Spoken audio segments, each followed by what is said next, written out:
Am I on right now? I might be.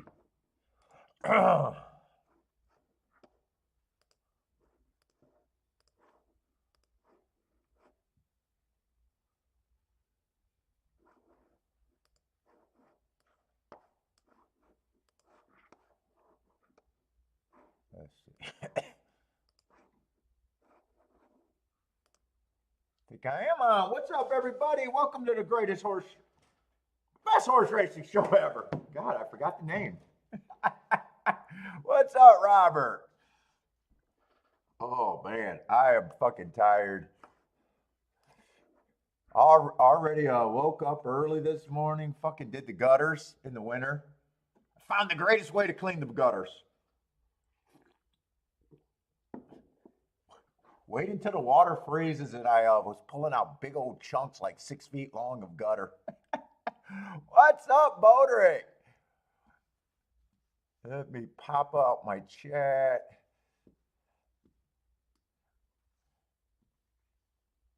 I woke up at 6 o'clock this morning, jumped on that chat GTP, and was arguing about the AI about horse racing.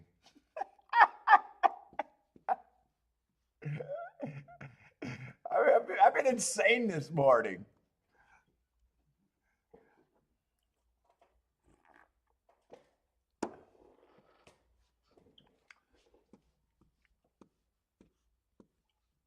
Kiki's like, why are you fighting with the AI?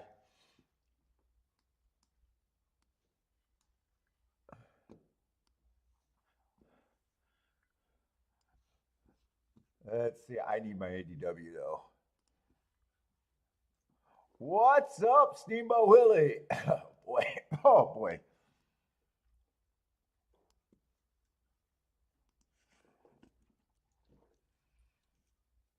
Bonus Dales. Am I saying that right? I at least heard that before.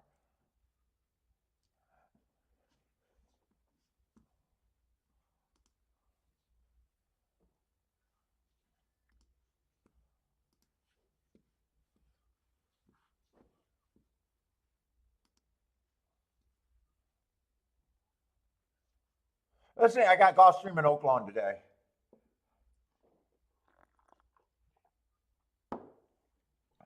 What's up, Brian? How's it going, man?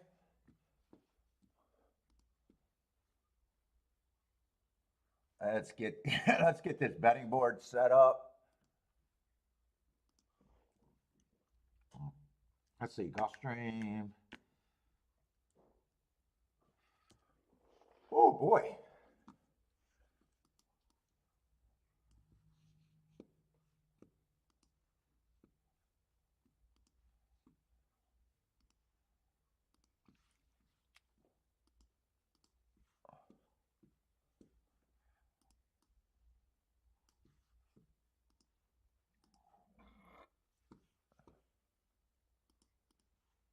Whoa. Oh no, that's right.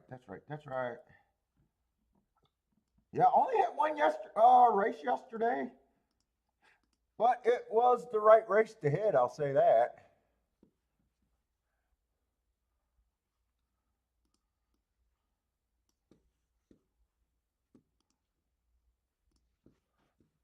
Charles, what's up? Yeah, that's the new dude. So I started asking what was handicapping, and it was what was handicapping horse racing, and it was basically telling me that it was the art of picking winners, and handicappers used all different things to do it. Which okay, but I was arguing back that no, it's about pricing, and they were like, no, that's although it's a factor, it's not an important fact. The most important factor. I was like, it's the utmost important. Where are you grabbing your information? I was calling it stupid. Of course, I was calling it stupid. But I finally got it to admit. So if I'm a long-term player and I bet my opinion, and I always bet when I think I have the right price or getting better the price, I'm either a winner at the end of the year or my opinion doesn't mean shit. And it said, you are absolutely correct. And then I go, aha, it is all about pricing, you fucking moron.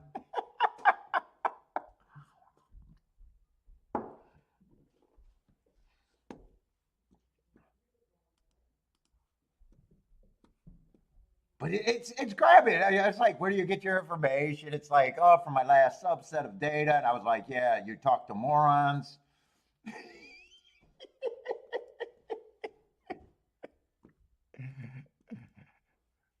Yeah, so I'm all geared up. After the show, I'm probably going to ask it about why are speed figures wonderful.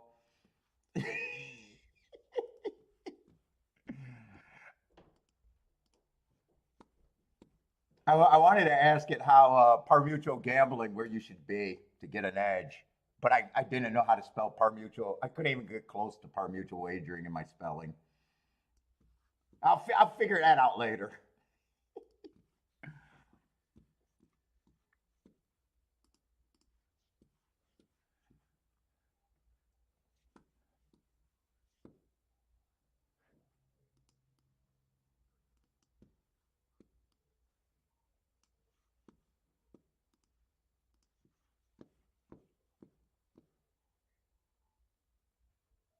Let's see. That is a okay. That's when the Dominican or whatever race start.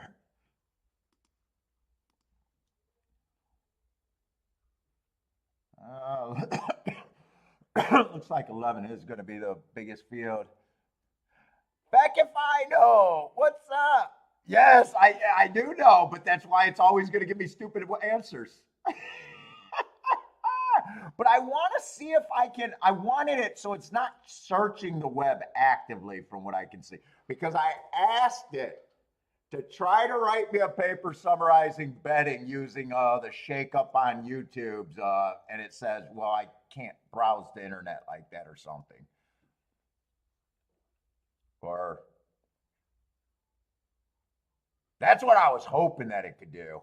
That it could just take some of my fucking rants and put it together in a fucking proper thing that makes sense where they're just not crazy man rants.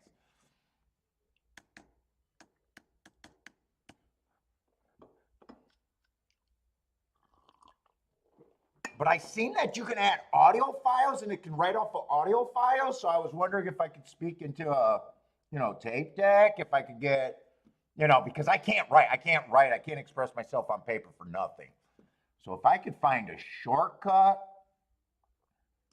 maybe I can get moving on some of the shit that I really want to get on.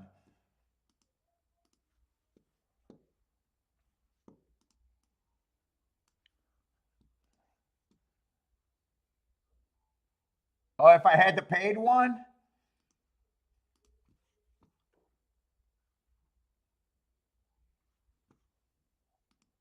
Yeah, I just got on it this morning because I couldn't sleep.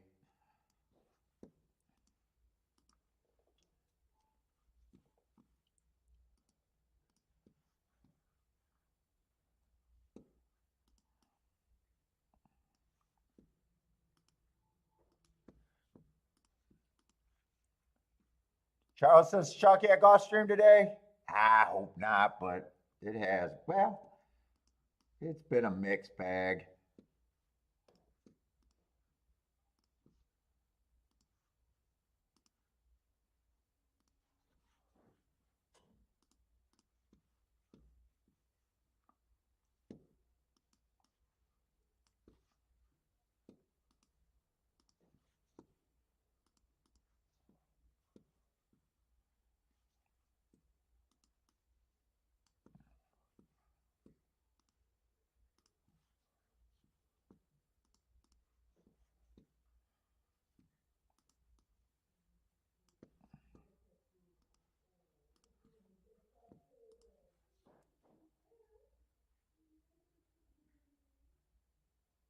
Yeah, only up to 2021. I was doing the show then, though. I was hoping it could take and find me. It's like 2021 was the last update. Or do you use it? Could I just write a terrible essay like it was written by an eighth grader, probably seventh grader or sixth grader actually, and just have it? Would it like rewrite that into a better article? I'm not looking to write shit. I'm looking just to get the content, the script for those videos that I want to do.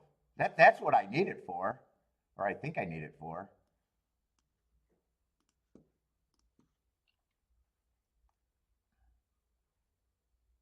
Because every time I just try to put my thoughts and shit in reorder, that's when I start getting the block. If you just ask me off the far of it, I'm pretty good at just going off and doing an answer that I like. But man, as soon as I get in front of having to do it for real, it's just everything's just gone.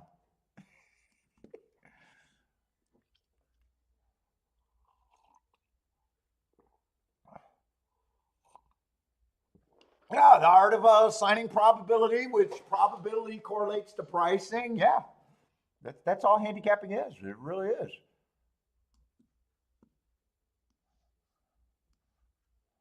And betting is knowing what to do with the probabilities.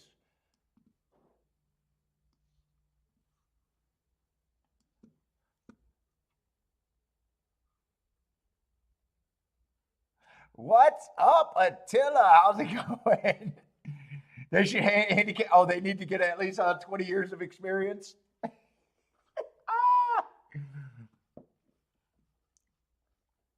Jennifer, what's up, Jennifer?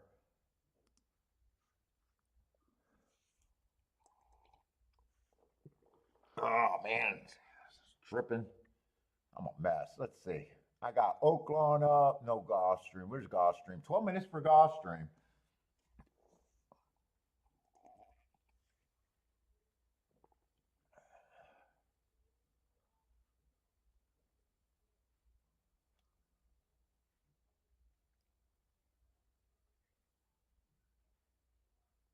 Oh, yeah. No, I'd read it myself, I think, or get Kiki to read it. Kiki can read better than me if I had a script. We were thinking about doing that, but then I don't know if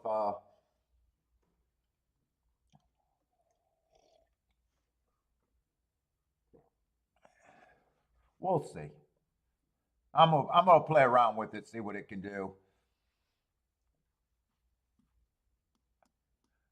I'm getting all worked up.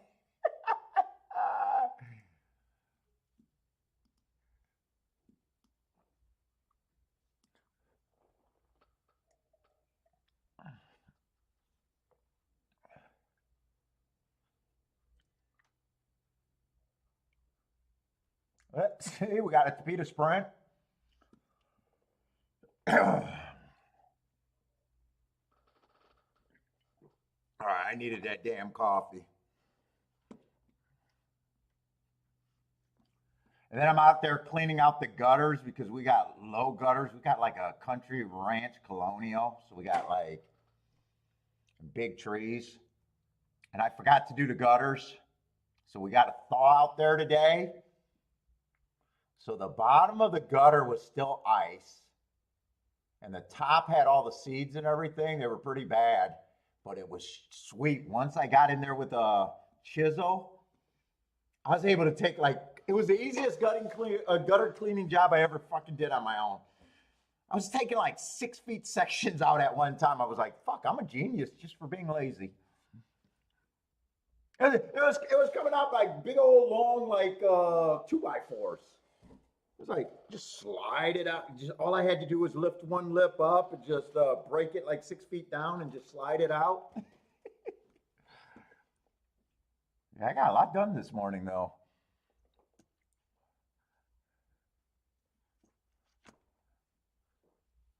Let's see. Doubt if we'll see Fierceless on the Derby Trail anymore. I don't know. I have to see how bad we think those efforts are.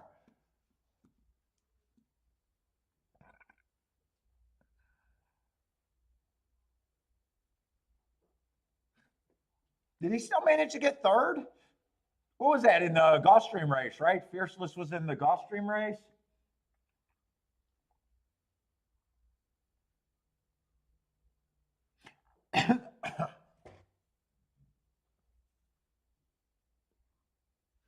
What's this? 6 got sacked. That was the 1-6 finish. I don't know if Fearless got. Did he even hit the board?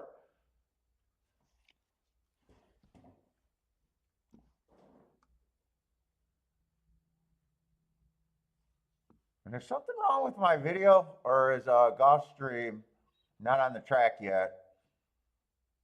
Oh, they're going to be, we're sloppying off the turf today.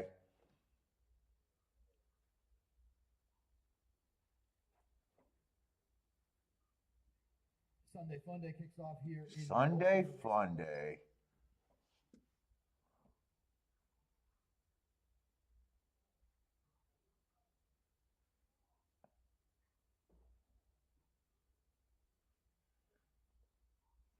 Can you explain to me why, dude? Man, Daniel, I'm getting fed up with you. You have no idea what I hit that race. Wait a minute. Can I explain to you why I didn't go strong on the horse? What the fuck are you talking about? You have no idea what I bet on the horse.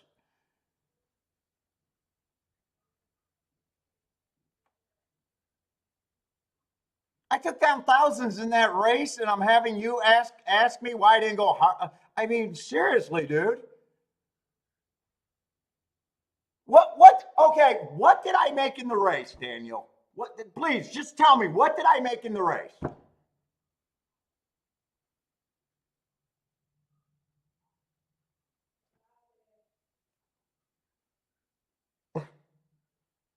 I don't understand. I don't understand. What did I make in the race? How much did I bet? You please tell me. Please, I'm all ears. I'm all ears, dude.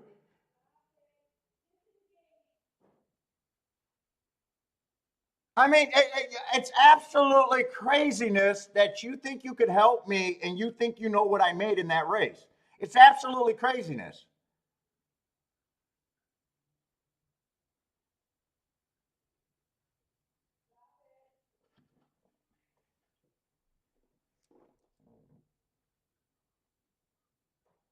I can't deal with it. I can't deal with you. You're in make believe land, dude.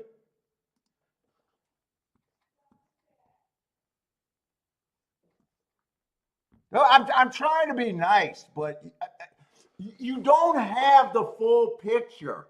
You don't have any of the picture. I put that bet in. I make scores. I bet to be farther than for all the races that I lost, and I did not play that many races yesterday. I identified the best part of the bet. So you think I bet the best part of the bet less, I imagine. I bet him to win. I hit the exacta and said that was the best part of the bet that I could make. And you're telling me, you come on here and say, can I explain to you why I didn't go strong with the 10? How do you know I didn't go? I don't understand. It doesn't make sense. It doesn't even make sense. Dude. Please, Daniel, stop it. You're not helping me. You're not doing anything. You got no information. You either like the show or get the fuck out of here. I'm not taking those stupid questions. I mean, it's dumb. It's dumb. You have no idea. I don't understand it. Oh, I got to bet this race. This is the best part of the race. This is what I'm going to do. And then I go to a different race, and I even said I meant to come back to that race and bet it some more. And then you come in first thing this morning, and out of the blue said, why didn't you bet that? Why didn't you go after that race? What the fuck? Oh, my God. Just please. It's the dumbest shit ever. I know it's a great example of handicapping, but your example of what you think is helping it's not. It's dumb. It's nothing. You might as well go to any casino, any store as a customer and tell them automatically that they're not making what they should make. It's unbelievable. Oh my God, dude, enjoy the show or don't enjoy the show. I don't give a fuck, but it's craziness.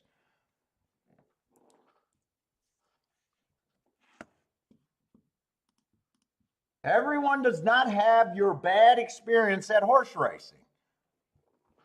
What the fuck? La La Land. Yeah, nice call on the 10, right? Thank you, Mr. Guitar. Thank you. Dude, it's a guy that I talked to on the phone and was a nice guy. Enjoyed talking to him. And he just got crazy ideas about sitting out and think that he knows and can help someone where he's not even a winner. And he can look outside in and sees faults on everybody's game. It's unbelievable. All right, I got a handicap. I do it, Daniel. I'm sorry if you do it again. I'm not wasting any time with you. I'll block every name you come under from that. It's unnecessary. It does nothing.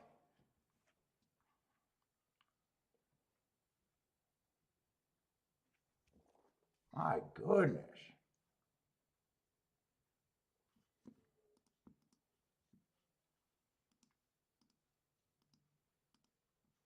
Well, we're coming off like a fucking $20,000 2 week, and this guy is like, I'm wondering how much Paul's bankroll is that he bets.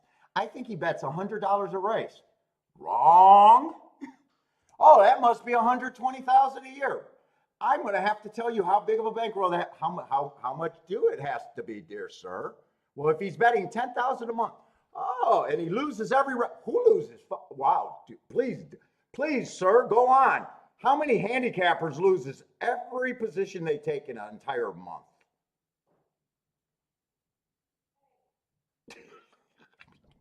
It's La La Land.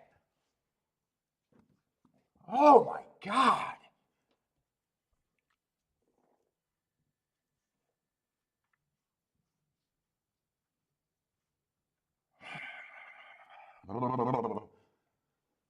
Oh, try to be fucking nice to someone, and it's like fucking just they're the worst people when you actually fucking reach out and call someone. The worst people. They're the worst people. Paul, can I be on your show? Can I be on your show? No, you're fucking loony, dude. You can't be on my show. No, you'll never be on my show. Go do your own content.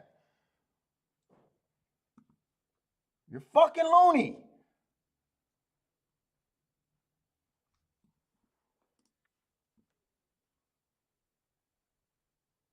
And play that on your show, dude. Play that on your show. Dance and play that on your show, dude. What the fuck, man?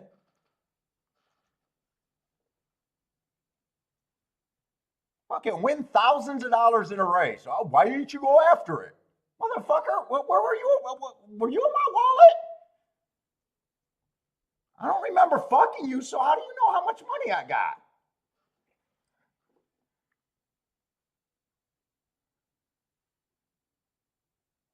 No, it's just because I got to keep hearing it, and it's so crazy, and I'm done with them. It's so crazy just to even ask the question, why didn't you go after a race? It's fucking crazy. I know it's a great job handicapping. That's all I do is great job handicapping. Oh my goodness. Oh, let's see. I'm probably not interested in this show. I'm gonna have a smoke.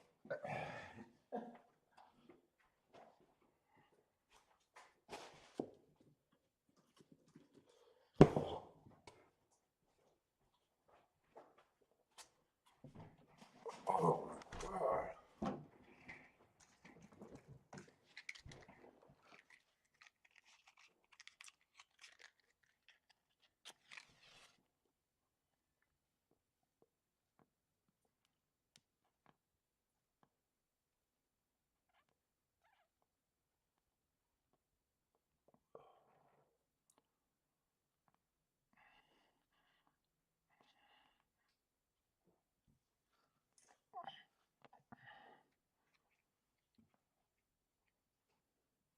Why don't I like pick sixes and show bet? I actually don't. I don't mind pick sixes. I just don't have time. I'm 1 for 2 out of pick sixes in my entire history.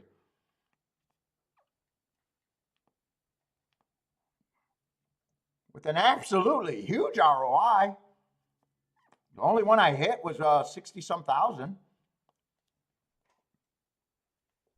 I was 1 for 1 at actually. I was 1 for 1. Then I played the next day and never played again.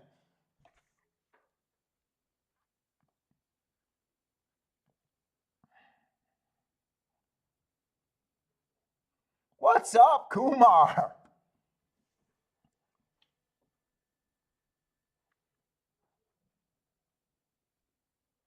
I don't think I got a choice in right here. I didn't even get to look at the race, and they're already behind the gate.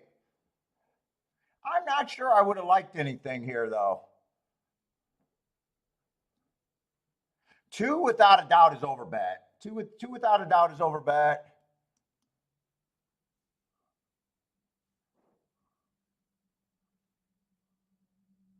One's probably priced right. One would be a little interesting, but he might be the only speed. But yeah, there's not much here.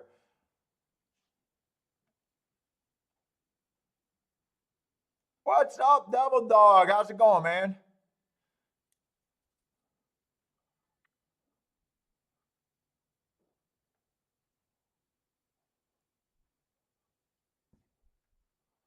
What's up, Sword?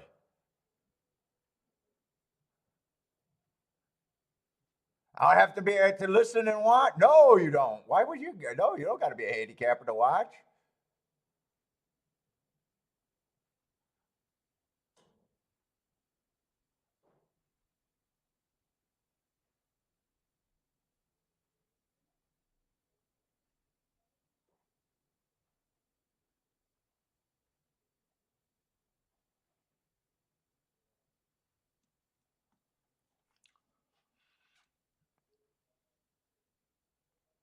Jennifer, why? Because it's how we're controlled. The Earth is flat. It's easier to control us. Or is it the opposite way? Wait, maybe the Earth is round because it's easier to control us. It's flat so we don't fall off, Jennifer. You don't know that? What's up, Lee? The Earth is flat so we don't fall off. If it was round, if you jump, if I jumped up, I end up in Ohio.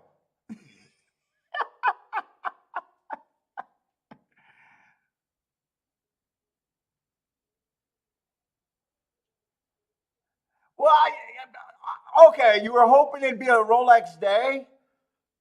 Yeah, but not every. I bet 300 in that race. I did want to bet more.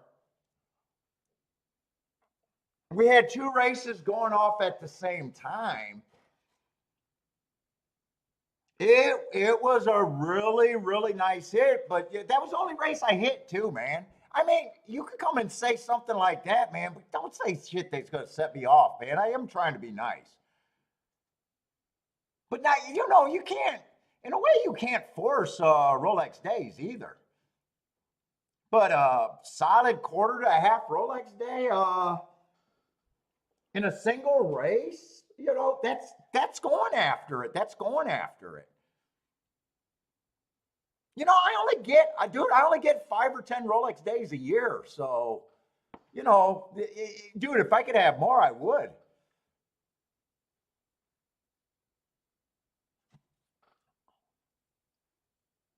I mean, if that was your question, that's something else.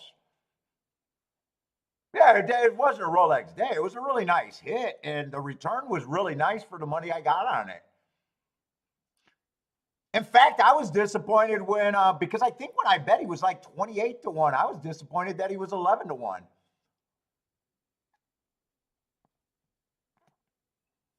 But yeah, things right like that drive me crazy when you're asking without the whole picture.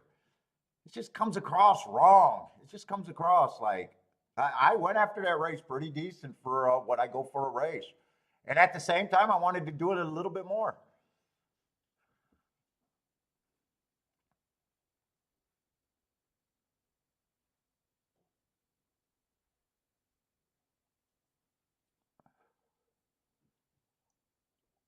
Let's see, two was over bet. One ended up taking money late, and four is a first time starter, so four one I could have got to, but four would have been the problem there. But yeah, I mean, like a lot of I actually wish that I remembered yesterday. Well, that was actually later in the day too, after I was losing bets, and I'm not as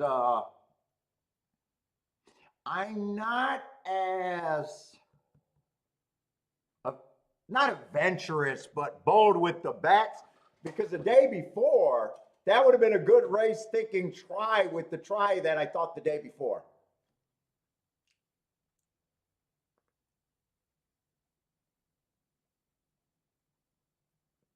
That would have been a good, whether I fired it or not, that would have been a good try situation to at least play with the try theory in that race.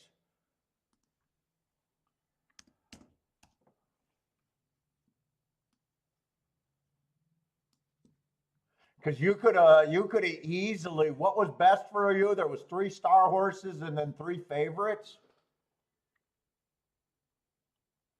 That's an easy race where if you get the star horses, the three star horses, the 10 to 1s and higher, first and second, you could start out, since there was three star horses with a star box, a three horse try box, and then you could have played the three star horses first and second with the three favorites in third.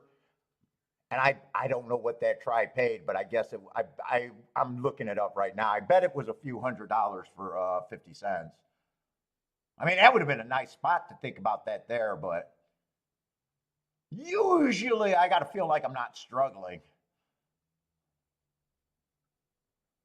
What was that? OAKLAWN Park yesterday?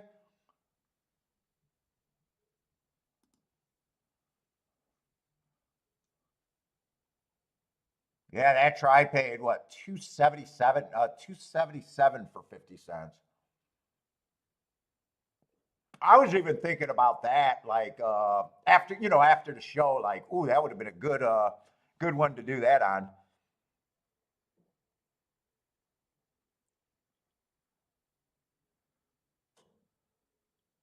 Let's see. Kumar played four to win and the one to place. Nice.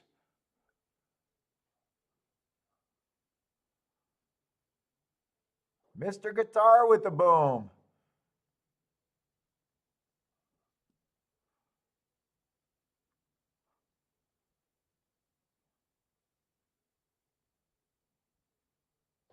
Oh, really? Jevin liked him because what's up, Jevin? By the way, because of 10 times stud fee.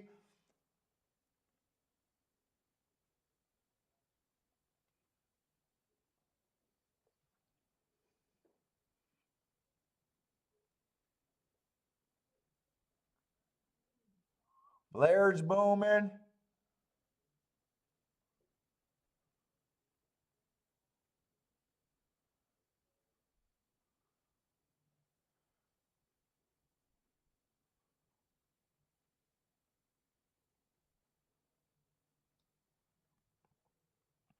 Charles, what's up?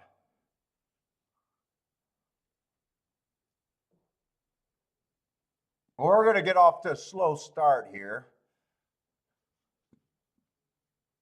Let's say Aqueduct. We can watch Aqueduct. We're doing God, I keep losing track. Gulfstream and OAKLAWN today.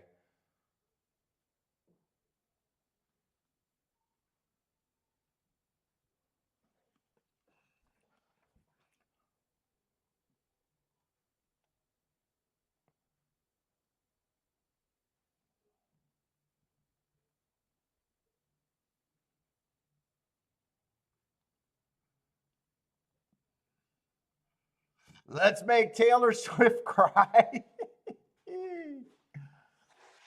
Why, she'll just make a song out of it, Lee. Isn't that how she got famous, with her songs getting dumped everywhere? Or complaining about exes? When Taylor Swift cries, she gets richer.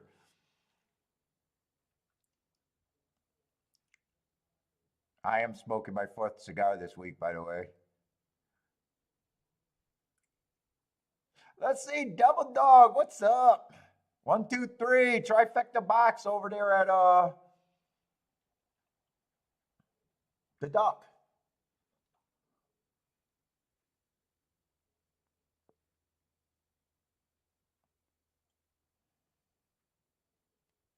Oh, I wish dude, I didn't even know that Rich Strike drew in.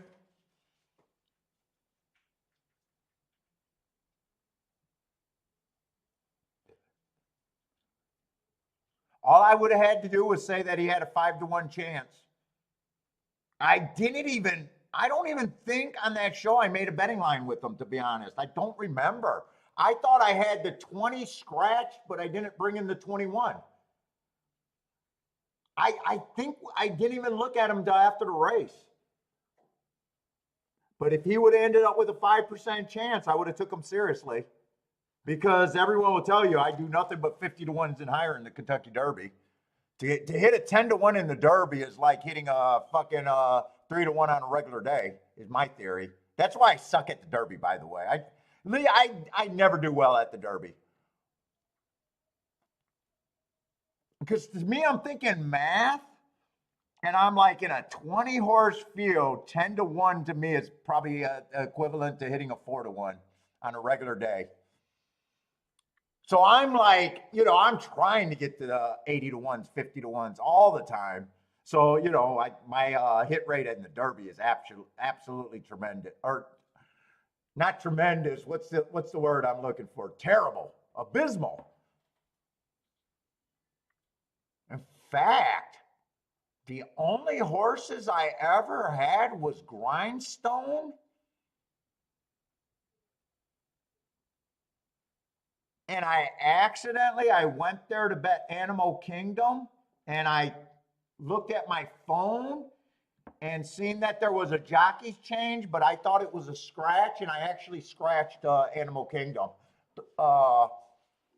My best Derby ever was Palace Malice, but it wasn't because of Palace Malice. It wasn't because Palace Malice obviously didn't win that Derby, but I came back and crushed Preakness and the Belmont because of that. Oxbow ran the closest to Palace Malice. I was waiting for Palace Malice to come back. That was actually the best. That was the biggest score that I had off the. Well, I don't know about that because I had a big score with War of Worlds or whatever with my favorite horse getting second. That was like a 400-to-1 Preakness, I think. Everfast. What's up, PMR? What's up, PMR?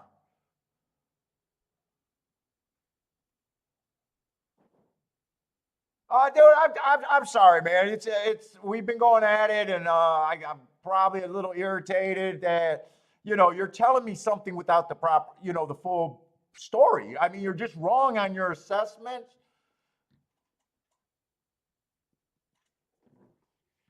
It's just so hard. I'm being watched by people all the time, and it's just so hard when I talk to someone, called someone up. It just bugs me, man.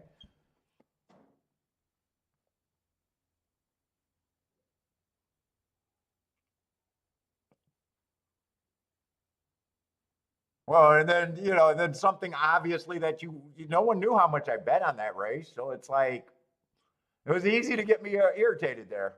But I'm good. I'm good, man. Like I said, dude, I unblocked you.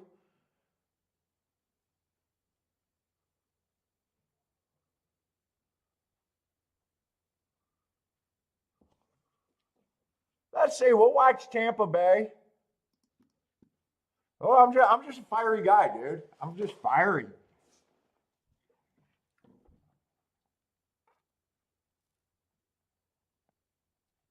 Especially when you don't got the full information.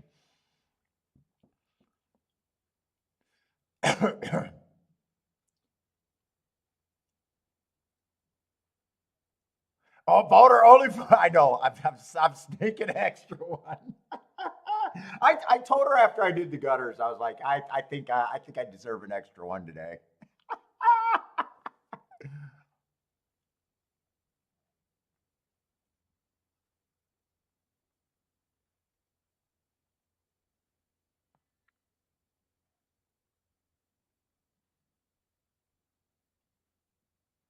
Oh, Steamboat Willie belonged to my racehorse and got a horse starting Saturday.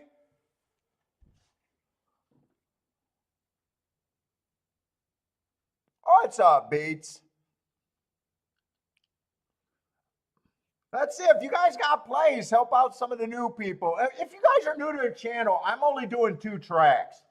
I can't concentrate with any more than that. So I'm not trying to be, I'm not being rude.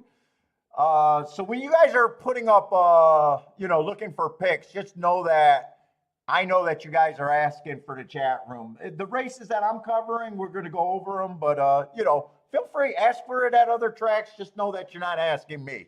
That it's a chat room. Well, if you're looking at other tracks, someone is probably playing there.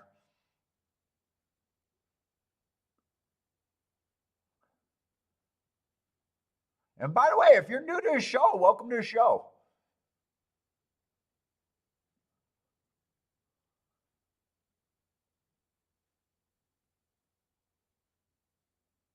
How come I don't say, I say round?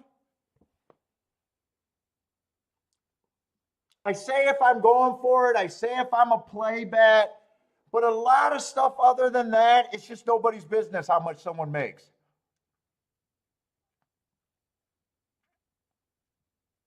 There's a range.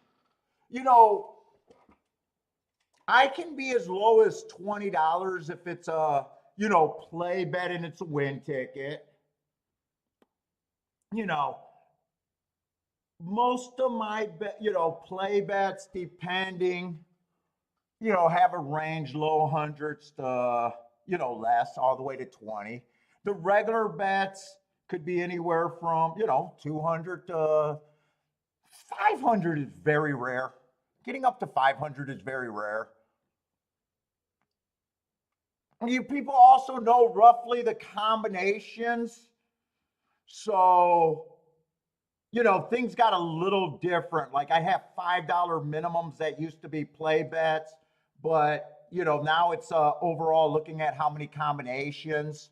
So in other words, I've been paring down tickets. So there was a time where I used to do $16 base ticket, and that might be $5, right?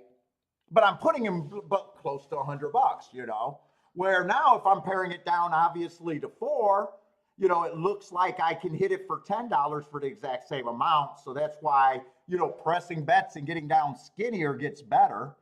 So there is a range. If I say I'm getting underpaid, that means I'm definitely playing under $5. That means I'm playing outside of my regular thing.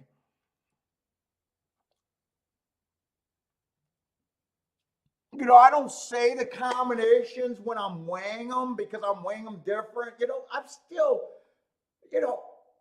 I don't know if my opinion being out there does anything, but if people find out that I'm playing something more than another way, I don't know, at big numbers, I don't know, it could take one better to change my odds.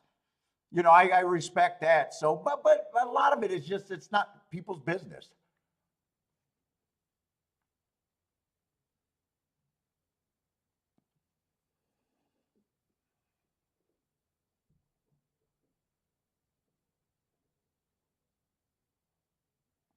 Oh, but you can fairly get you can get an idea. Like put it this way, I'm gonna say I put roughly 300 in that race yesterday, right? I had the two win bets, so that was split, right? I had a $12 base bet, and I identified that the $6 base bet, the one that hit, was the best ticket. So I mean, there's a chance that I could have did this for $10, 120. There's a chance that I could have did this for $10, which would have been another 60. And there's a chance that I could have put 100 on both horses, but I get uncomfortable at 100 on horses. Right? There's a chance that I did that for 120. There's a chance that I did that for 20. I said it was the best.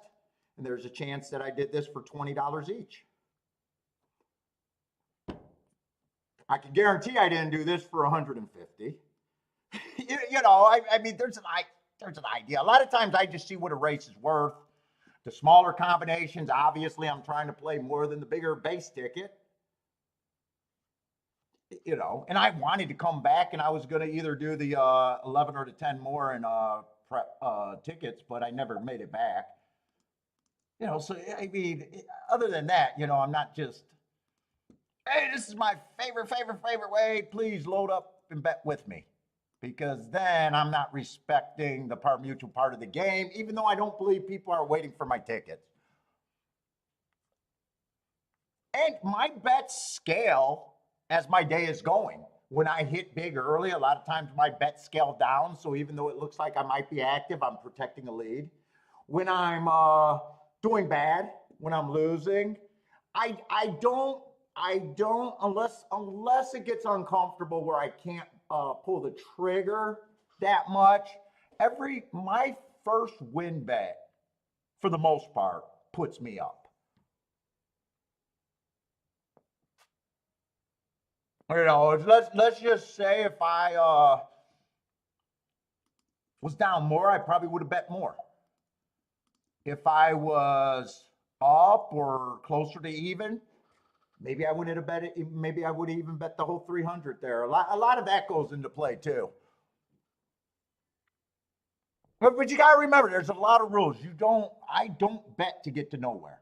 Like we see other people, they'll be down, you know, it's smaller money than I do, which is not a problem. But let's just say I was down $600 and I thought I had a spot, right? I would never bet that race to get $600. Because if I win, I don't want to still be down $200. That's also a part of the mindset later in the day when I'm betting. Now, it does get a problem if you know, you get down too much and you might have to take 2 stabs at it. You know, because the bet would be too uncomfortable for you. But that's also, you know, that's also something to think about my mindset when I'm betting. So, but it's not technically, it almost sounds progressive, but it's not technically progressive because it's just not double, double, double, double, double.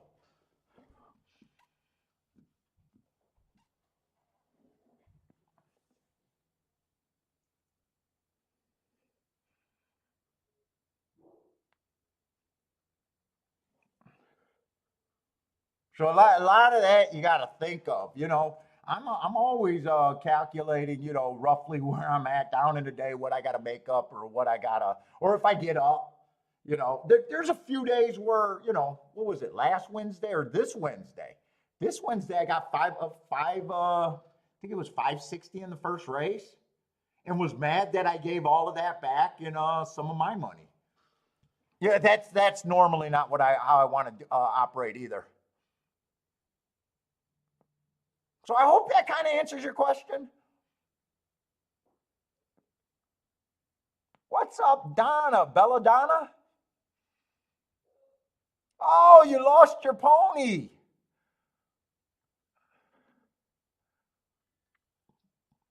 Your horse got claimed?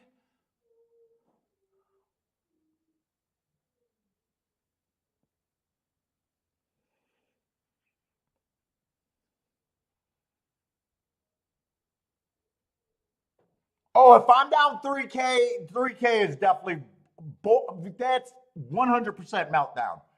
I've stopped betting way before that, Beats. I stopped betting way before that. I stopped betting way before that. I've never lost that much in a day. Not one time. It used to be $1,000 used to be where I got extremely uncomfortable.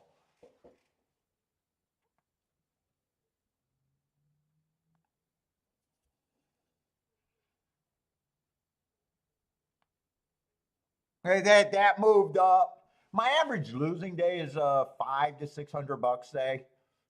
That's where I feel comfortable. Like, okay, I played. If I lost, if I had some plays, that's like what I call an average losing day.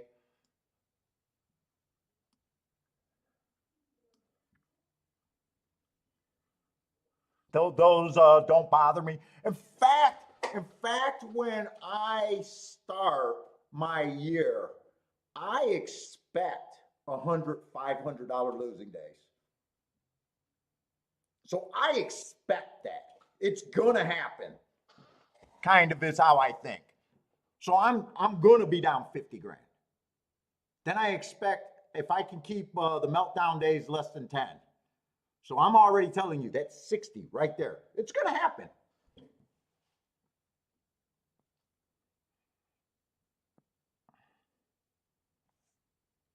Yeah, no, I stopped way before that. For the day, for the day.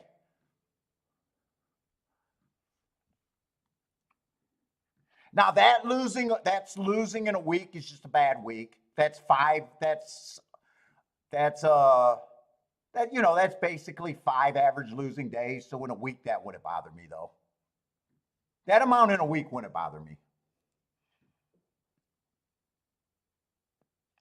That's just a poor week.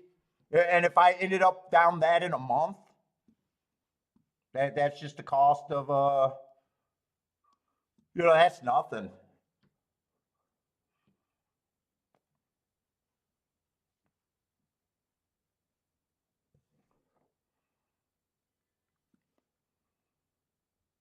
I mean, it is gambling. You got to expect those are going to happen.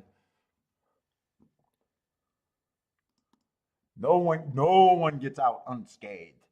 I wish every day was a winning day, but then it'd just be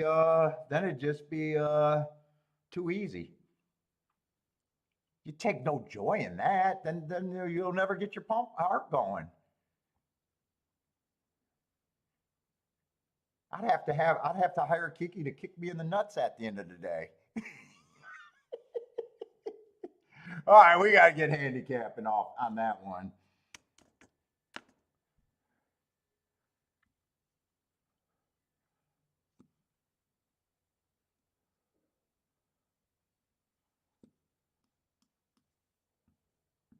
Let's see. We got the 6 horse off a year.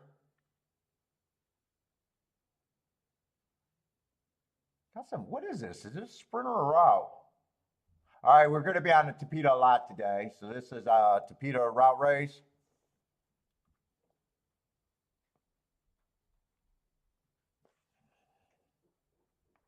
I'm going to look at the Tapetas like it's just stalker. I gotta say that's what my notes are. It's just a stalking track. Let's see. Two's definitely over bat. Got no problem with his marks.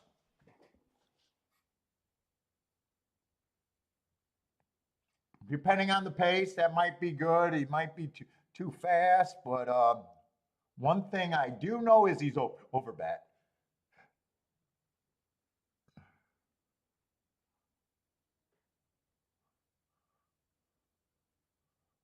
What's up, Elaine? And there's another horse here that went too fast to win my best marks against bias.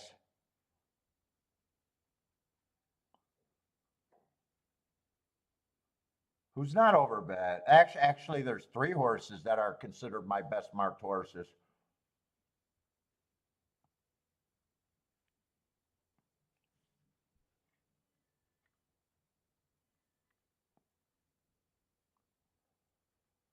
Seven ran on a bad rail. Seven might not deserve to be 15-1.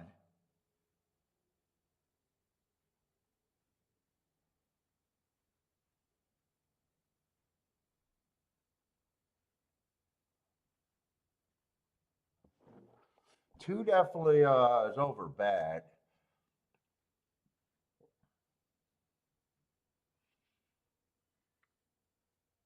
Six is just an unknown off a year. You're trusting Safi and his magical lotions to do something.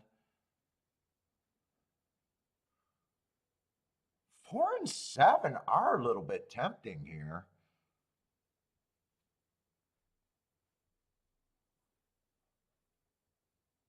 Although if 2 runs first or second, he does nothing with the 4.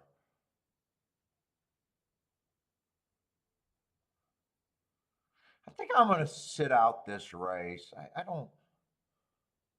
I don't really know what to do with the 6.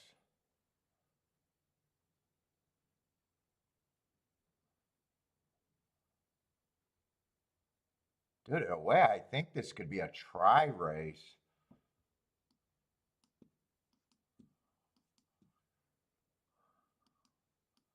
This is what I'm rooting for.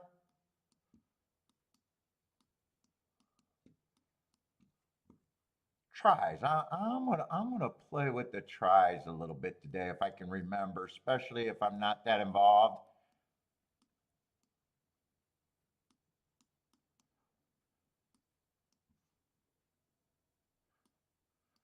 I'm just gonna play and or write down what I'm rooting for.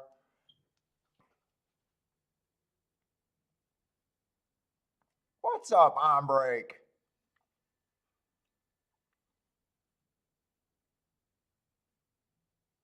Oh, actually, wait a minute. I'm gonna write it down before the race gets started.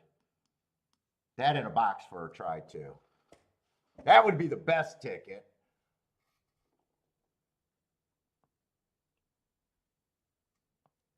Oh, Ford did not show his speed. I was actually hoping that well, two's going to the lead, so maybe the 2 could get tired going there.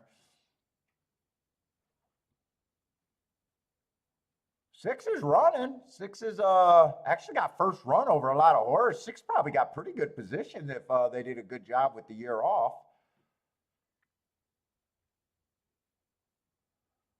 MKT, what's up?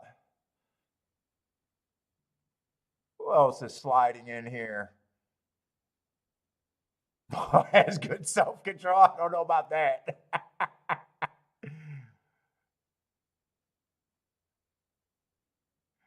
Gas station sushi. What's up, man?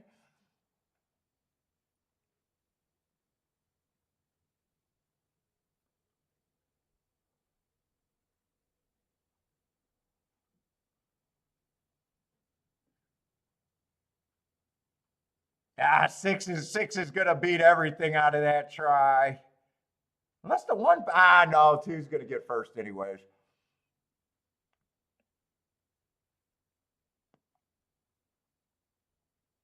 I don't think that tries anything either. I think the best. I even think the two getting second might not have been a good try either. But no bet, so I'm just gonna fuck around. 6 ran pretty good for that layoff. I'd have to say that.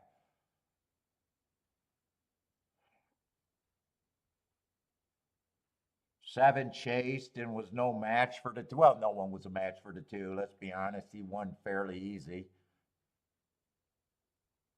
4 did get second, but that's not going to be much.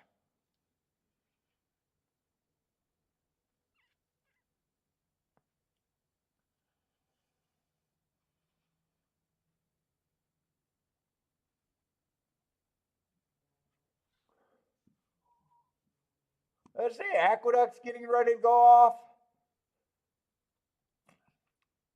Let me just bring OAKLAWN. We still got 45 minutes, so.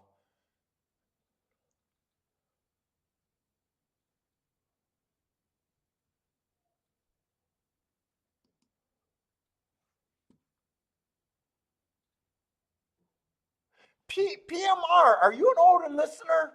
I don't know why that name looks familiar. At the same time, it looks brand new to me.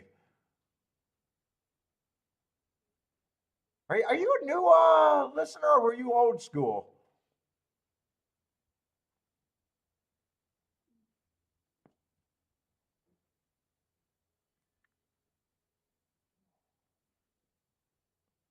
We like to hear from the new people.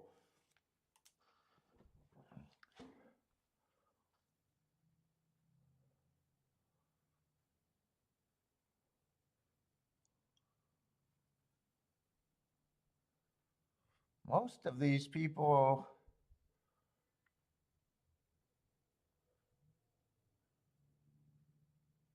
Man, so many of you guys, I got an idea of what you guys play. I'm waiting to see money. Oh, that's a new track record, really?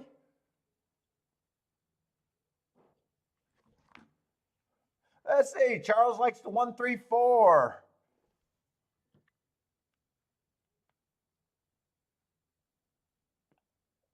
Let's see. Kumar's giving thanks to Blair. Yeah, definitely. If someone helps you out in the chat, everybody likes a little acknowledgement. Thank you for that, Kumar. Giving Blair a little thank you. I always like to see that.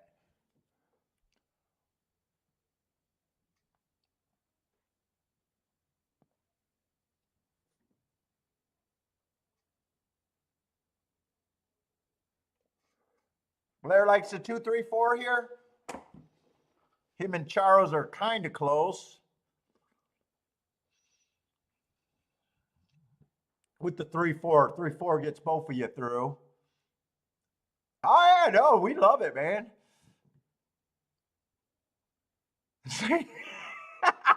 Seems to be the norm.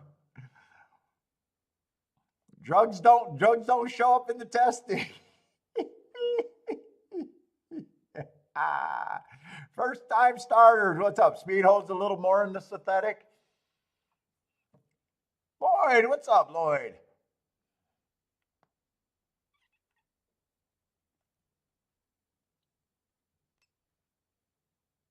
You remember when it's funny when a new track starts out, when they first put that Tapeta down, I mean, every race was for a while, every other race was a track record on a brand new surface.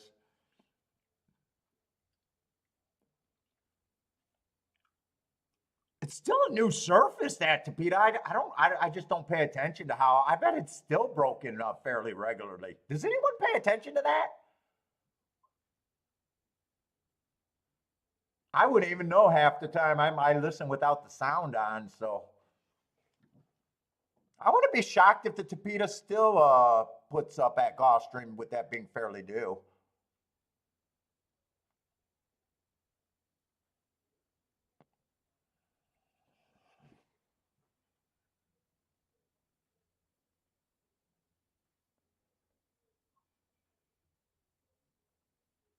Easy money. Let's see. Hombre's jumping in. 236 at Aqueduct.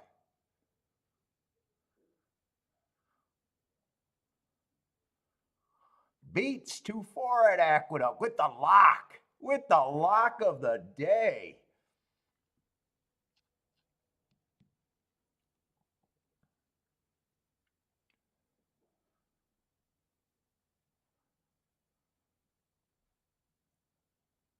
That horse was good on the synthetic. Was that at GULFSTREAM or a race that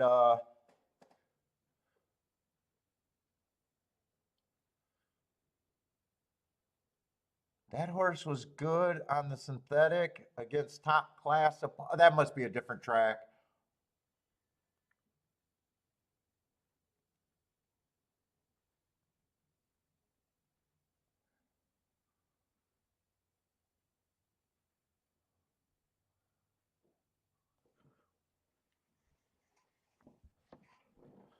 Good luck, everybody. Looks like few of you guys aren't that far back. That race was second, yeah, it's like 7 seconds faster than the Holy Bull. Although, you know, tracks changes. A lot of times track records aren't made by great horses. Sometimes you get just a super fast surface sometimes too. Sometimes you see the track record go a couple times in a day, and if it's cheap horses, you definitely know that it was the surface.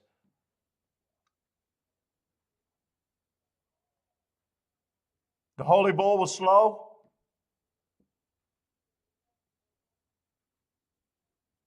Yeah, that horse never looked threatening, did he?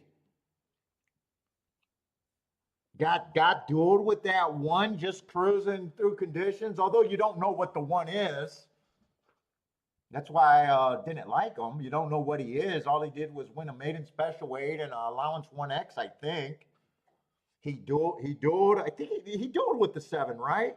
He dueled with the 7, put him away, and then the horse that I liked the best, that I was pressing the most. Well, I didn't do the bet because I hit the Southwest and decided I didn't need to do anything else. He ran good at 14-1, but man, he one was much the best there.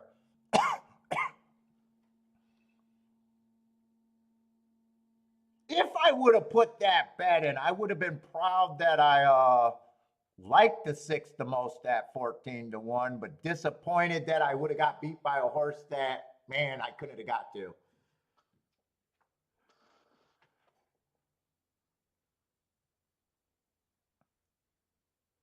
Pull it up. It's comical. What, the replay? How bad was it? Was it really that bad? I won't know until I do the charting. Let's pull it up and look, though. We don't got much to talk about right now.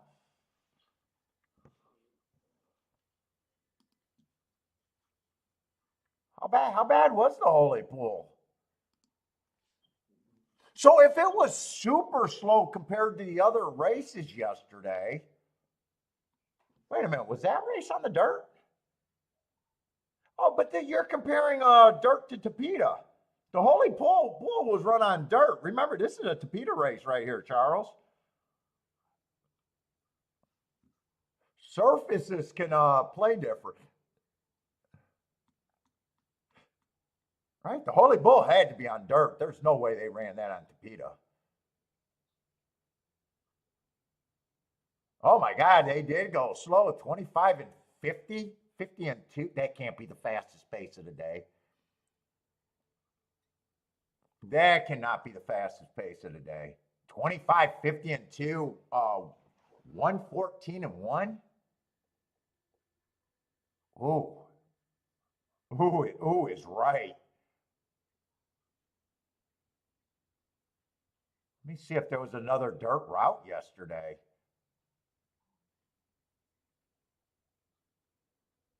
Yeah, they had a dirt route, even though it was a mile, but I don't have a problem comparing times. That went 24 and 1, 46 and 4, 70 and 3. So 6 might have been 6 might actually be the best horse out of that group, possibly. And that might just be a bad group. Looks like there was only one other mile race to compare the times to. Yeah, you're probably well 6. If that was a super slow pace, that 6 was trying to cut into that pace. He might have ran a decent race. There's no way where I would want fierceness again.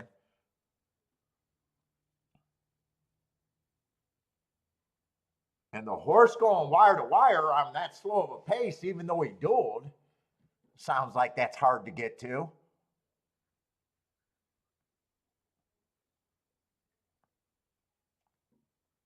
Let's see, 213. I bet. Did someone have two? I know 2-1s. No, 2-3 was super popular. 2-3 was the popular.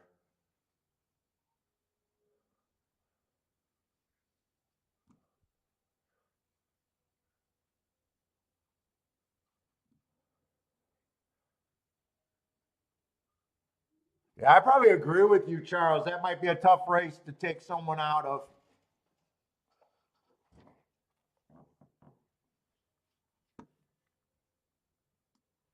Let's see, Gulfstream. I still got 13 minutes. Let's try to slide Tampa in.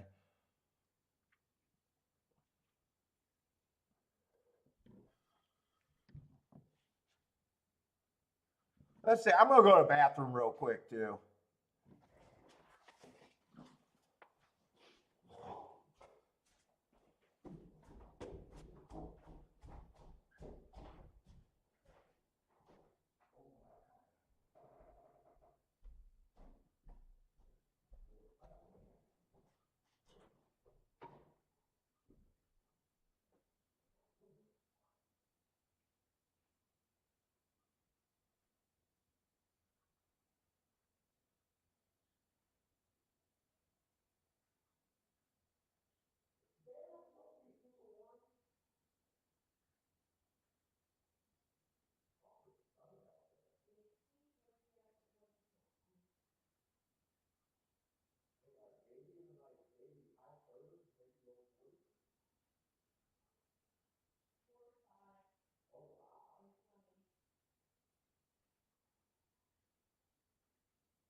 All right. Oh boy.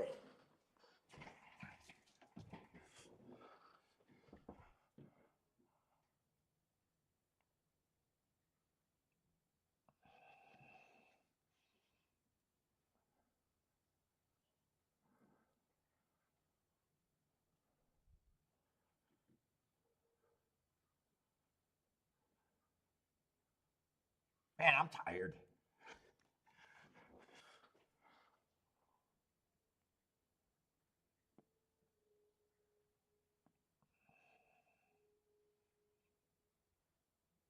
Let me see if there's any scratches. They're just doing the dance behind the gate right now. Let's say we got 32 minutes for OAKLAWN, so OAKLAWN won't be far behind. So far, I haven't even did a betting board or anything yet. And really, with the results, sitting out every race for me was the right move. All right, so we are going to have a full field. We're going to have two favorites, but there's some raises there. They can be split or we can get around them reasonably. Let's see, we got a Tapita route. They went wire to wire. But the horse was also 3 to 5. He was also a hard horse. The horse that got second was a hard horse. Hard for me to judge that race. I mean, we do know that they ran a track record according to everybody in the chat room.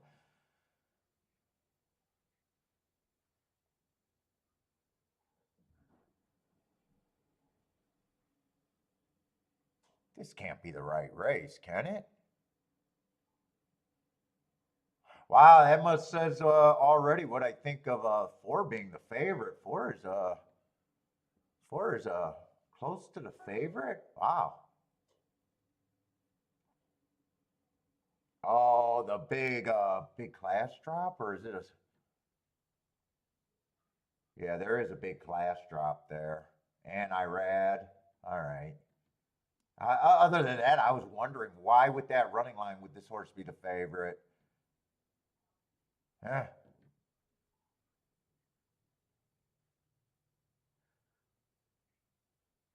Seven's been at this level, but now that I see the big class drop, Irad, I can see why he's being backed. Ugh. But neither the 4 to 5 would get me excited here. Five just no thank you at this time.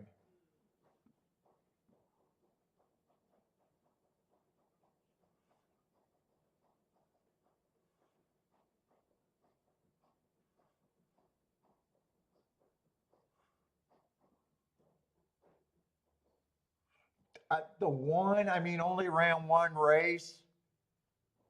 I mean, can improve second time out, but there's horses I can get to and horses I can't, and I just can't. Two's probably a bit of a contender, but probably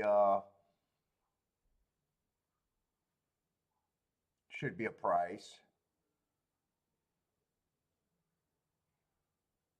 Three might be the interesting horse to me.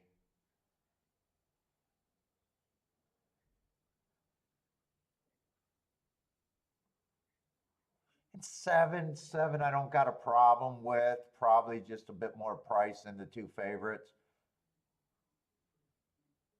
It's just deciding. Probably got him at about 5 to 1. Probably got him at about 5 to 1. Let's see. I think I put the 2% on the wrong horse. I think that was supposed to be on the 6.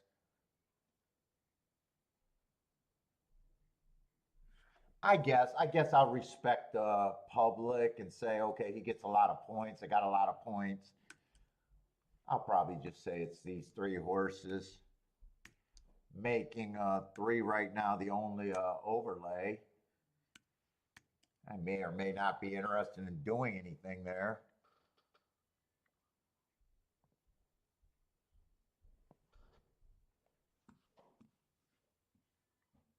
Let's see. Tampa, is Tampa running? I wanted to watch that race, but that might be all. Oh, that's already over. Christopher, what's up, Christopher? Likes the 152. 152.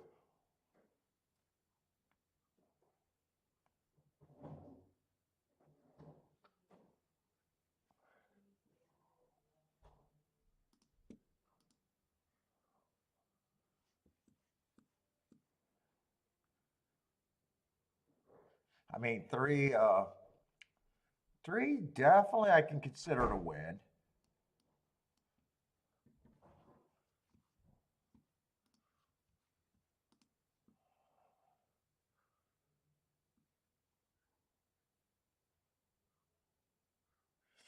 Four and five on top of the three, I would not be interested in.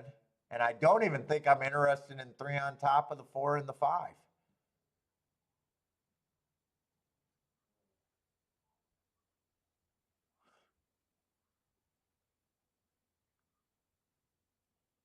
Three with the two and the seven.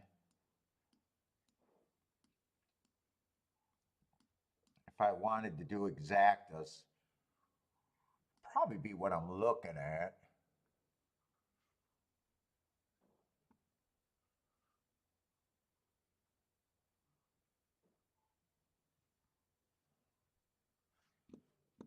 Who knows? I might even want that whole exacta box, really, and then the press would be three with the 2-7.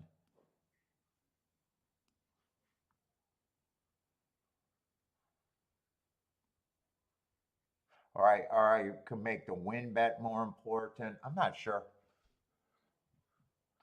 In a way, I'm not sure I'm going to get that 5-1 on the three. If I get that 5-1 on the three, I think I bet. But if I'm probably going to have to wait to see. I wouldn't be shocked if three takes action late because well,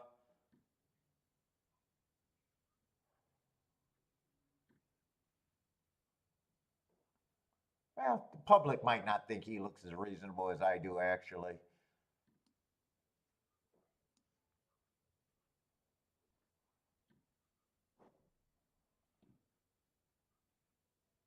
Yeah, 3-4 is only paying 19-1, and 3-5 is only paying 13-1. I think I'd leave both of those alone. And 4-3 is paying 16-1, and 5-3 is paying 10. I think if I play, I'd just be willing to lose on those combinations. Let's see. Blair likes the 4-5-7. Charles is king off the 7. Sean likes the 2-3-4.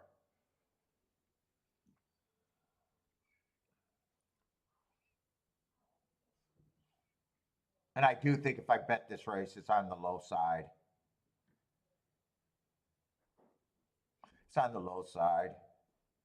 Might be $100 at the most, maybe even less.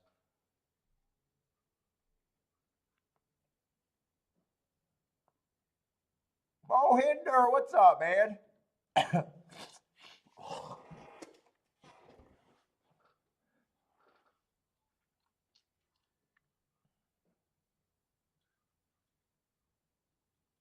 guess if it's less, it'd just be if I decide that I'm all that scared of the 4 and 5.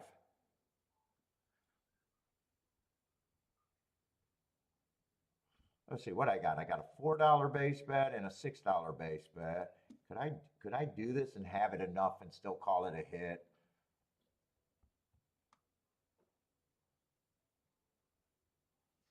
So if I did this for 5, it'd be $30.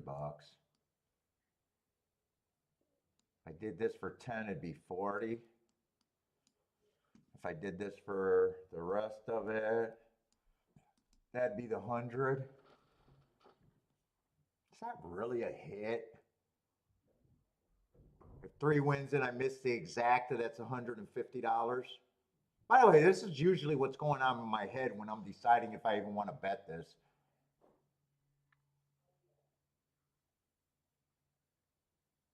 If I hit this without the 3 being first or second, you're looking at a 35-1 exacta or 39 exactly. Let's just call that 35. 35 times 5 is only, yeah, I don't like it. I honestly don't like it. Probably be better if I did this.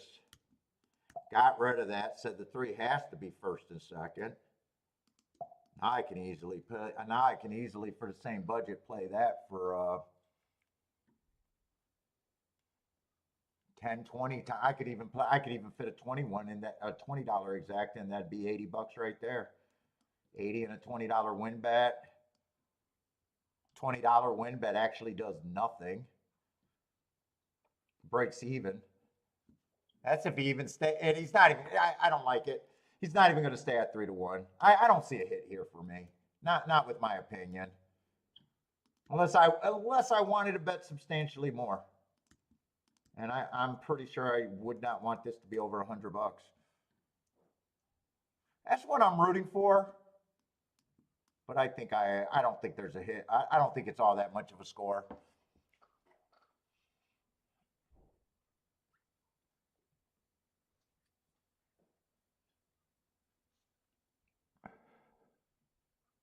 Could put the whole money on the 3 to win. 450, getting 450 back right now. Kind of not really.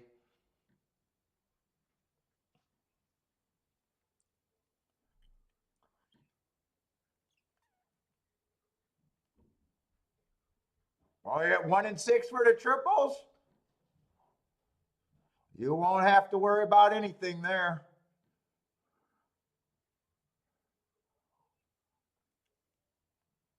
You will not have to worry about any payoffs if you get that.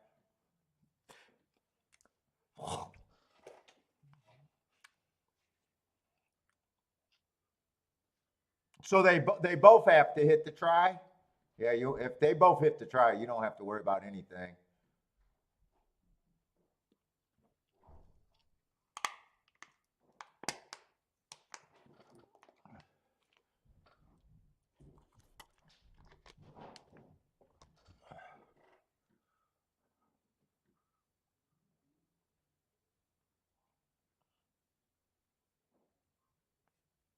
OAKLAWN, 20 minutes. Oh, I'm excited for OAKLAWN, man. I don't know how long I can, actually, I don't know how long I can keep up OAKLAWN. In a way, I'm not sure I can keep up the pace at OAKLAWN. I think I'm punching above my weight.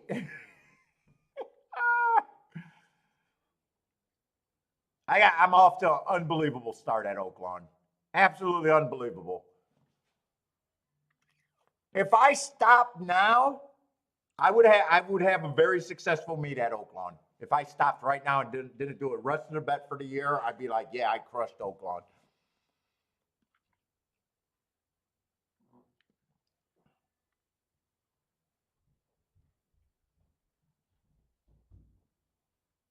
Hey, I won OAKLAWN another year, but it was like either 40 or less bets or 20 or less bets. And it was nowhere near the profit margin this time. That's like an asterisk win. I mean, you know, to say you beat a meet with less than 20 bets or around, let's just say less than 40 bets. Unless it's Kentucky Downs, but Kentucky Downs is always an asterisk too. You can beat Kentucky Downs with one opinion.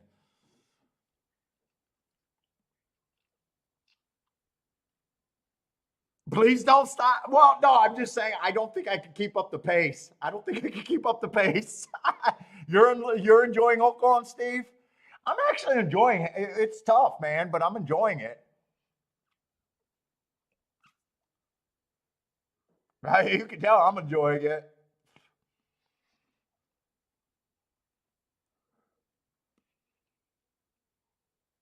Let's see. The 2 favorites are up out front. I thought the 3 with the heart might have been the lead here. 3 and 7 are in good position, though. 1 at a big price is in good position if he's good enough. I'd say right now the 2 and the 6 feels a little too far back, though. If it's a stalking track, well, looks like I Well, I don't know. It depends. Right now, the three's kind of. I'm not. I think the seven might have a real shot being there. Three still has to work.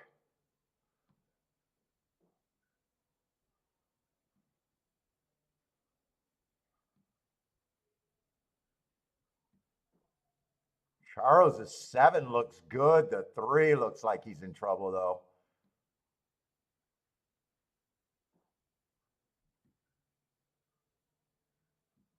I thought seven looked good.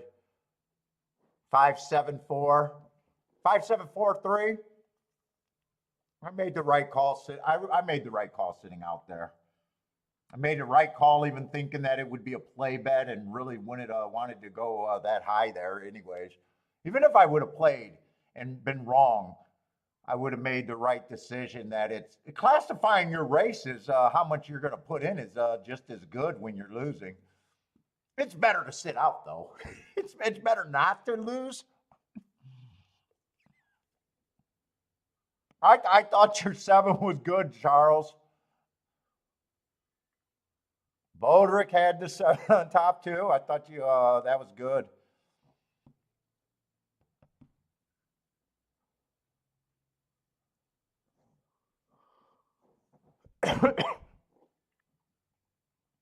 Was that the five? Was that the maiden special weight with Irad? I think that was the.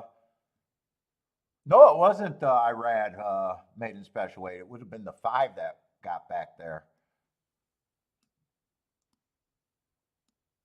Five, I thought should have been the favorite until I realized, oh, that's a big class drop, and I just submitted. At first, when I looked at the four, I thought, yeah, four is a complete throwout, actually. Then I seen the Irad and the thing, and I said I was going to respect the public. See, didn't have to respect the public. He wasn't even, he was third.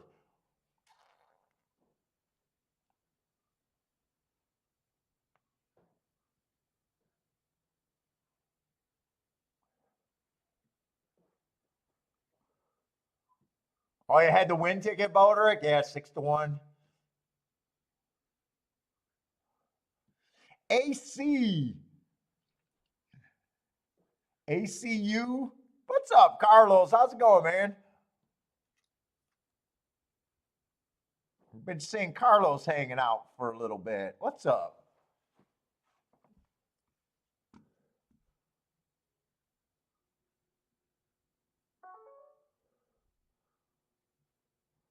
All right, let's get over to the OAKLAWN. We got 14 minutes. I've been loving it. I've been loving it. It's been fun. At the very least, it's been fun so far. I got a few unknowns in this race though. I got a few. Four of the seven horses are kind of either they're not marked because I don't have the surfaces,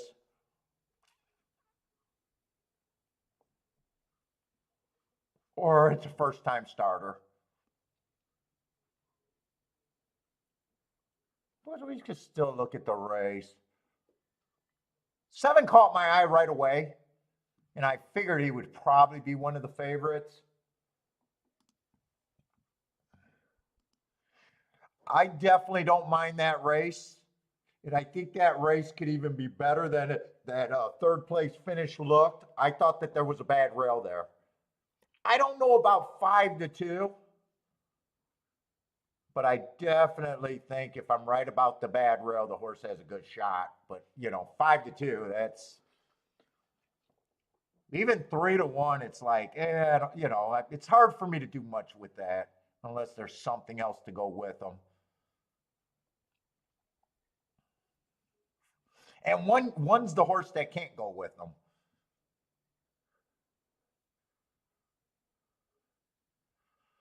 Let's see. He's lightly raced. I don't like route to sprint. He has ran one sprint though. And I have to admit, he showed decent speed. I don't think that's a terrible race. And I got the pace, one tick slower than the fastest winner, average, and then slow. So he might have enough speed. I'd probably say that 7 feels more like a chalk to me. It's close. I got him going back to a route. I got him running against the inside bias there, if I'm right about that. It's just if he can go the distance, and that speed is for real. If this wasn't 1 tick slower than the fastest winner, if it was just kind of average slow, I might not even be that fearful of him. Prairie Meadows, I don't know how Prairie Meadows ship, but it looks like he got speed. Here's another route to sprint horse. Definitely not my favorite. Was off for a year, so we know possibly some problems. But this sprint doesn't look bad. I don't think this route looks bad, but I don't like route to sprint. In this race, he was running against a bias. Thistledown's horse got speed. I'm just gonna say Ohio's not for me and be hard on him because of Ohio. What's up, Charles? I don't have a problem with the 7 and the 1 being the favorite. I probably say, you know what, if the 1 doesn't have any speed, this horse at least got speed, probably does look like a bit of a player, might even be a bit of an overlay. I'd probably say he looks like a 5-1 probability, you know.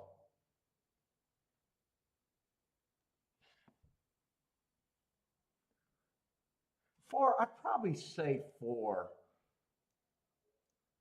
Probably 5-1 to me too, being a little generous. Probably say 5-1 here. I wouldn't be surprised. The first time starter, I'll just give less because I need a big price on first time starters. If he outruns that, you know, there's nothing for me to be surprised or irritated about. Now, these 2 horses look like they should be the favorites. I'm going to put the 1 at 5-2 just to say I like the 7 a little bit more as the favorite, but it's close. I mean, that's close.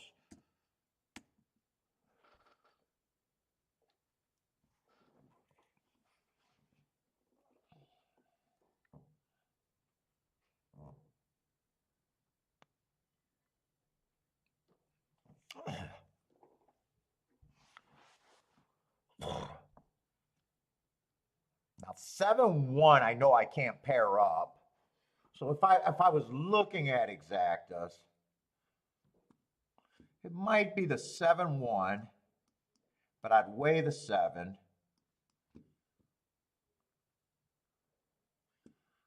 Maybe it can be the 2, the 4, and the 5.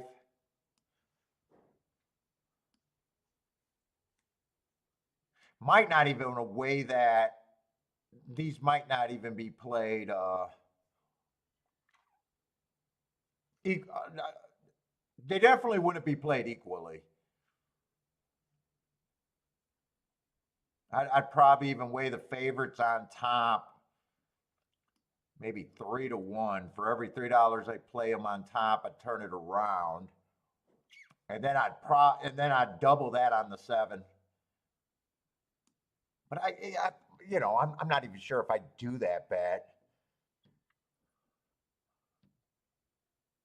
7-2 is paying 30-1 right now. 7-4 is paying. They're all paying 25-1 on up.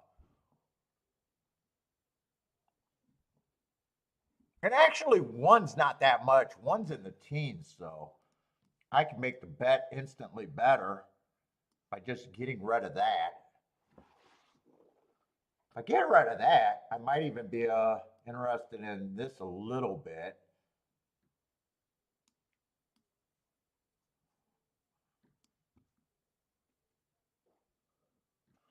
Let's see. Those would be the horses that I would use. Let's see. If we're going tri-theories, I'll fuck around with some. I don't know if I'm going to play this race. I don't know if I'm going to play the exactas and not do the tries, but let's Let's fuck around with the tries. I mean, I probably wouldn't mind this in a try box, trying to get the best try. I like the 7 on top the most, trying to keep the 1 out completely.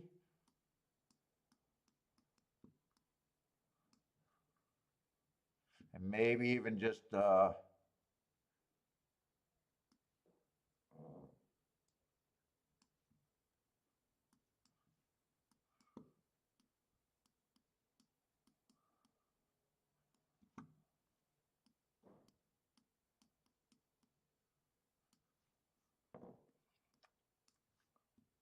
just because I'm writing all of these, there are options that I see. I don't know if it'd be all of them.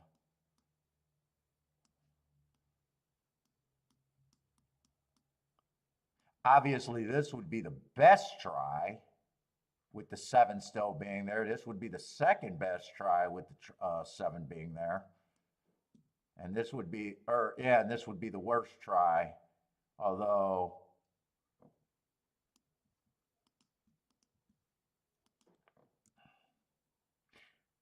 I don't think if I did the tries, I wouldn't do them at the, I don't think I could do this at the $30 level though.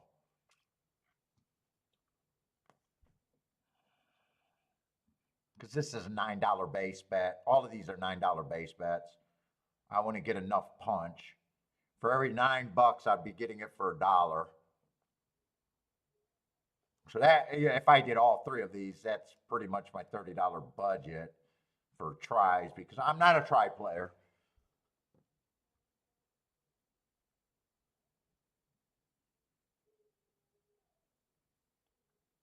This is what, a $6 for $1.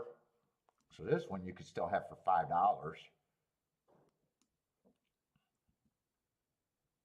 That one you could still do for $5. Or pick one of these. What would that be? $3 and have it for 6 times?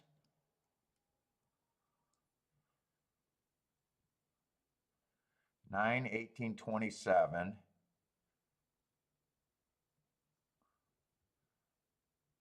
Wait a minute.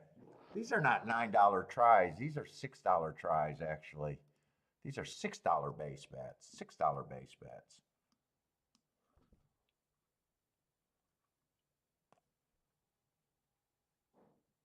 So you could go 6, 12, 18.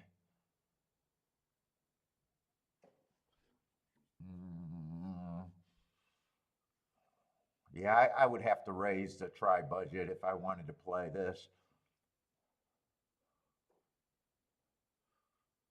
Rent is due. What's up for a rare Sunday? What's up, man? Bob, how's it going? Who else is sliding in here? That's it. I'd have to get the 1 completely out of it, and the 6 can't run, even though the 6 would be great for that ticket.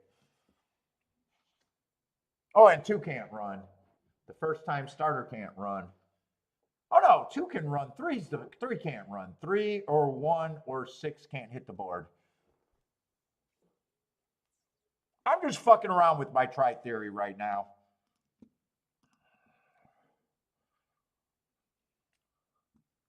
I'm not even sure if I'm going to do the exactas here.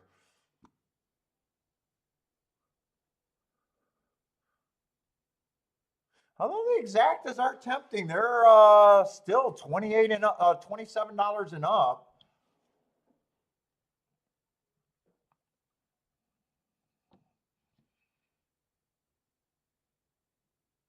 Let's see, have I played a bet? Yeah, I don't think I played a bet, or did I play 1 bet? I don't even remember. I was cheering for a horse. I came close to betting. That's right. I came close to betting, but did not do it. No bet, no bet. And no bet in the first race. So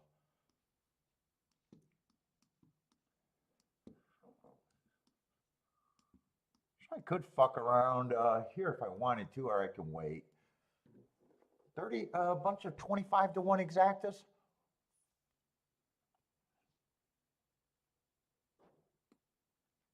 That I'd weigh.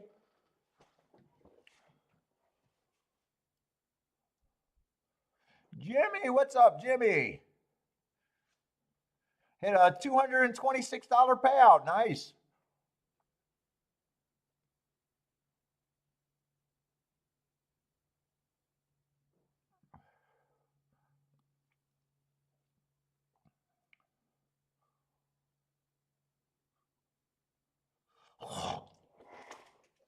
Let me re-glance at this race. How dangerous do I really think this one is?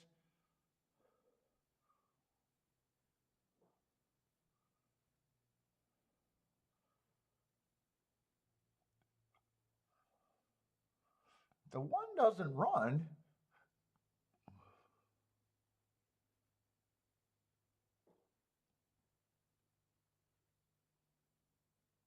Two's probably the most likely horse to run of the other three, I think.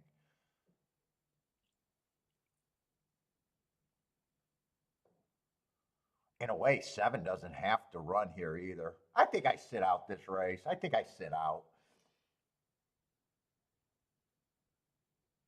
The exactas are also dropping too. Now they're about 22 to 1 with the seven on top. They are dropping. I think I sit out here. I'm more interested in the exactas, obviously. But I think I sit out here.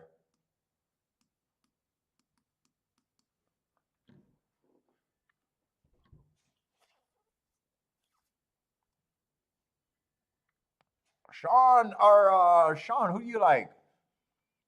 1346, 1346. Ooh, got the 6 in there and the 3. Blair likes the 157. Jennifer, calling out the red borders.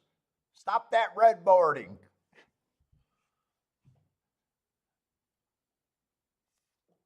Rex, what's up, Rex? Boater, what's up, Boater? Oh, doubles at OAKLAWN? I'd probably play the doubles different depending on what I think I could get to next race.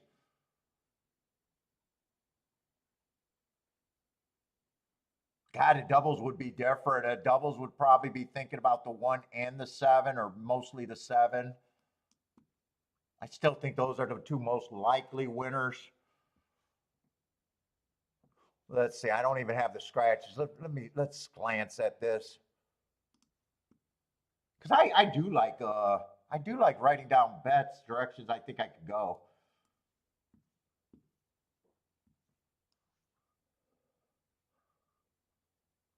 Let's see. Really, the doubles, you just got to look to see what pays with the. Definitely not going to have time. They're in the gate.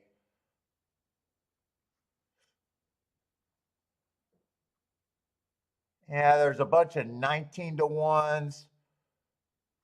I'd have to avoid the 8. I do know that. I'd have to avoid the 8. The 1 and the 2 are questionable. 19 to 1.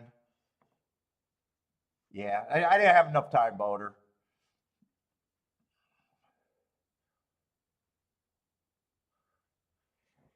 Let's see. 2 outbroke everybody. 7's going for the lead. 2 was the horse that I thought was the most likely horse to run. Oh, 6. This 6 is interested. 6 is super interested.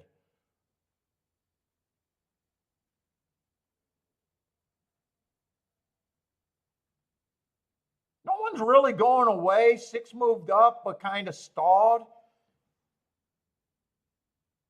2's still there. 7's still there. 4's still there. 6 kind of fell back. But 1's going to be a problem with my tickets. Well, my tickets that I could have put in. 1's definitely the problem. I wanted to do the 1, but I seen that if the 1 won, the exactas, the same horses that I could play were considerably less than the 7.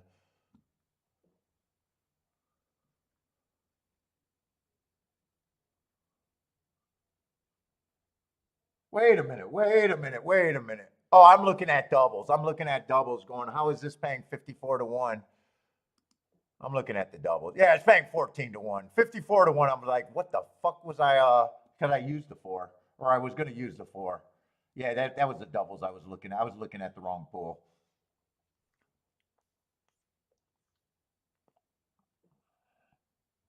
147, likely exacta, likely try. I thought the 7 was better than the 1. I was wrong on that, but good sit out. Good sit out. This is definitely the way I would have approached it, and I would have been wrong. What do I got this 3-1 over here for? The fuck was this 3-1? That's not a bet. That's not how I write down bets. I have no idea what this 3-1 is here for. I just know it wasn't a bet that I was considering.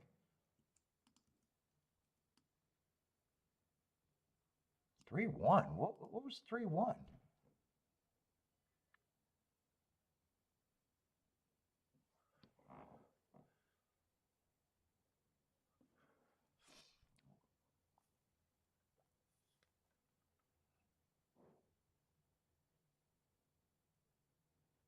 Four seven I would have liked, but not 1-4. What is 4-7 paying? I would have played that, 3 times less. I'm just curious what it would have paid. 4-7 would have been 39 to 1, but 3 times less. So for every $15 I play the 7 on top, for every $15 it'd only be $5 the other way. That wouldn't have been good enough. 7 would have probably had to win outright.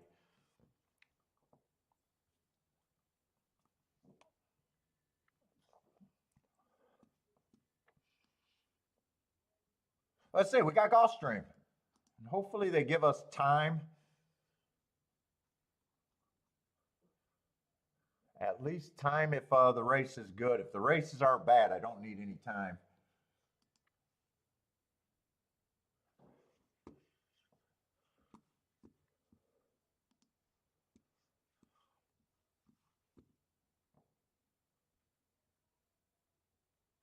Yeah, that's how I would have played it. Rent is due for three to one for every $3. So I was thinking $15 and $5 is. I wanted to did 30 and I would have did 30 and 10. That would have been more than that race would have been worth.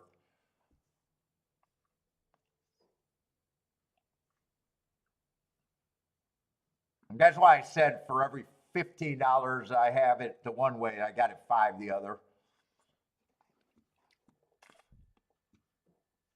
Sometimes I do 4 to 1. Sometimes I do 5 to 1. I've been trying to say when I weighed it because some people think I'm just doubling it when I weigh it.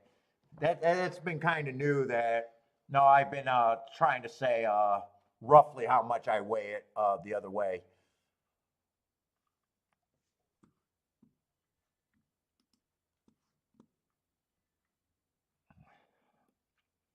And usually when I'm weighing it, that severely, it's because I like the chalk the best.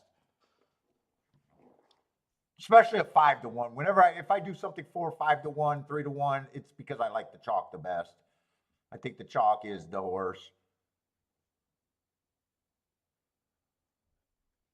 I usually don't do that with prices.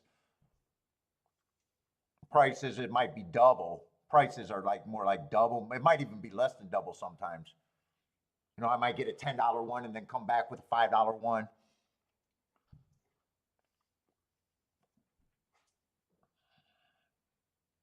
It's just weighed, where I got it more time.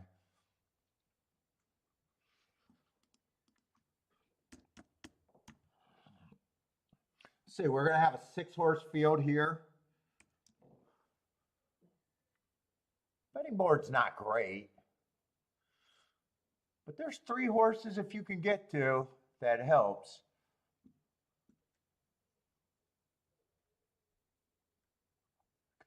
The 2 catches my eye right away.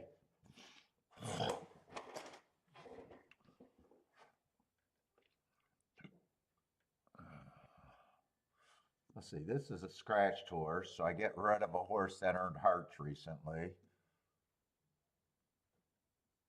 What is this, 35,000?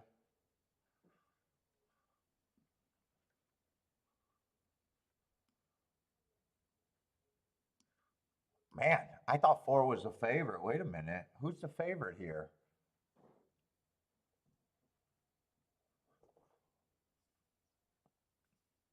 Boy, if I thought 4 was a favorite, I'm already saying that 4 should not be 13 to 1.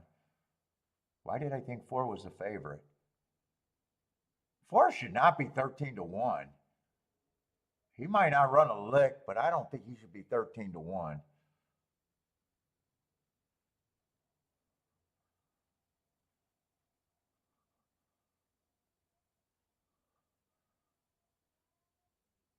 Five, I don't think should be that price. Wait a minute, this race got a little bit. I got to see these favorites. Wait a minute.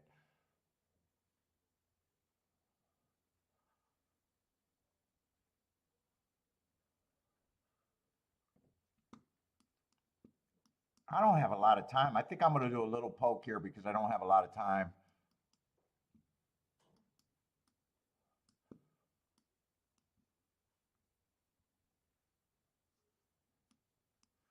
Two in the six, 2 in the 6. I don't have time to draw pretty pictures.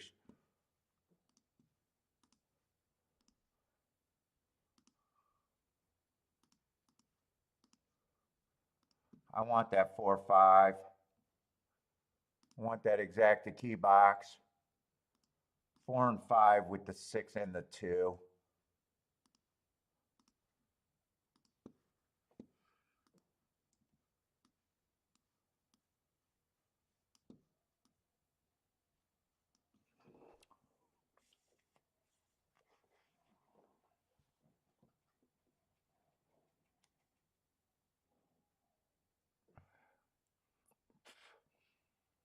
I don't even think the 1 should be 14 to 1, really.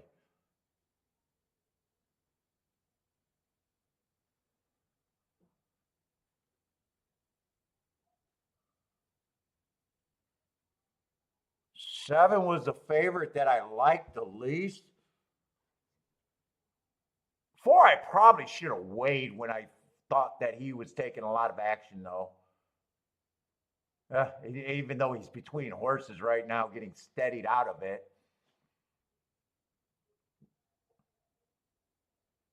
I need a fast pace for this 4 and 5 to keep running. 23 and 1, I might have a decent pace.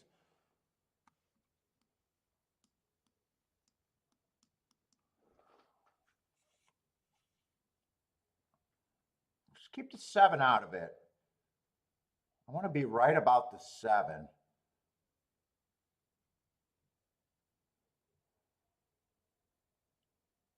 Keep the 7 out of it. Keep this 6 and 2 going. Just keep this 4 nursing along.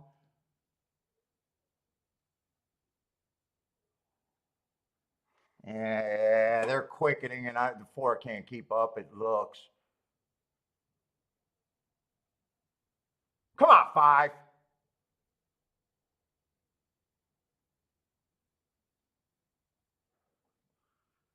Five's going to be in a battle with the 1, but I think 5 can get second. Come on, 5. Get by this fat boy. He's fat. That looks like me running down the block. Come on, 5. All right, I'll hit that. I did not get to see how much that paid.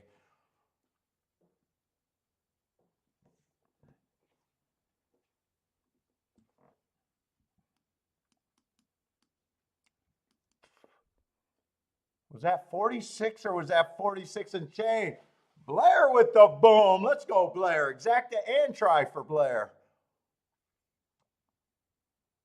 I'll take that exacta. I hope I can take that exacta. I hope that exacta. I think that exacta is going to be useful at the very least. I wish I would have looked at the prices. I wish I would have looked at the prices. I'll be profitable, but betting for every, I bet them all equally. So That's not even going to be even money. That's not even going to be even money. It's even money for this bet, which should not have been played like that. Yeah. For every 8, I get $16 here, but I actually got a $10 base bet, not an $8 base bet. I bet them the same. Plus, it should have just been the 4. It should have just been the 4. Maybe I could have played the 5 on top, which would have been a loser.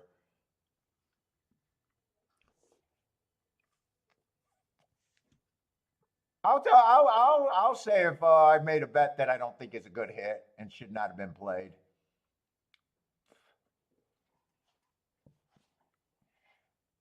I don't know if 5. I think 5 was a little bit better of a price. I knew I didn't like the 7 at all.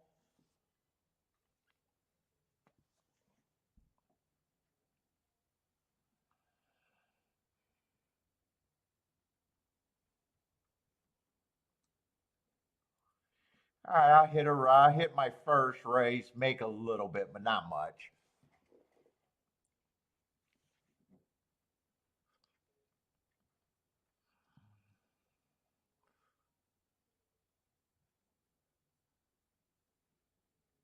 Yeah, I should not be cashing 16 to 1 exactus.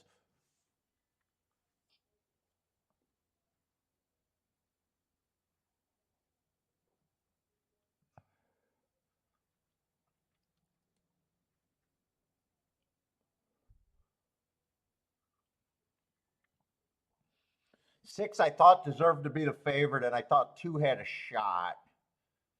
Did not like the 7. And I thought 4 definitely should not have been 12 to 1. And then I seen the 5 and was like, well, he should be 9 to 1. But not a great bet.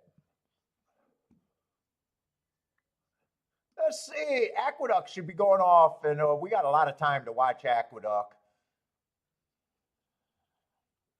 Blair's fast today. Already got his Aqueduct loaded. 3, 4, 5.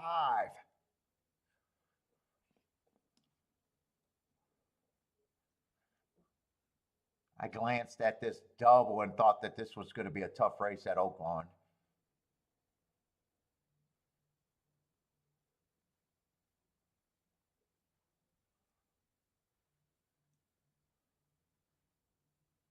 I think the 8 was going to be the favorites according to the double.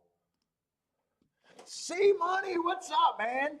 C Money, I woke up at 6 o'clock this morning, opened up a chat GP or whatever it's called, and was fighting with the AI about betting theories. I was fighting with them about the definition of handicapping horses. And I was arguing with them that price was everything and handicappers are just pricing. And they were like, no, they're using all different things. And then I was saying, no, they're doing all different things to get to pricing. Kiki's like, Kiki fucking woke up and was like, what are you doing? And I said, I'm fighting with AI. And she's like, you're an idiot. You're an idiot. But I got him to admit. So I finally got him to admit. Dude, if I signed into that, would that conversation still be here?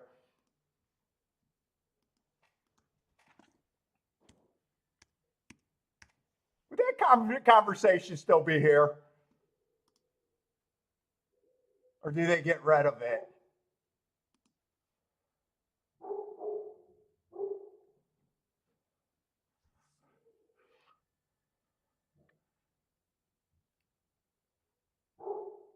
All right, so my last comment was, I go, nothing is guaranteed in gambling because they kept saying, no, nothing's guaranteed. But after a large number of bets, you will do well if you're get the best pricing. If you do that and still a loser, that means your opinion or your pricing is bad. And I finally got them to fucking admit, you are correct. In the long run, attaining best pricing, market value bet should lead to profit. I'm fucking going nuts. They kept, indeed.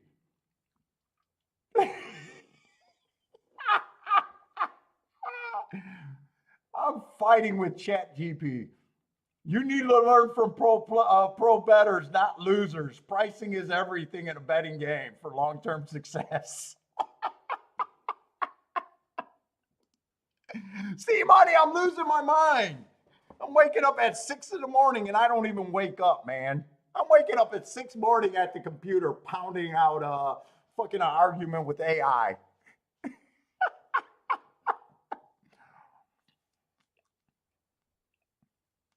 What's up, Parsons?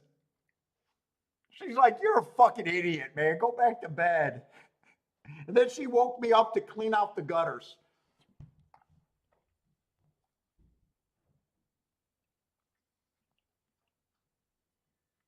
I can't wait till the show's over. I'm going to go back at them.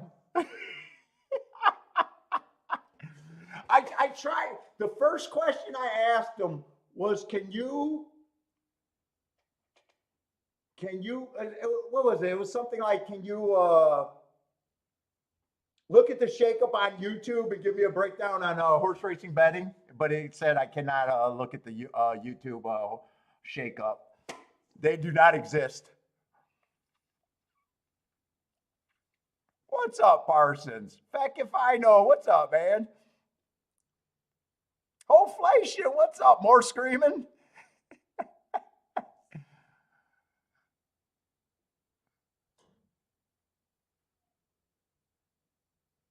What a fucking guy. I'm fucking arguing with AI.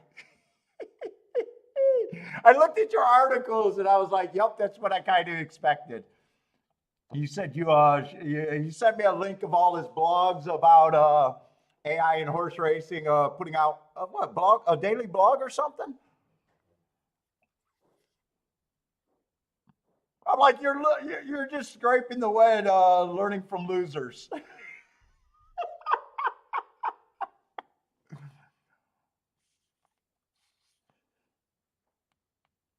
Oh, Parsons in a tournament today. Got the 2 at Aqueduct for a tournament play.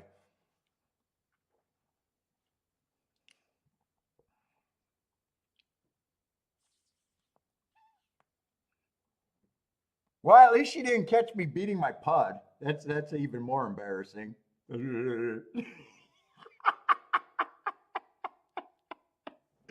Catches me. I'd probably have less shame doing that than arguing with chat.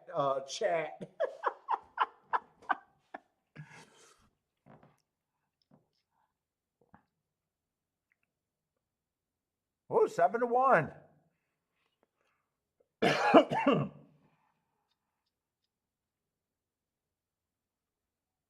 I had fun though. I can't believe that's where my mind was this morning.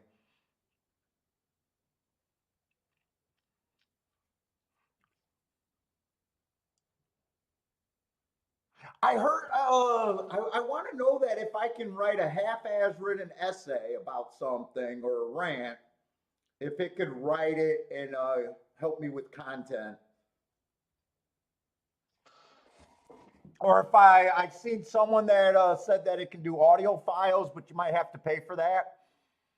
If I can just speak and then it writes with my my very low communication skills.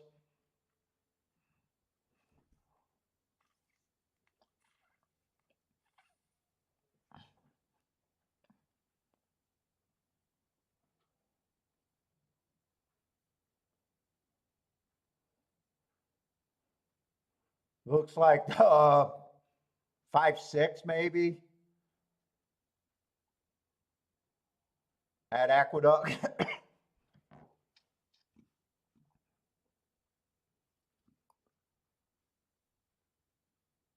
Yeah, I was trying to look up YouTube how to use it too, and I was like, man, I feel like an idiot. Like it was all over my head.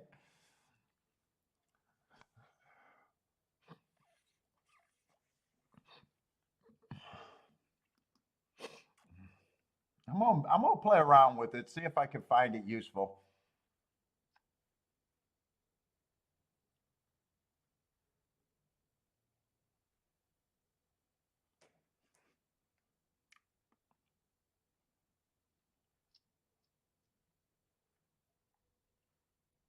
All right, we do got a big field. I just think this is going to be a fairly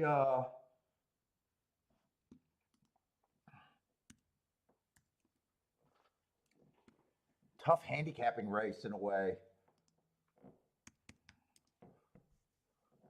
Chalk fest so far, yeah, without a doubt, chalk fest.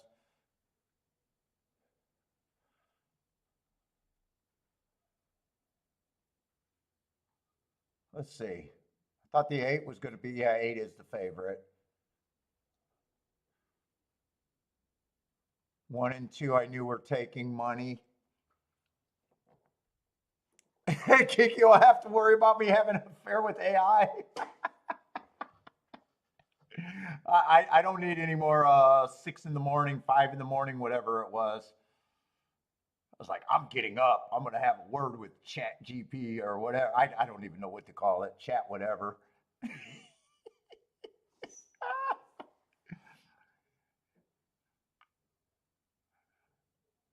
Let's see. If I'm going to poke holes in this horse, first race was pretty bad, even though I can forgive anything first race out. And I thought he ran with the bias that race. I can still forgive it because it was first race out. Second race definitely was improvement. But you know what? I still got a matching pace with the slowest winner of the day, which could be tricky because if you believe he's not a front runner, that could have actually been a good race. But I also thought the inside was good that day. I don't think he's a throwout. It's just maybe a beatable favorite, maybe. 10 looks pretty hopeless to me.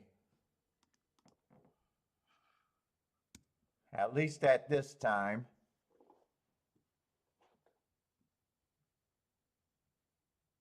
9, I guess I'm just starting with the bottom of the field. Let's see, 9 match strides, first two calls, first race out with the slowest winner of the day.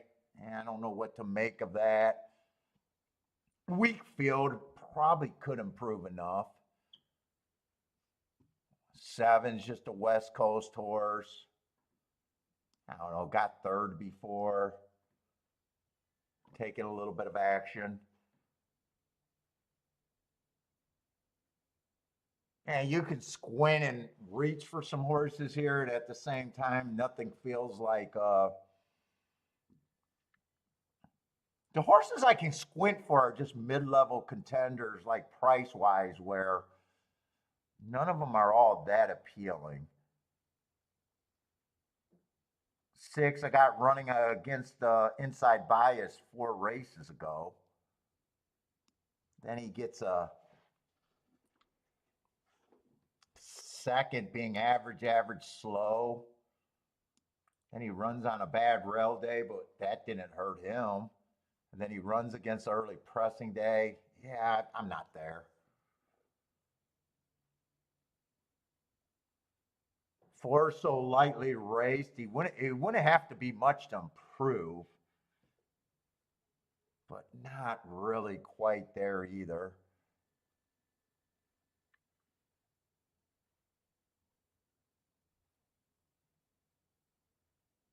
Two's a little interesting running against a stalking bias. I think 1's the most interesting. And he's just 9-2. My opinion is not. I mean, if I'm at 1-2-8, there's not much there. There's honestly not much here. Gizmo, what's up, Gizmo? Oh, did I miss Greer jumping in here? What's up, Greer? Even though I don't see him.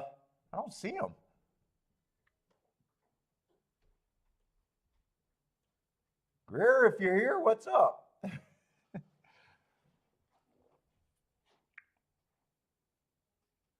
Let's see, Blair likes the 256. I could probably watch that because I doubt it if I do anything at OAKLAWN right now.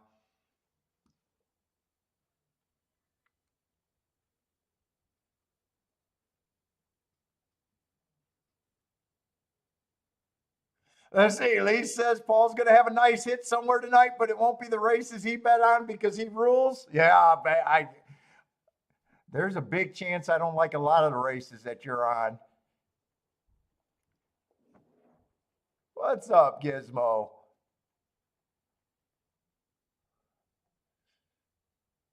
Gizmo, where you been? What? You had a nice hit and we haven't seen you for a while.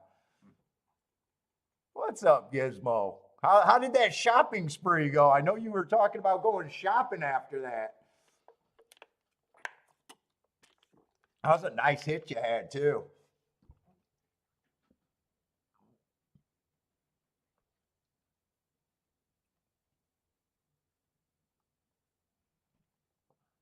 Let's see. Rex likes the 378 over there at OAKLAWN. Charles is skiing off the 1 at OAKLAWN.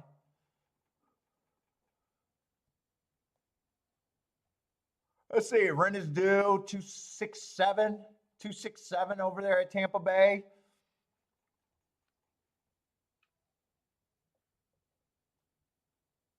Oh, you had the. Oh, are you on a crawl space? I only had one house with a crawl space. Never had problems with pipes though. Time for another nice hit. Got to pay the plumber, huh? Dude, I had a house in Chicago on a crawl space. Actually, the crawl space was pretty nice. I took out all the floors on that house. I had that house down to no drywall and no floors. And you had to walk on the,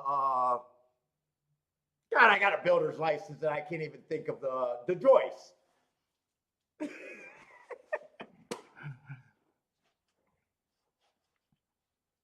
Although it made, and then I had to do all the plumbing underneath. And dude, I had to run electrical underneath. It wasn't that bad though, but I always get basements. I've never had a slab house either. I always get basements. That was in Chicago. For some reason in that area, they didn't have many basements though. Michigan basements are really big.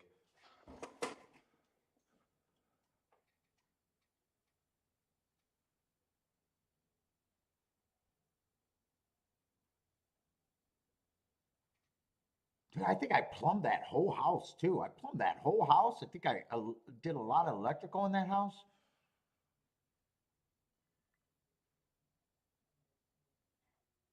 I got busted by the inspector too.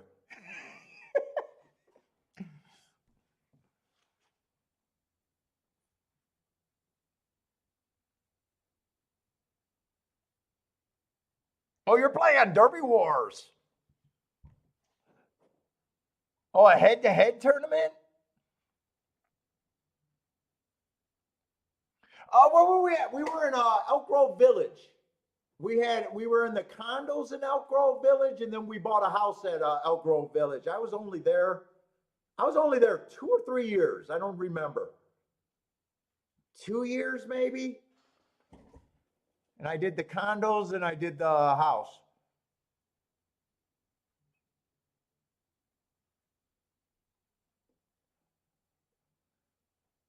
Yeah, Elk Grove Village, right by Schaumburg, and maybe about 5 miles away from Arlington Park. And the condo and the house, they were only a few blocks apart, maybe less than a mile apart.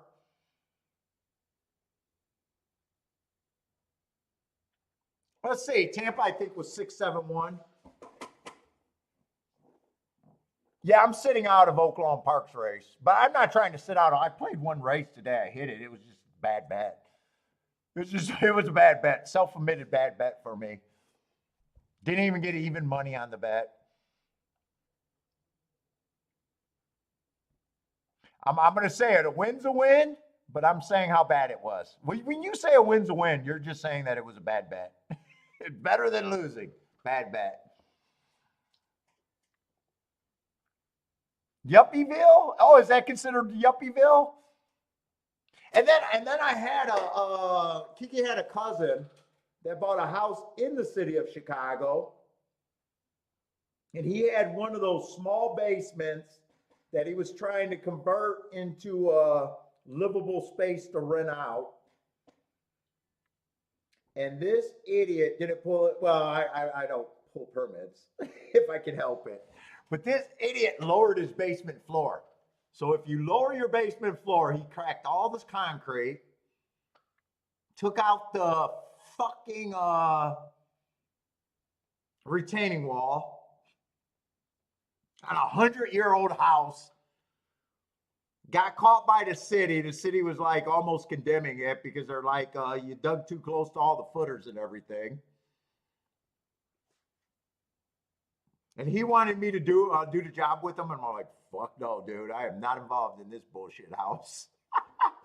But he's an idiot. And if you're an idiot, everything in life, my thought is if the dumber you are, the more life works out for you. Because he actually did pretty good on that house.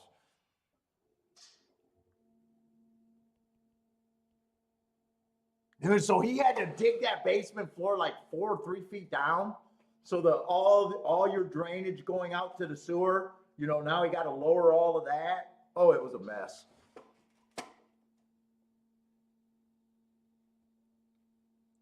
What's up, Zane?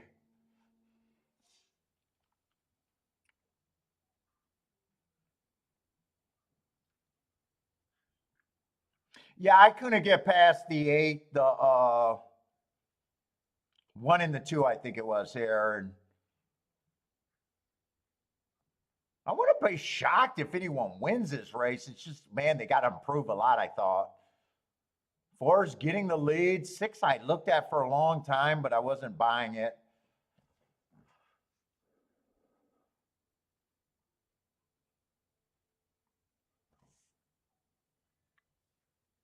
Four was a sprinter stretching out that only ran 2 races. Probably got no problem with him getting the lead. He would have been a hard pull for me. Right now, the race is shaping up that it could be something, though, right now.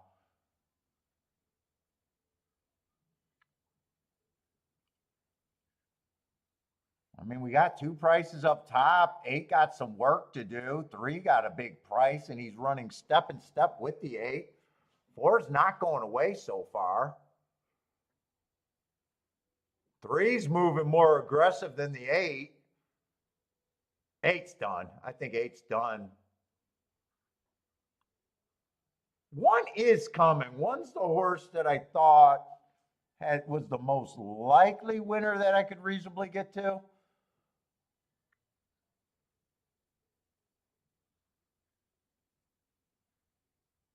Yeah, this is going to be a great ticket.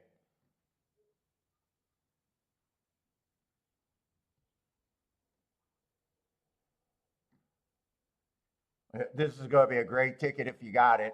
I hope you got it. 491. 4's 29 to 1, so we don't got to worry about anything else.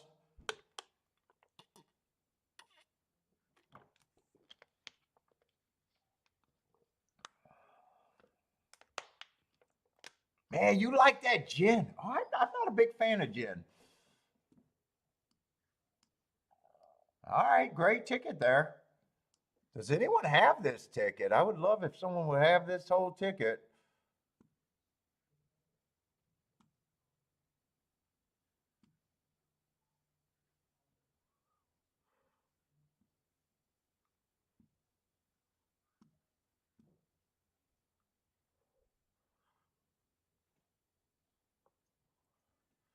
Bombs away, Chucky. All right, we got to, oh, God, man, I did not realize. Okay, I'm going to have to get, Sundays I take off. If I'm having a good week, Sundays I sometimes mentally take off. I'm not trying to. All right, we finally seen a nice price, and surprise, surprise, it happened at OAKLAWN, which is not really a surprise. Bob booming at OAKLAWN. I was hoping someone had that.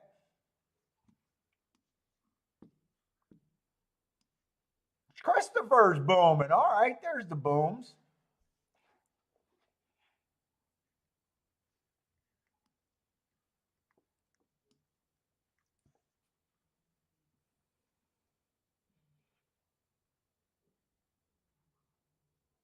Man, this looks like a pretty weak field right here. I got the favorite, average, slow, average. He's stalked. He does fit the track for what I'm looking for.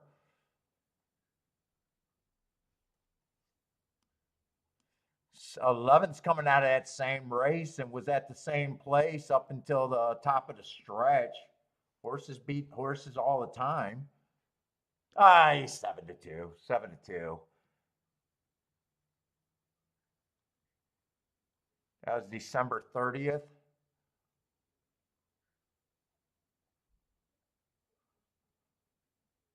I'm seeing if anyone else came out of that race. Let's see. I could get to the 1, which is another 3-1. Average 1 tick slower than the fastest winner average. I could definitely get to him, but that's not. 3 only ran 1 race. It was pretty bad. Dropping in class.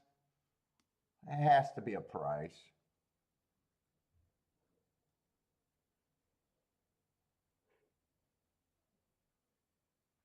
5 is at 30-1. He's just a maybe baby over there.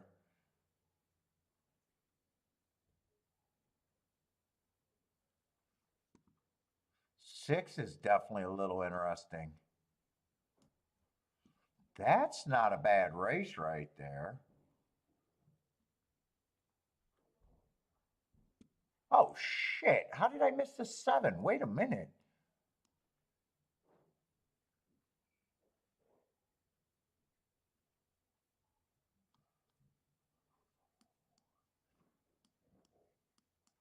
Shit.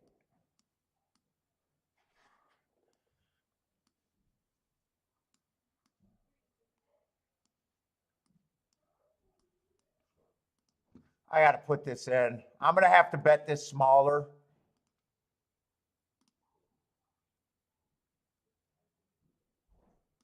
I want that 7-6 exacta box first.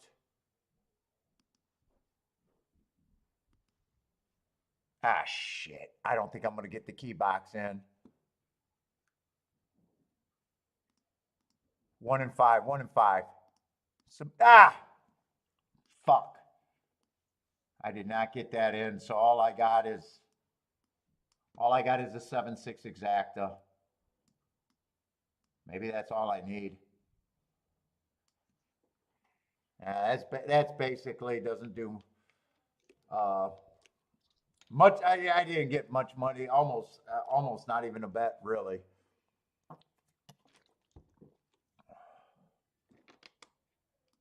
Unless it wins, then I did get the best part of the bet in, I think. Well, no. If the 5 gets first or second, 5's actually the best part of the bet.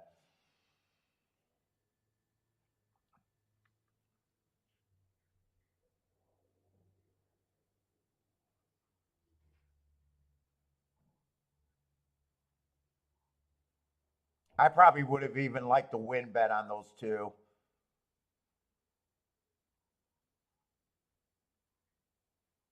Come on, just keep the 6-7. 1's gearing up, but 6-7 got first run.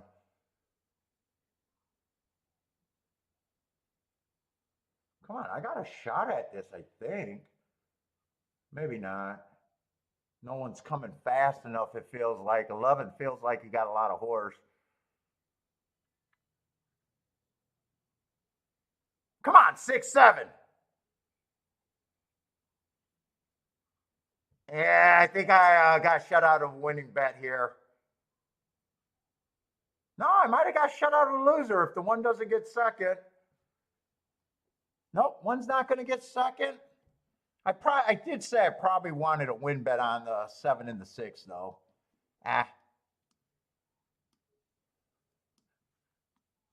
That's not going to cost much though. 7-Eleven, so it should be a decent exacta. I think the try is 7-Eleven. Did one get third, or I think one might have got third. No, I don't think one got third. It's not the 5. It must be the 10. It must be the other favorite, I'm guessing. I don't think it's the 6.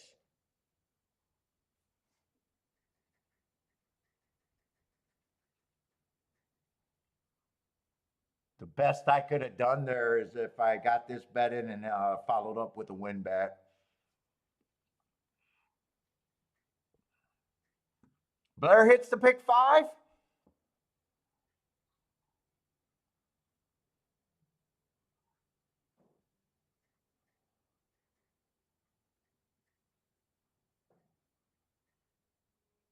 It was a 10, and the 10 did beat out the 1.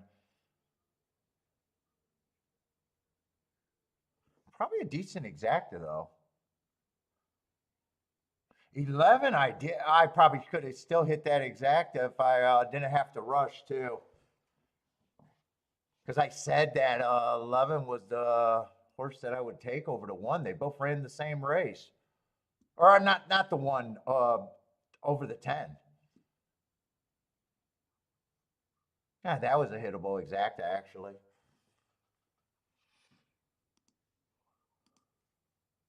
I completely, I didn't see the 1. Usually the hearts are the first thing I see. Or I didn't see the 7 until super late. All right, my best mark to a horse won the race. I was trying to do the right thing with them. 7-Eleven is going to be a nice exact at 32-1. Hater alert! Hater alert for Blair. Can you boom your play bet? I don't know. Is it a hit or not? You could boom. Well, 5-1. I don't know what you hit. It sucks that it's a play bet though.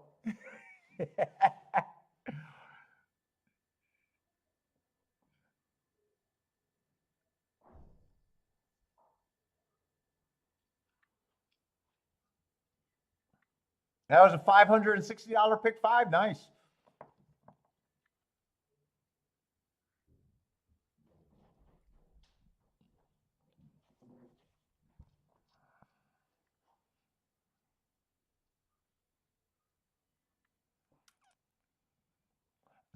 Zane looking over there at Fairgrounds. I do got to keep my eye on Fairgrounds. I'm loving Fairgrounds bias also. I just got to make sure I got time to mess around. OAKLAWN, we got 19 minutes, so I just got to remember OAKLAWN and GULFSTREAM. Once GULFSTREAM is over, so OAKLAWN goes first, and then GULFSTREAM is quick, and then there's a long delay. What happened at the first race at Fairgrounds? 7-1-2. Just a week exacta though, $8 exacta.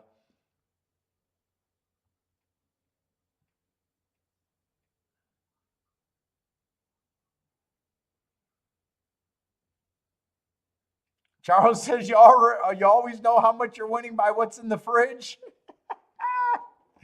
You got a loaded fridge over there? I get filet. Thaddy, what's up, Thaddy?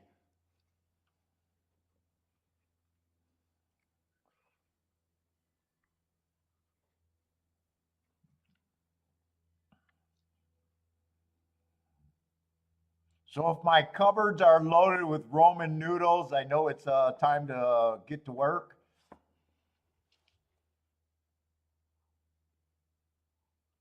Is that the cheap food you buy? I know it's jail food.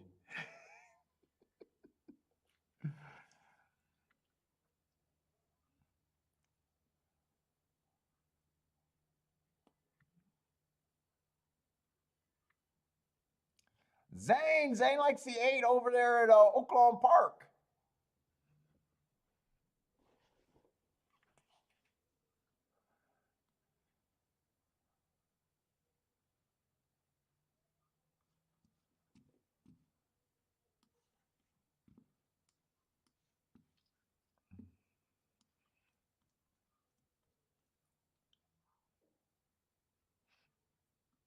Let's see. This was no bad, very nice winter though. I'm glad some of you guys had that.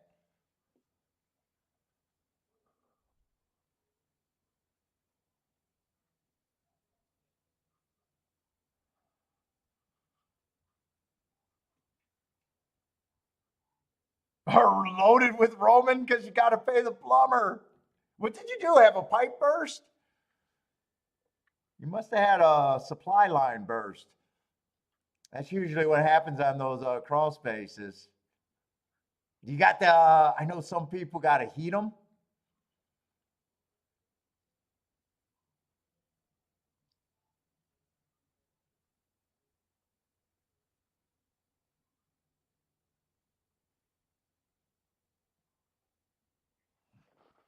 Who is this coming over the top? Six and, I don't know, that's either the two or the three. It looks like the three. Three's getting the lead at Fairgrounds. I don't know what kind of price he is. I'm in the wrong race. 4-1. Gizmo, you didn't go out there and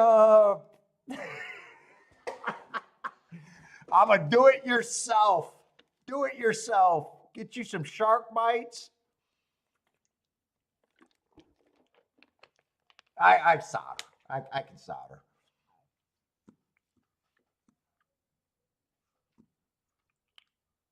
Come on, copper plumbing's easy. Copper plumbing's easy. Oh, you're now heated. Oh, you're middle age, living the single life. Come on, you got just whip out YouTube. You can fix anything with YouTube. The only problem about copper plumbing is if you can't turn off the water completely, and then you can't solder. Then you're sticking bread or those bubbles in the pipes.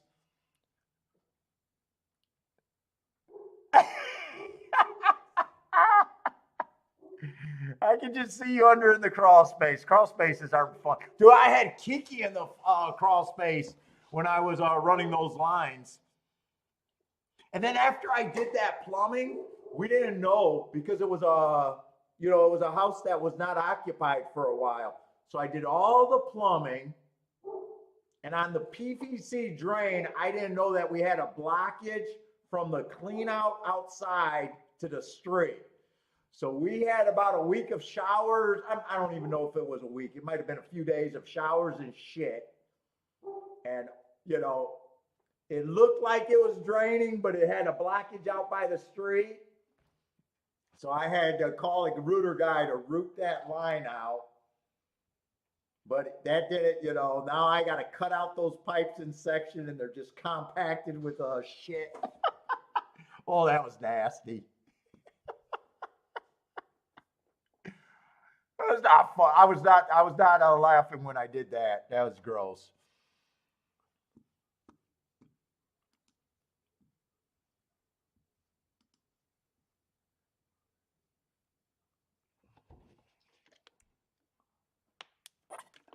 Yeah, I had Kiki in the crawl space. She was coming over there, and like I said, she had to walk on the floor joist. There wasn't even floors in there.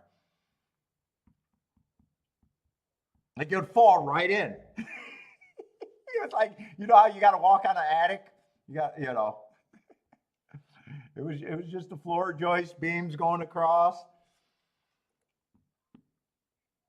I did it all myself too.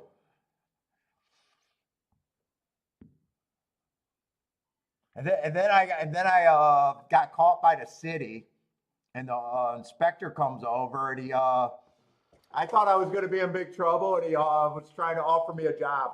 And then I took him to a racetrack. I took him to Arlington Park with his family. He's like, I don't know why you do this. We'll give you a job in a minute. You pass your inspection. You sure you're not professional? And I was like, nope.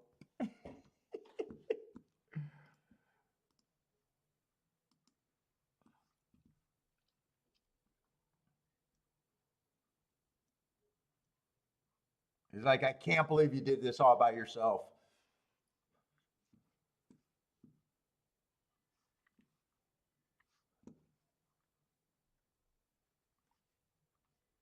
All that shit, it's all, once you learn the skill, it's all goes right with each other. It's not hard.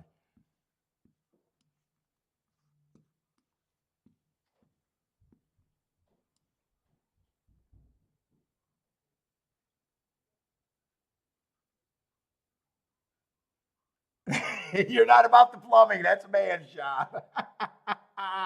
That's where you pull out. Yeah, that's a man's job. Dude, I'm just a cheap bastard. As soon as I know how much the repair, the parts cost compared to the labor, it's not the repair that gets you. You're paying for their knowledge. Everything is so simple. But when you realize that, hey, it's not even $100 in material, but the job's $5,000. I can't wrap my head around that. I'm like, oh fuck, I'll do it. I didn't want to do the windows in that house, and I hired a guy, or I didn't hire a guy.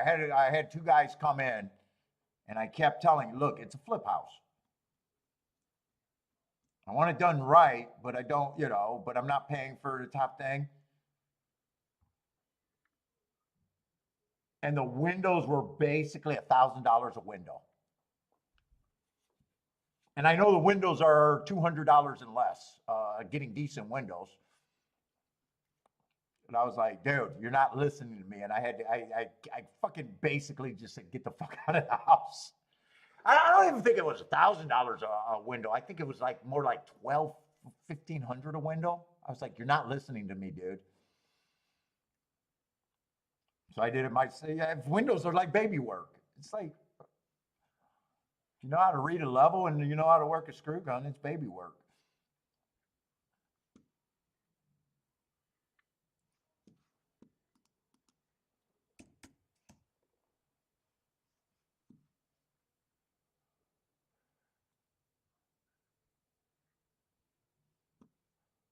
Let's say $6,000. No, 6 furlongs, $30,000 claimers. Little state breds, non-winners of two.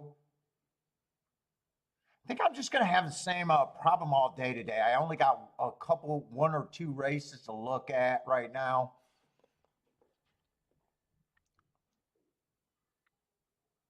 I wouldn't be shocked if a lot of these horses just ran together in that race.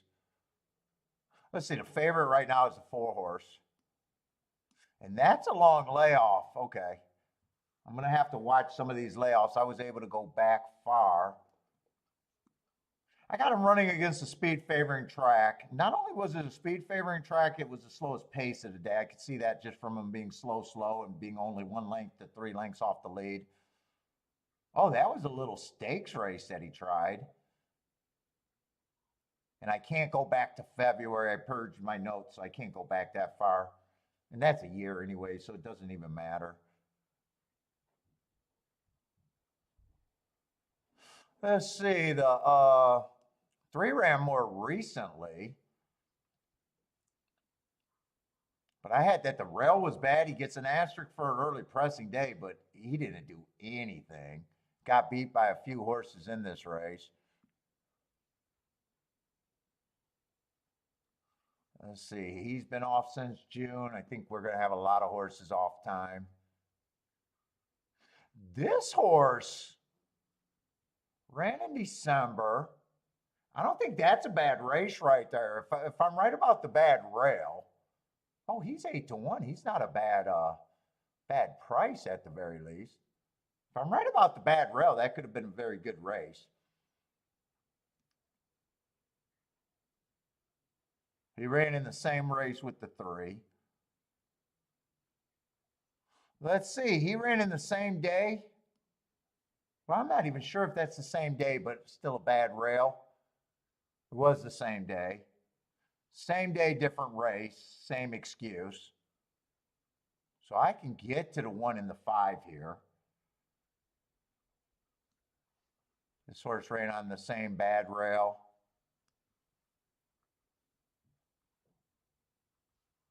Well, a lot of these horses are coming out of December 15. Let's see. I downgrade to 7, even though he's still probably a player.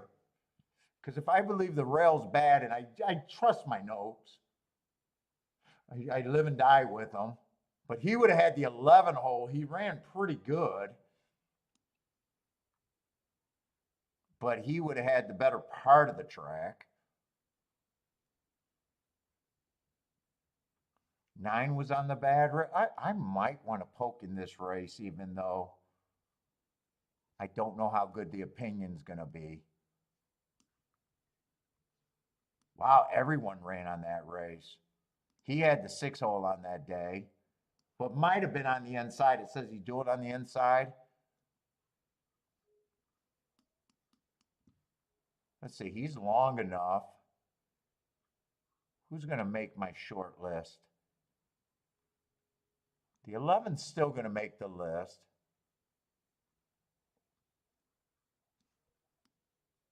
Nine at that price would make the list.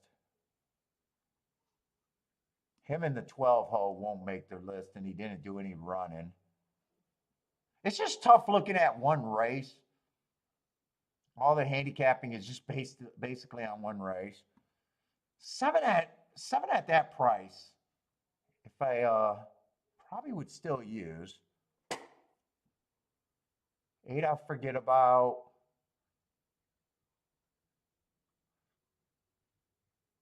6, 5. God, I might have a lot of horses that I'm interested in.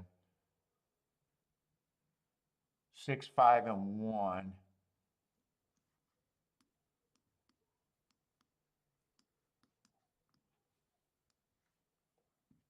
One is probably the most interesting, and 4 is still a play. God, I got a lot of horses. I really do got a lot of horses.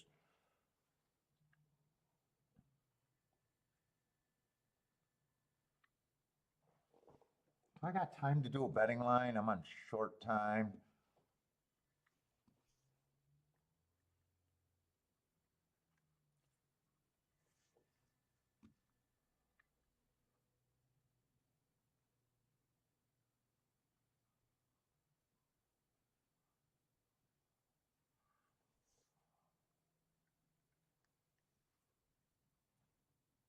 Nine is probably the most value of that group. 9 and 1.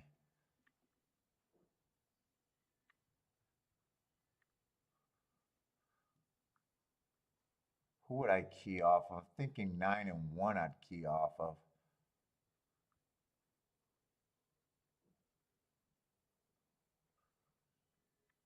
Six is just mid. I'd probably key off the higher prices if this race is automatically hard.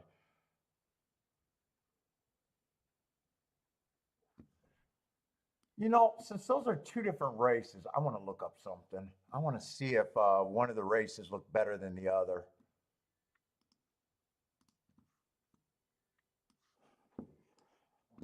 December 15th at OAKLAWN Park.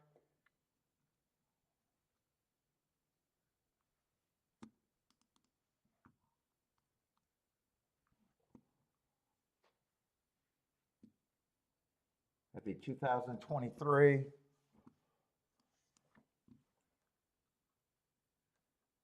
I'm looking at the 5th race, the 10th race, 5th race, the 10th race. I think it's just the 5th and the 10th, right? I want to guess which one of those races might have been stronger.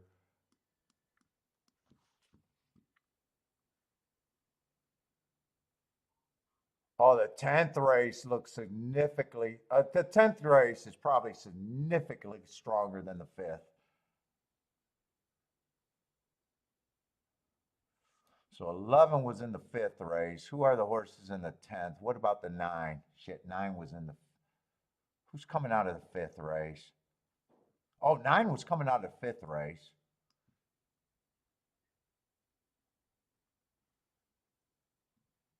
Seven was coming out of the 5th race. 6 was coming out of the 5th race.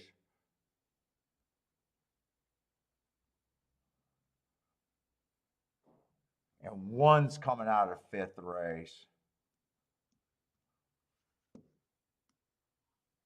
So 9, I drop him. I keep him.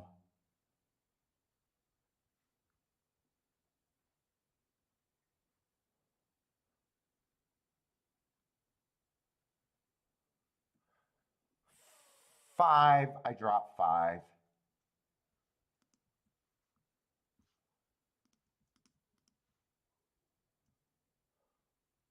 What about the 7? No, 7 I have to keep. That makes it way more manageable.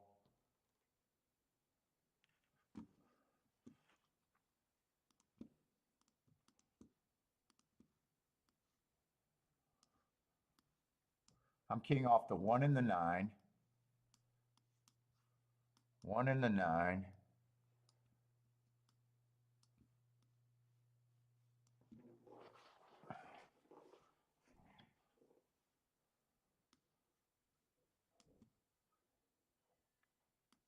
One and a 9 to win.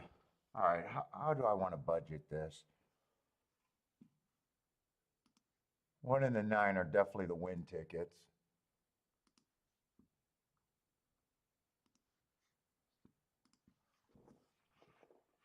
One and 9 exacta box. I don't have to worry about that.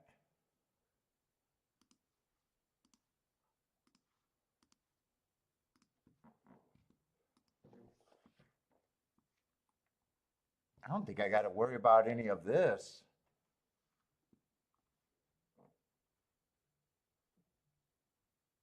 Whoop, 9 just got scratched. Ah, shit. Oh, that's probably, God, that was actually the best part.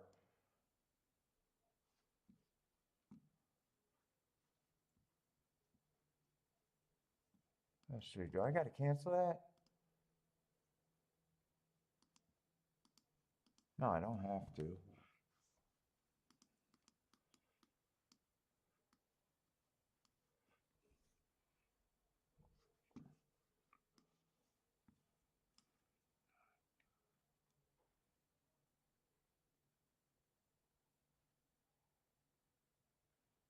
I'm seeing if I want to include anyone. Actually, that makes my bet way more manageable.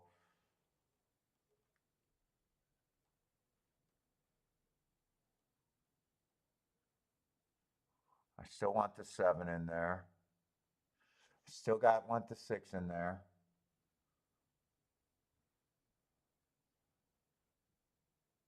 I think I want to bring the 5 in there, even though that's, I think, was the worst race. He was a closer, and that race was considerably slower.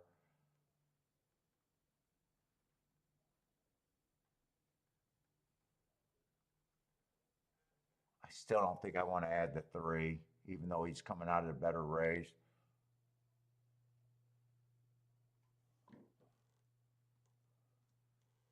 So who did I want to add? Just the 5?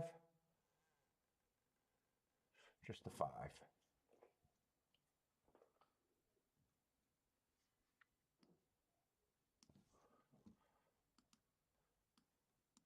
Let's see, that bet is not happening.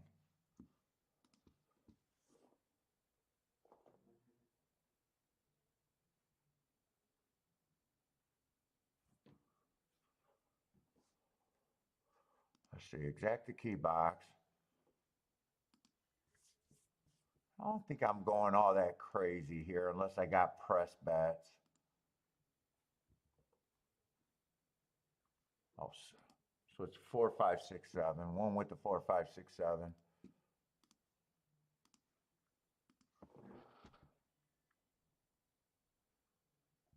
I want a little bit more on the 1 to win.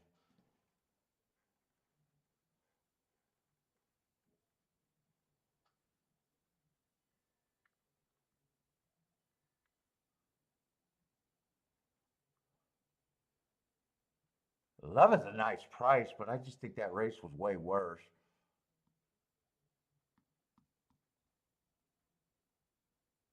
Let me look at the 11 one more time. 23 and 148. Why did I think that race was so much worse? You know what? I'm going to put a Win bet on the 11 too. I don't have them in the exact. I'm going to get a 111 box also. Ah, shit. One did not show any speed here. Yeah, I might have the horses, but the wrong key. Fuck, I thought for sure one was the fastest horse in the race.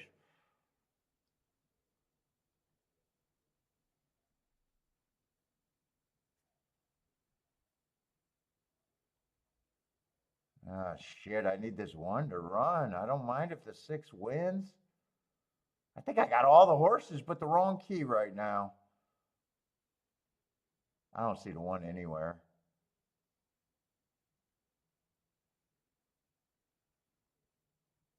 Huh.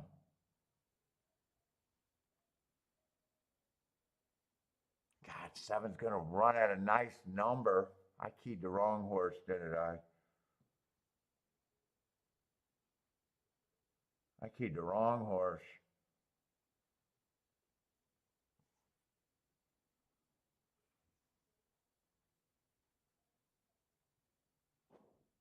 God, I keyed the wrong horse.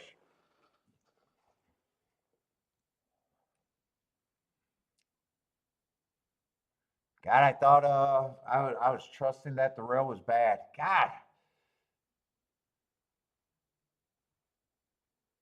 Well, he was coming out the 5th race. I trusted my notes. So 1 beat him, and I thought 1 was at a disadvantage last race. Shit, 1 didn't run at all.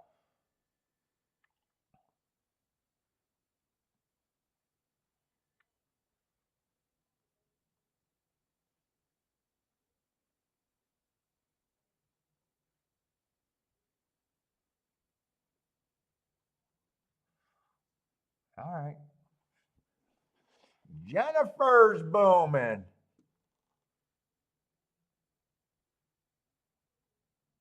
7 was the other big price. I should have just boy, I probably should have forgot about that 5 horse and forgot about that 11 and just moved the 7. Objection, 7 might come down.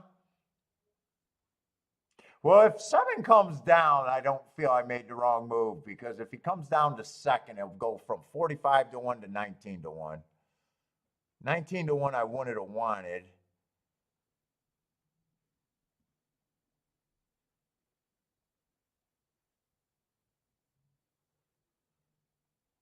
Those are all the horses I used except for the key horse.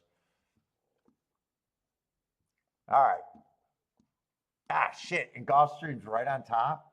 Yeah, Gulfstream's in the gate. Fuck Gulfstream. Let me look at that race. I did think so they did come out of the 5th race.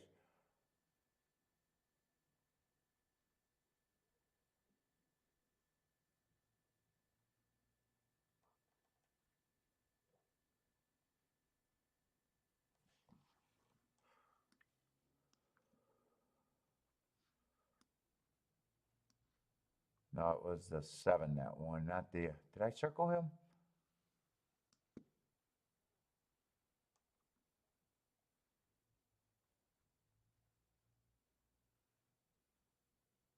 None of the horses out the 10th race ran.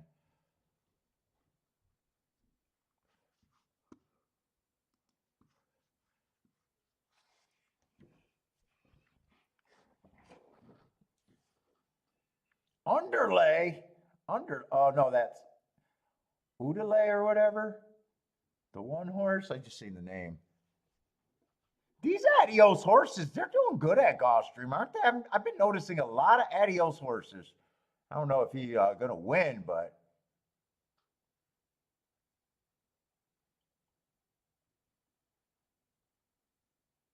that's going to be a Tapeta race. Let's see. 3-5, I think that comes in. Wow, they're already on the 6th race. 3 would have ran against early pressing day last race. Race before that, that would have been the slowest winner of the day. kind of race is this? 12-5 claimers. I'm just looking to see.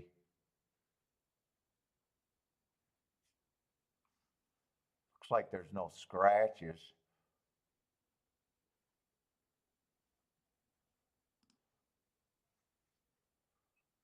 Three, 7-2. 5 might have actually won that. 5's a big price, huh? 5.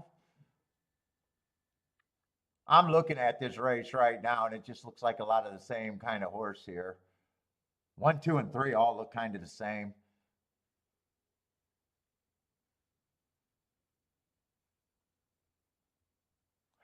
Four looked like he should have been the favorite there. He was the favorite. I think he should have been the favorite over the 2.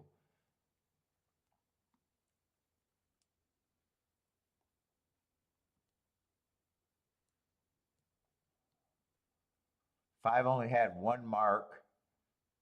5 doesn't look any worse than anybody else here until you get to class. Did 5 win that race? Wow, nice bomb.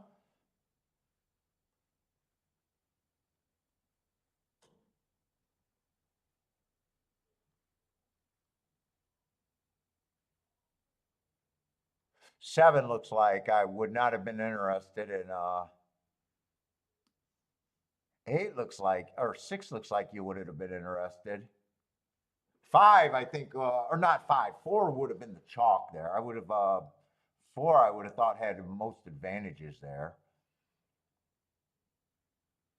5 doesn't look, honestly, I don't think 5 looks any worse than the 1, 2, 3.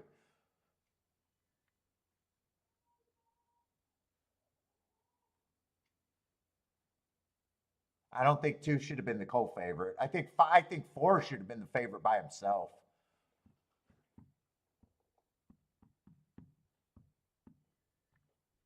I'm actually surprised that the 2. I don't see any difference between the 1, 2, 3, especially.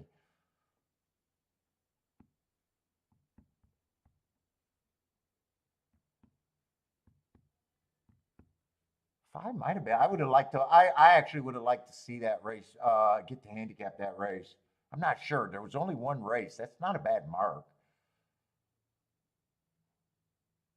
It's not a bad mark there. Let's see, Blair, 136 at the Duck. Fairgrounds is getting ready to run.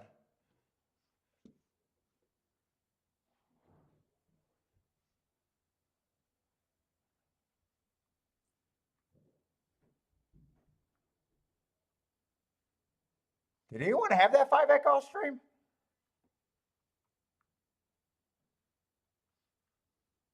What's up, Elliot? What's up? It's been a while since I seen you, Elliot. Did they, by the way, did they take that 7 down, or was there even an objection at OAKLAWN? Someone said he's coming down. I'm not sure. They're showing a replay pretty quick, so I doubt it if he's coming down. No, they didn't come down. I'm not even sure if there was an objection there.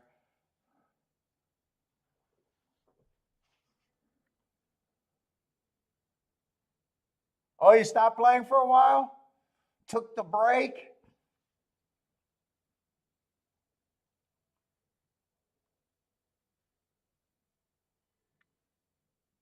Oh, it's just such a wrong key right there.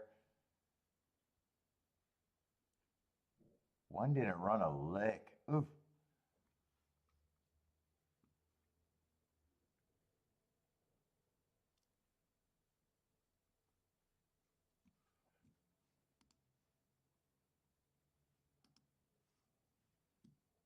Let's see. I want to see Fairgrounds, and if I can watch Aqueduct, and then we got OAKLAWN.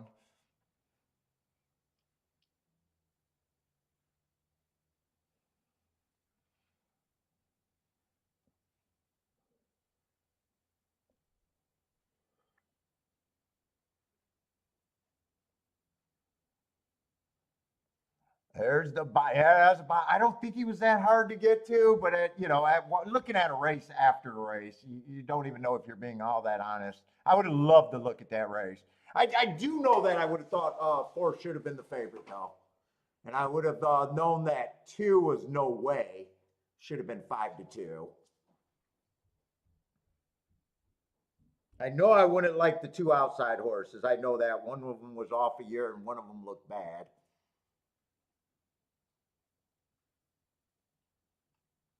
So it just matters if I take that 4-5 and then I say that would have been a loser. I could see myself taking the 4-5. I can't play the 4 with the 1 through 3.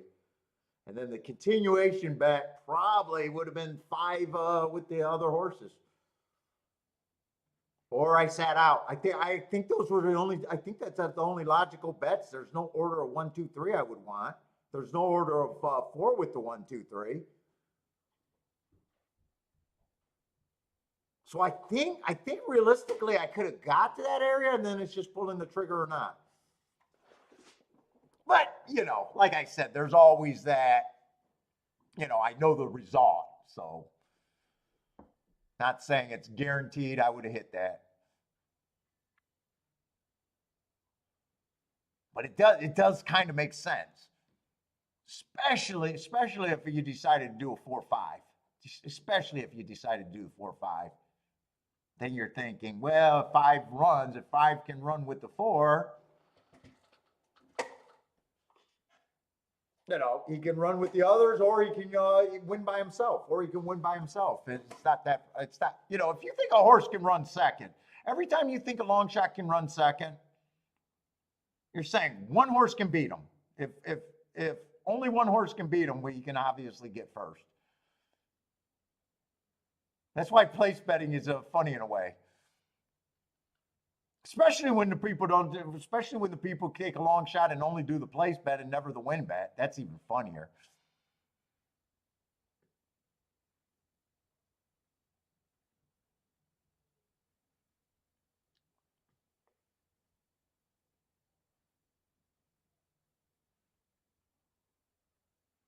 Let's see, there's an outside result at Fairgrounds that I know I probably can't hit unless the 8 pulled to the 4 hole.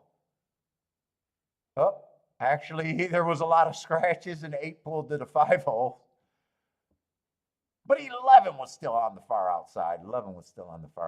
But I am keeping my eye on Fairgrounds. Charles likes show betting only? Only if it's for $1 when you're down. Dollar show bets when you're down are the best spot to go.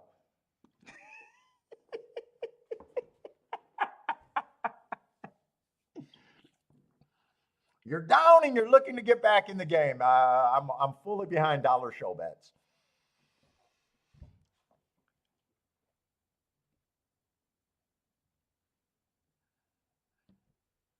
You hit the first one, you adjust where you're at, and you only got 100 more to hit to get out of your spot.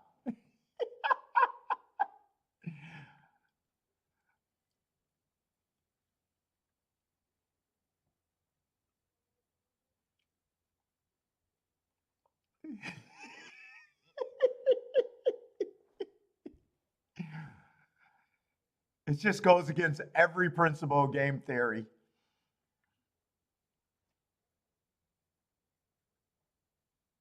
Going to gamble and having to be right 100,000 times in a day.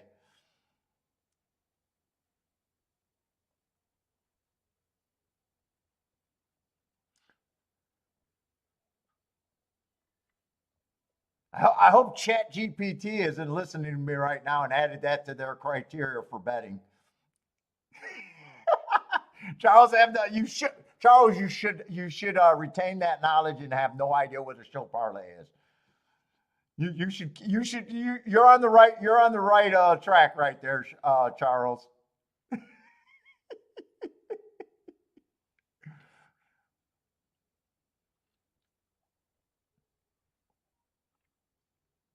Let's see, we're going to have decent prices over here at Aqueduct. 5 at 7-1 and 6 at 5-1. Their favorite's going to get third.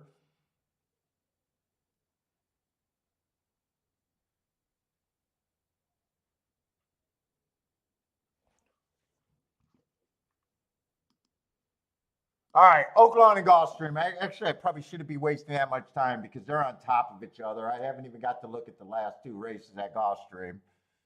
And I'm not sure, that might have cost me a real shot there.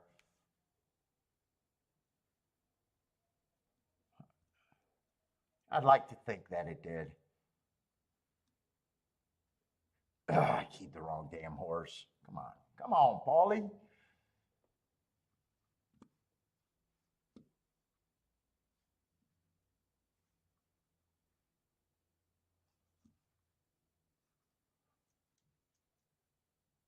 Fourth race, we got the 6 and the 8. So what is this? This is a small field. Small field for OAKLAWN. 7? That does not sound right. They're taking the day off too on Sunday.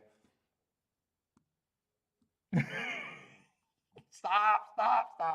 I actually like the shorts. I like the dad jokes.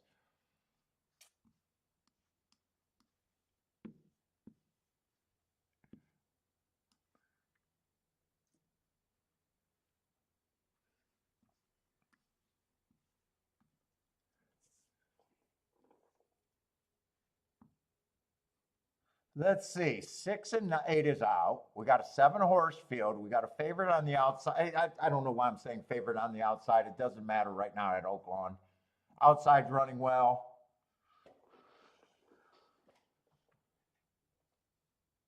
Let's see. We got 45,000 now. Winners of 2. And we got to start with the 9. That's where all the action's at. 9, not going to have that big of a problem with the 9 other than pricing right now. I got 4 races to go. Him getting a 3rd, 1 tick slower than the fastest winner, average slow. Wow, being 5 lengths off. Either that was a really, really fast, crazy pace that day, or well, it was early pressing day. I was going to say, or they were coming off the back. I'm going to say I think that's a good race because, man, you usually don't get 1 tick slower than the fastest winner being 5 lengths off the pace on an early pressing day. That's just very rare. That's actually a strange mark. Then he gets a speed favoring track, blew a lead on the speed favoring track, but, you know, according to speed figures, he did run a top, so. Comes back, gets a bad rail day, so should have got an asterisk. I like that race, and then he wins off of that race.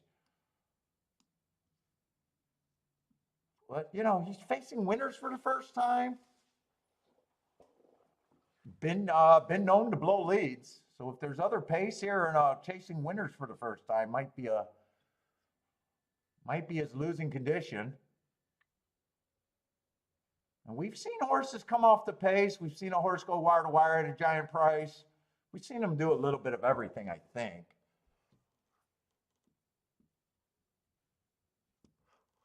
Let's see, 4 races ago. I love that race. He did not come back to win, but he did run a top, kind of a top. I would have liked to got more use, but he got excuses after those hearts too. The next race, I got him on an early pressing day. He was a closer.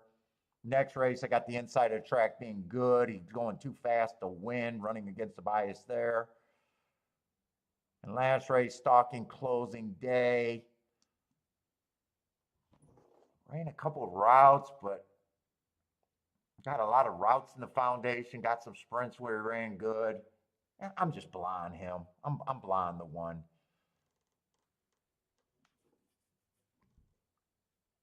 And Bly's, I either hate him or he's a contender, but either way, he's fringe and at the most 5-1. At the most, he's 5-1 in my head.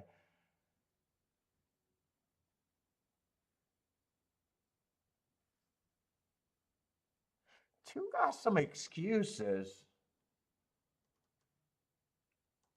Yeah, I think 2 should be higher than 6-1 myself. So far, I'm not seeing that much speed to bother the favorite. This horse might have a little bit. He was at least dueling. That's the only race. Yeah, he's probably more of a stalker. I got a feeling he'll stalk here. 2 races ago on a bad rail day, matched strides with the slowest winner, average before just hanging on for 3rd. Last race was a solid pace. Bad rail, so he was off the rail. But he feels like he just has to improve. Yeah, 7-1's probably about the right price. I don't think you're getting overpaid.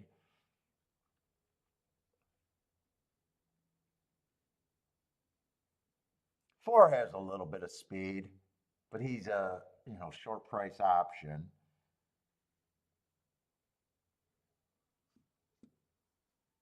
Four and five's coming out of the same race. Four ran better. I don't know where five. No, five ran better. I don't know where four speed went that race. Four on the turn improved. Where was his speed?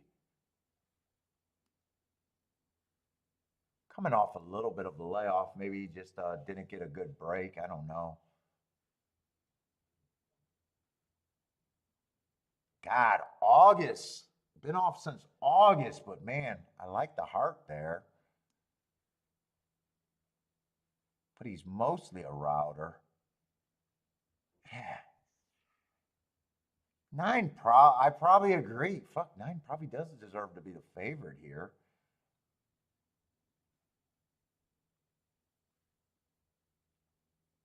I don't know about that price though. Four or five would have to break. Otherwise, he's off by himself. Two, I probably need a bigger price than that on the two.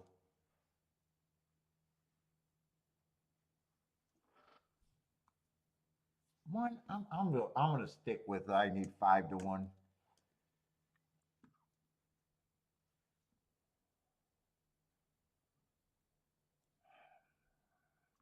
I'm gonna take a hard stand on the.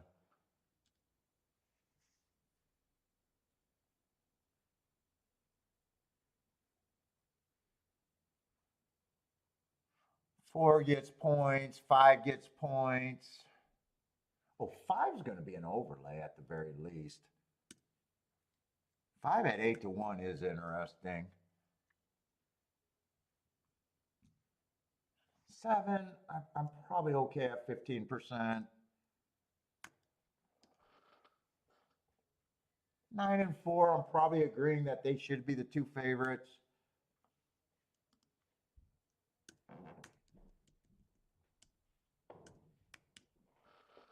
Yeah, I think I am agreeing that they're the two favorites at the very least. Rex does not like the nine.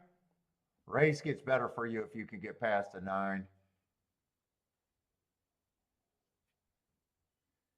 I think he's beatable if other horses go to the lead. If he's off there by himself, man, he probably becomes even a little bit of a favorite, better favorite.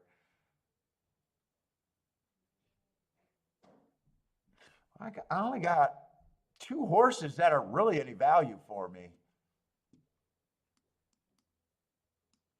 The five and the seven, I probably like the five a bit more.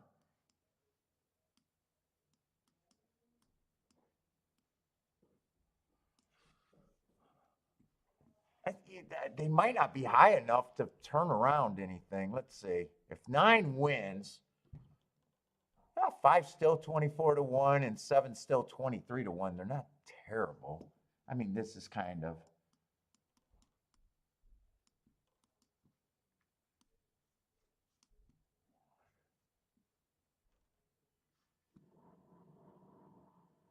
Bunch of 20-some to 1 exactas if the five or the seven gets second there.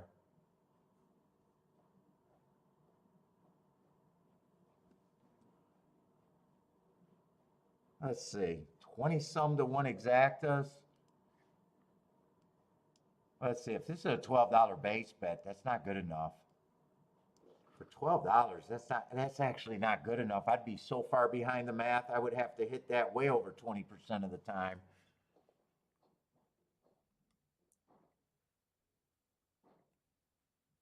It definitely gets better if I get rid of one.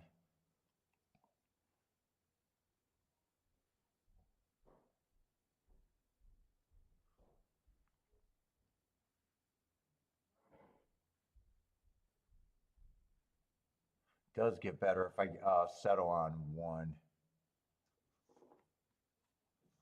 I was going to weigh the 5. Still play the 5-7. Let's see, if 1 wins and the 5 gets second, that's 56 to 1. So now they all got to be 30 to 1, or the majority got to be 30 to 1 for me. If it's 4-5, it's 25 to 1. If it's 9-5, it's 25 to 1. 5 wins outright, it's 35 to 1.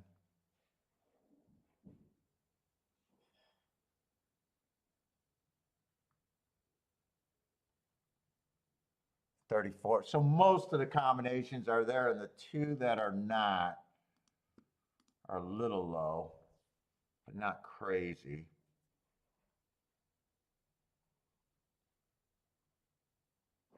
Ticket gets way better. Let's see. The best ticket I got here actually is 157. That's the best. That's the best exacta I got. 157.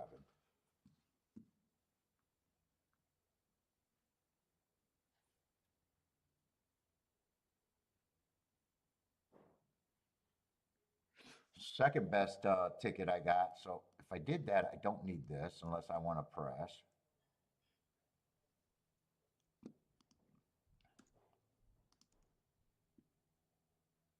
And if I get rid of that, now they all got to pay $15. Now all of a sudden my bet's better.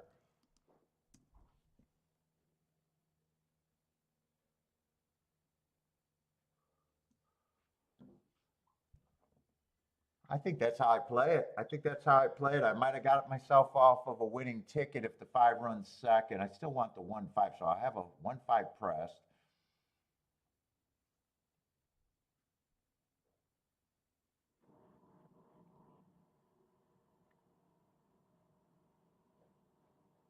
I think that's how I'll play it.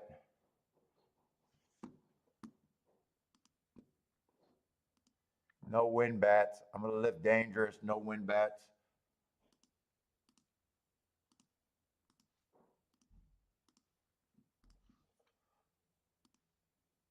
And I'm going right over to GULFSTREAM because I haven't even looked at a couple races at GULFSTREAM.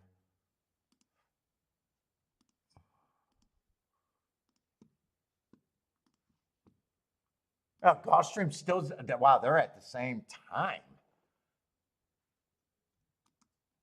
Just don't be a 25 to 1 winner. Let's see, that's a dirt race. Definitely not going to have time to do that.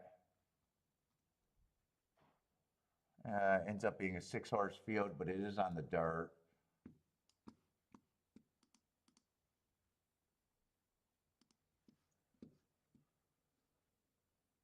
There's a big 3 to 5.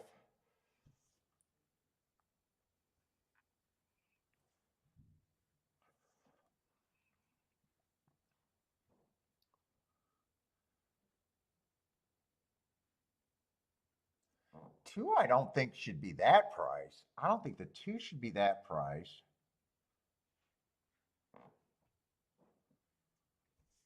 God, one's great for the ticket. I just can't realistically get to him.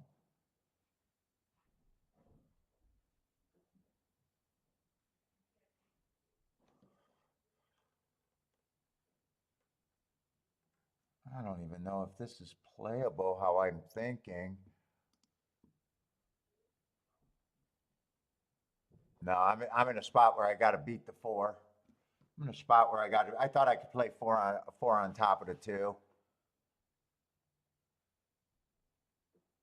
Can't even play 4 on top of the 2.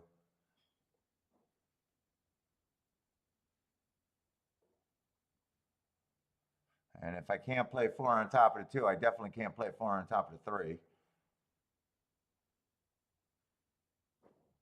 4 has been going too fast to win twice.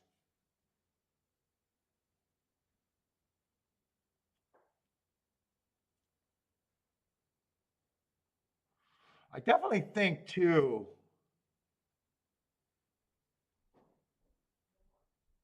is an overlay to me. That might be all I can do. There's a win ticket on the 2.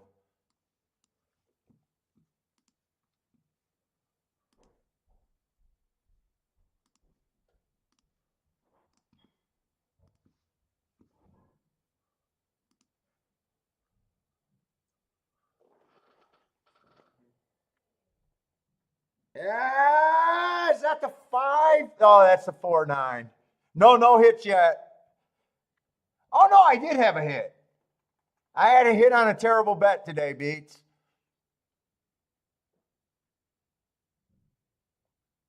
I was right. They could beat the 9, but 4-9 is not good enough.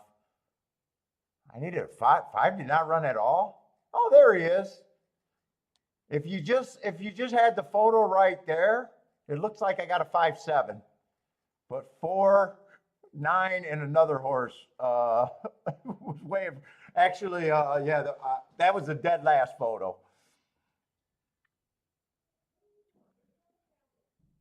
Yeah, I'm thinking maybe I should not have been in that OAKLAWN race. Although I pared down everything,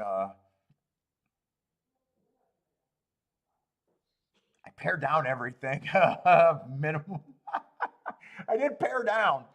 I did not key the 5 first and second. My 5-7 did run together. It just the problem was it's for dead last. Can I get a dead last exacta? Is that a paying ticket? That's what this ticket was for, by the way, a dead last exacta.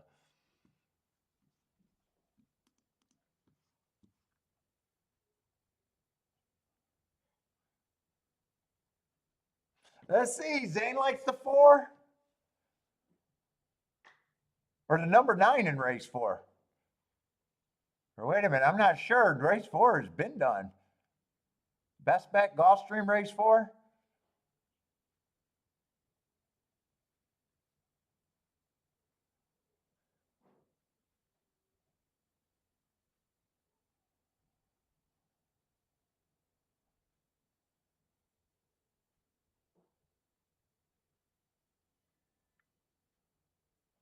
Let me just make sure that exacta looks like it could be played, but it can't.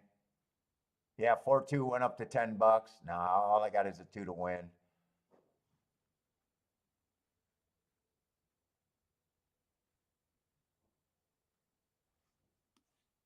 I wanted to see if I wanted to do a 2-3 exacta. Yeah, I think I'll just go with the win bet on the 2 and that's it. I think 2, if 2 rates and 4 quits, I'm hoping there's a little pressure with 6 maybe going to lead, being a sprinter stretching out. And I'm even hoping that the 1 horse shows some speed.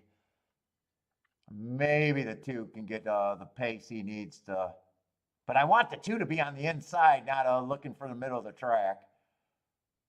I don't like what the 2's doing right now. Although I always thought his winning condition would be from behind.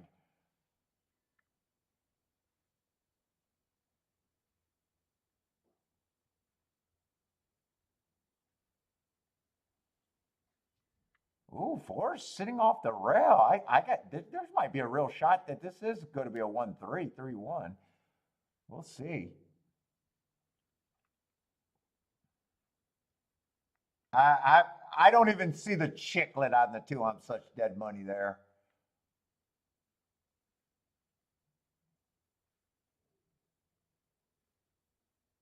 I mean, this chiclet needs rocket fuel. I'm not even sure if the 2 pulled up.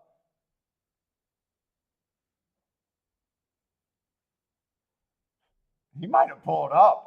Dude, there's no sign of him. There he goes. Yeah, he's hopeless. He's dead. I'm dead money. God, the inside's going to win at a nice number. Keep under the rail. Why you? 6 is going to get him, maybe.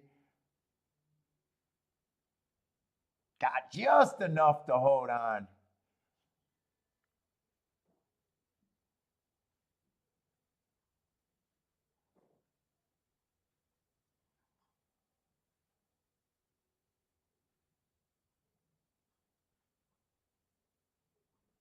Oh, two ran like one. I was actually hoping that one would show speed on the inside. I just could have pulled the trigger there. Christopher's booming. K-Phil with the boom too. Nice price. I thought the four could get beat there too.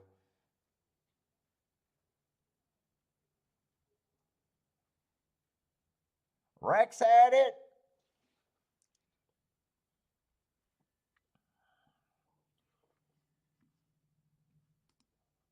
Let me see. I'm gonna go to the restroom real quick.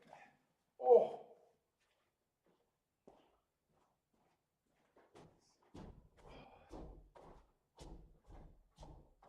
Oh.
Oh, they're so good.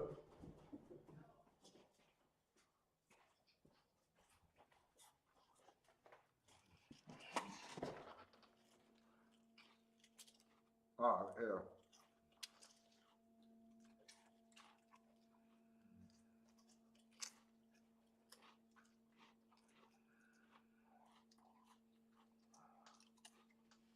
That's it. That's it. See? Show's over. Show's over. I got nothing. I'm gonna go expect. Yeah, that's it. That's it. You just use me for my chips. Yep, just use me. Now you go upstairs. Yep. That's how he does me.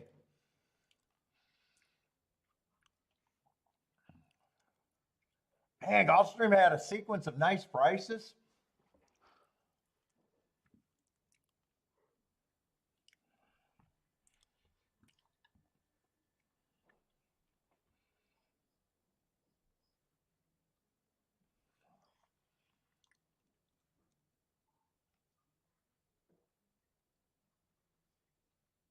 Ah, that's the PETA. We're already in the 8th race? Wow, Gulfstream is flying by. Ah, shit, and this is going to be on the Tapeta. Yeah, Gulfstream is flying by.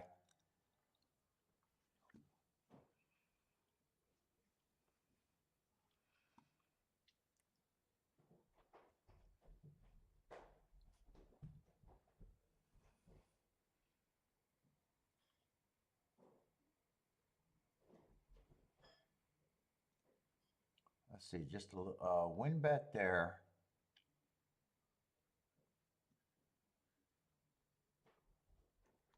Wait a minute. Am I looking at Gulfstream? Yeah, I did a win bet there. Oh, I didn't do a bet in that race. Oh, that's why I just glossed over it. I knew I didn't play that race.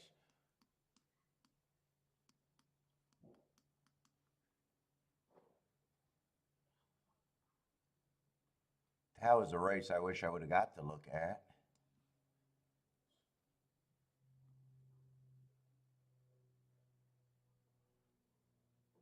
That was basically ended up being almost a free bet.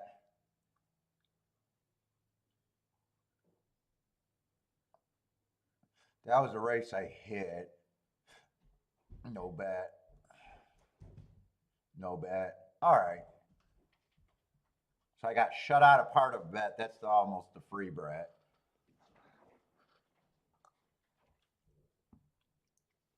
And last race, I just did a win bet on a 10 to 1, 9 to 1.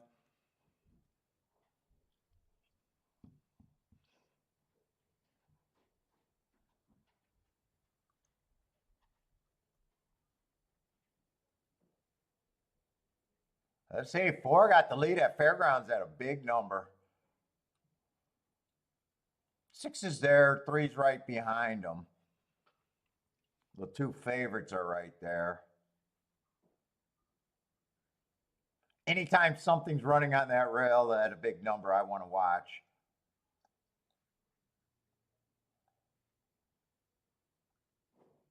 Four's going to get beat. 4 can't even split them. That's going to be really chalky. I think 6 and 3, I think we're both favorites. Yeah, that's favorite over favorite, 6 to 5 and 8 to 5.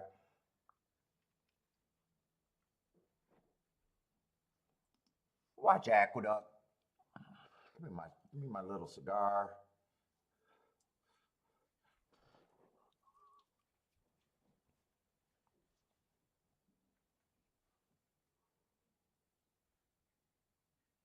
Chicken fried what is that? Your cuss words over there? No, can't I fucking win a photo? Vodrick.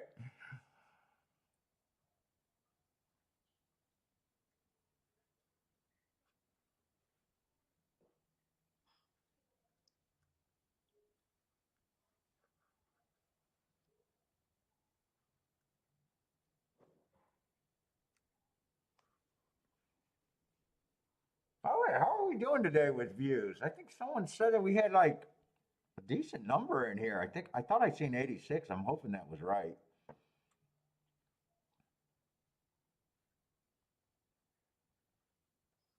77, decent amount.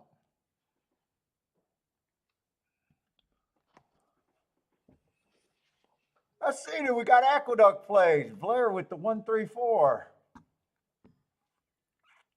Charles King off the 4.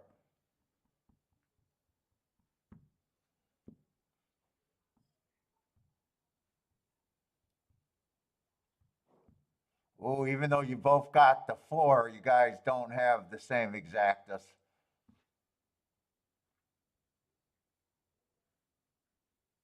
Oh, you see 92? Oh, nice. 92?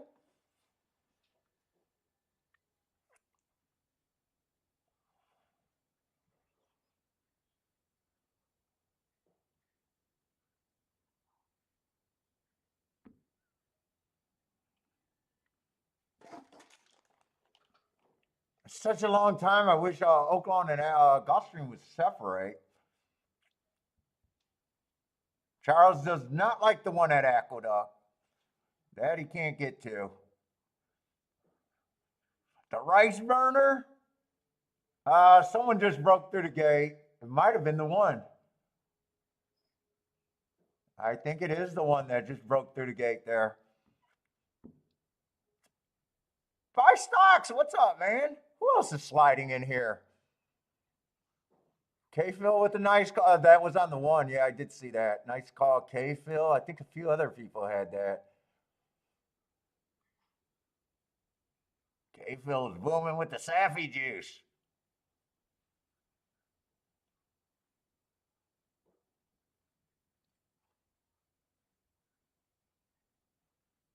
That was brutal watching that bet for me, betting the 2.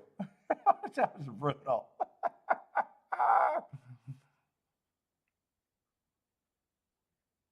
No, I don't have a travel humidor. Usually I just take a plastic bag with the little things in it. I don't travel that much. I got a nice wedding gift with it holds a single cigar. It's like straps to your thing under your suit. It's a cigar and a flask, but they're round silver and about that long, and it looks like I'm carrying two silver dildos with me. I don't. I got that as a wedding gift. Not a wedding gift. Standing up in a friend's wedding. Standing up in my buddy's wedding.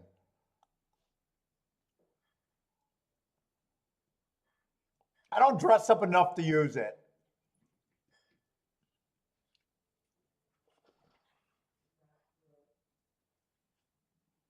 What? I don't dress up that much. I can't smoke. Well, I could smoke cigars and drink alcohol at christenings. I guess I could. And wedding. Yeah, I guess I could. No, no. I stood up in his wedding. It was, thank you for being in their wedding.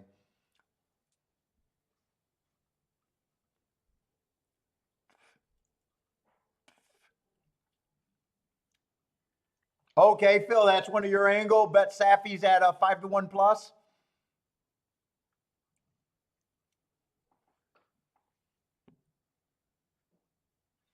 Yeah, I go in there, I look at them, and really had no thought to ever really buy it. I guess I'm happy with the plastic bag. I don't. I mean, I take them when we go on a cruise. I take them when I go to Vegas. I take my own cigars. So when I do travel, I take my own cigars unless I'm going to Florida because Florida is just like living in the regular, you know, there's a cigar store that I go to in Florida. But when I go to Vegas, fuck, I can't buy cigars there. They're like freaking insanely priced.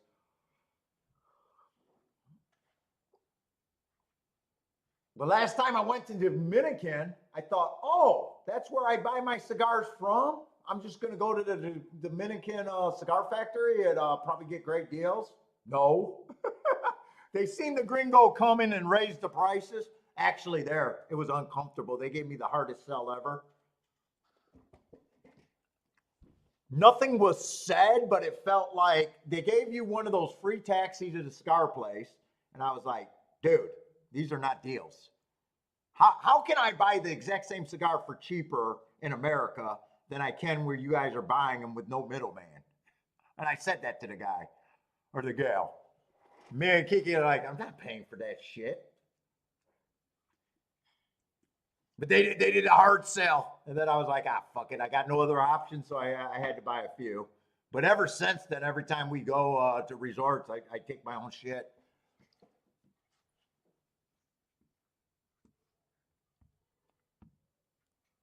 Vegas, if you buy them at the hotel, you're just paying crazy markup. What costs you 10, it's costing you 25, and you just feel stupid.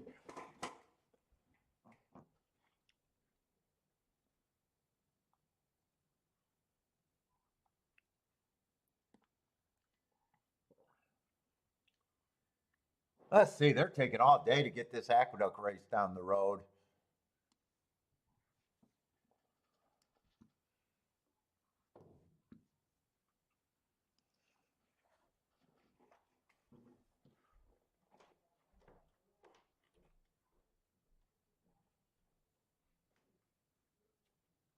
What race are we in OAKLAWN? We got a lot of races at OAKLAWN, don't we? And in fact, OAKLAWN, it's been chalky other than that 49-1. I'm trying to think. I'm getting a tic-tac-toe board, but in a way, I mean, the 9 and the 4 last race were the two favorites. First race, I think, was super chalky. I think that 7 horse made sense, and I probably feel like I should have, once the 9 got scratched, I probably feel like I should have made an adjustment and hit that.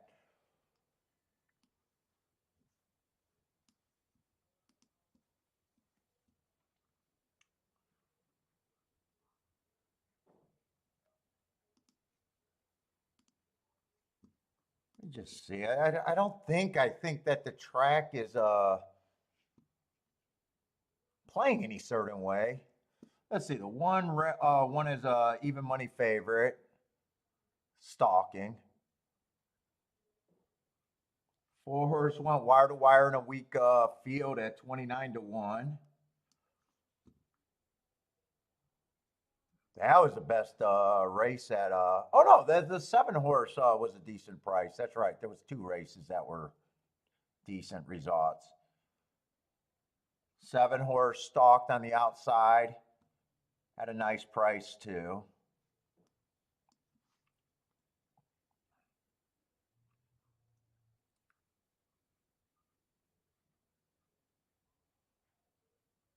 Wow, 5 didn't even run that race. Oh, wow. I thought the 5 was going to run because he outbroke the 4 last time in the same race. Okay, he didn't though. 4 horse would have stalked the win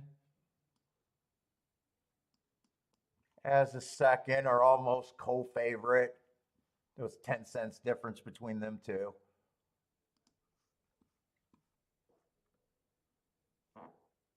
You like that? I do Turfway. Maybe. I mean, I would have thought I'd have just as much trouble right now at OAKLAWN. I just can't do it. That's when I eat, work out, walk the dog. I've already been doing shows 5 days a week, so I'd have to stop my regular show to do a track that I'm not tuned into right now, and I don't even see anything on my bias report that, would make me be like, I got to jump and play it. Like if there was a strong profile, and I know that everybody gets views when they're doing that Turfway, dude. The views on the Turfway shows, everybody that does it, they got the biggest audience. Like Turfway is almost like trying to make it the cool spot when it was always a good spot. It's like everybody catches up.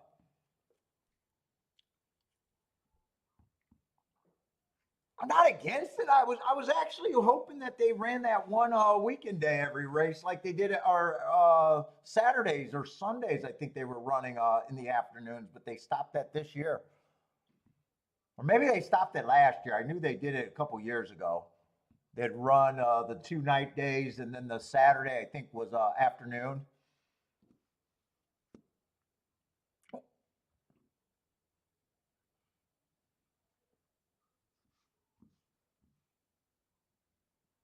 All right, they are fucking around too much at both of the tracks. And I noticed GULFSTREAM is 5 minutes. GULFSTREAM's going to be a little bit in front of OAKLAWN, so they kind of switched their running order there. So let me get to GULFSTREAM.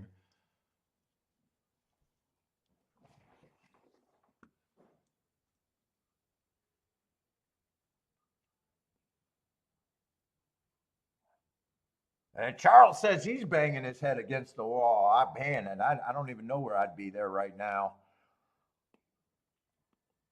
Well, I love the results. Every time I look at the results, I'm like, yeah, that's my type of stuff that I can get to if I'm ever right there.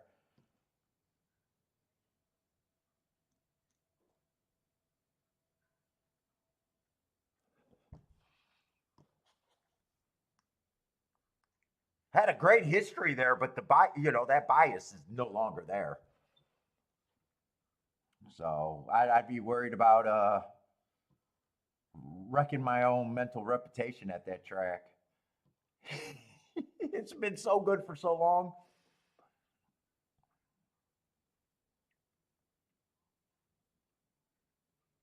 Let's see, how are they betting this race? One's the favorite.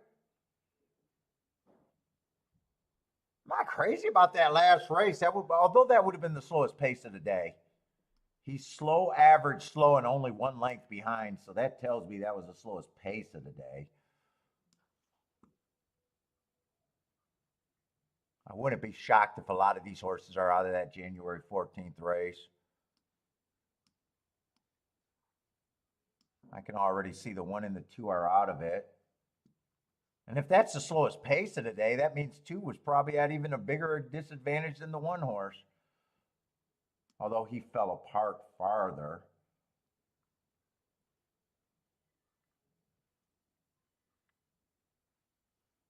This horse was on the lead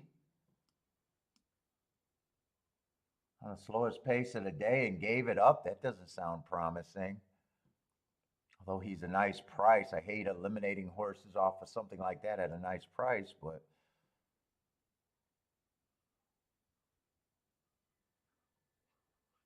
six is also taking action. Went too fast to win first race out. Second race, he improved, won. Got no problem with him facing winners for the first time. And I think the race that he won was decent. It was one tick slower than the fastest winner at the first two calls, which he was.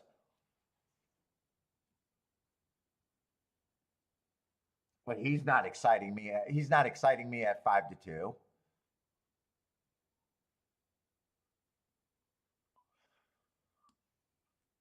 I say, what kind of race was this? If December 15th was speed favoring, and he was going too fast to win on a speed favoring day, either that race was super fast and I left it out of it, or the horse went wire to wire and my notes is wrong. But that's telling me someone had to come off the pace that day. I got to look that day up. But even if, no matter what I think of him, he ends up being just a short price option.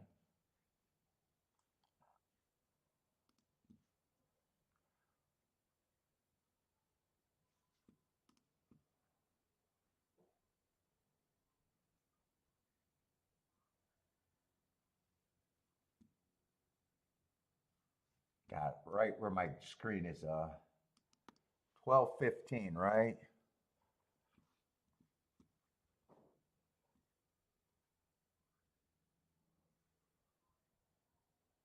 No, something's wrong. Something's wrong.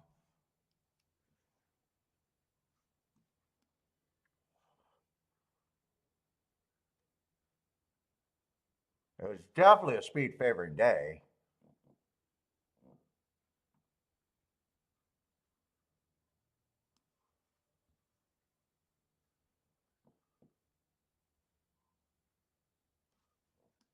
Did I do something wrong in my notes? Or did I get squirrely and looked at something wrong?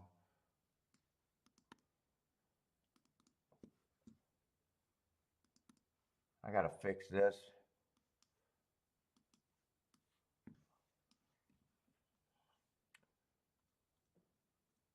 I definitely gotta fix this.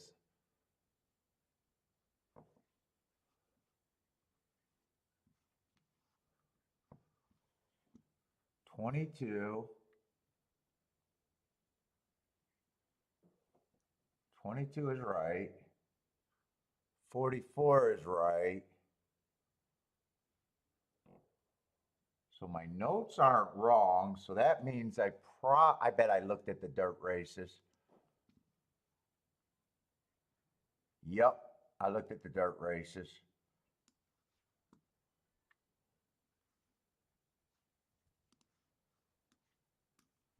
So it's early pressing day, ran against the bias. And I'm doing it again. That's a Tapeta race. He was actually average.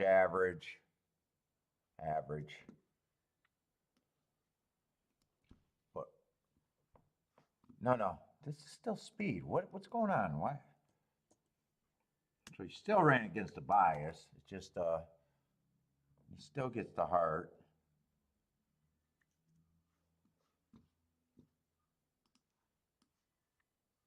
Let's see, is two going up any?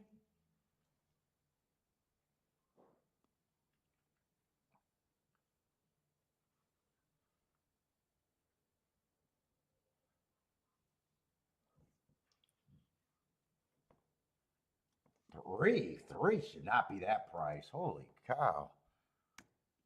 Or I don't think three should be anywhere near that price.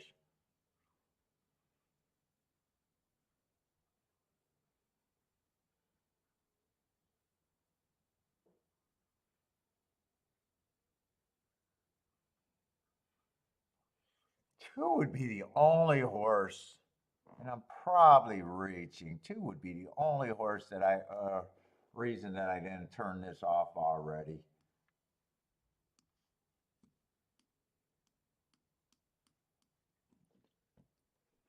Two, I think, got a little bit of upside here.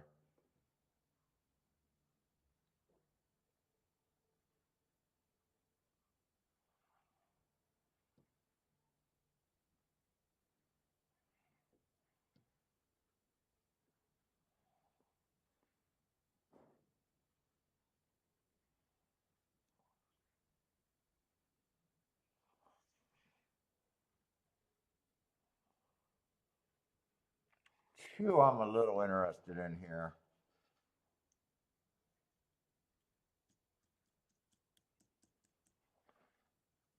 I think I'm going to poke at this.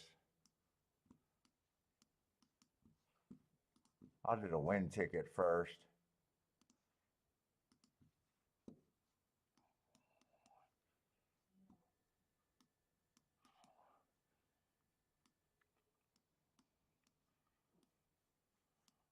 I think I want to press a little bit there.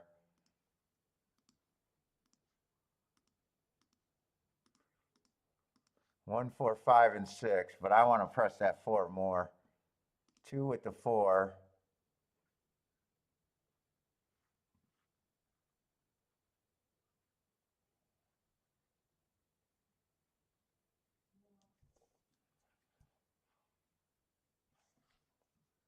Two with the four and five will be my press. It was close. It could have been any one.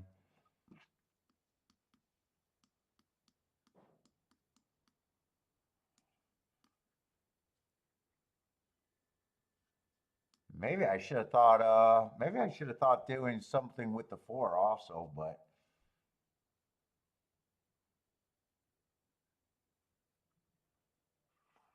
I want to settle with the two.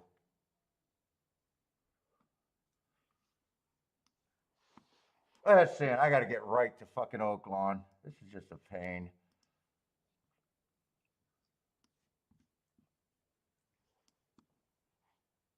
I need two to stay in touch with the damn field, though. If two gets too far back, I don't think I got a shot there. He has to be close.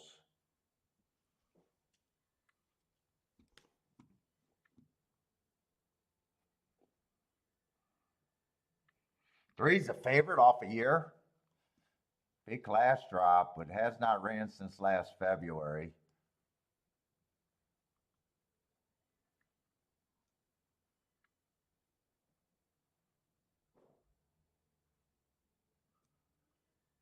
Five got some bit of an upside. Four, I can't build a case for the four. Six earned hearts, but that was at a route.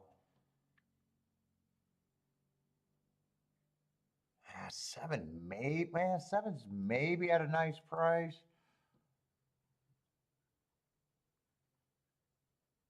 Ten's for sure at a nice price. I can get to the 10 a bit.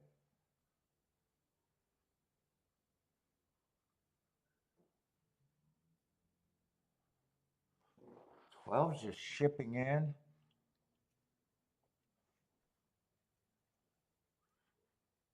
I don't think I could be that creative here. We got a lot of blanks and a lot of lightly raised horses. 10, I'm definitely interested in a little bit.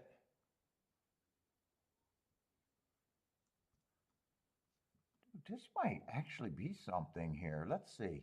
10, 7 a little bit. Can't go crazy, but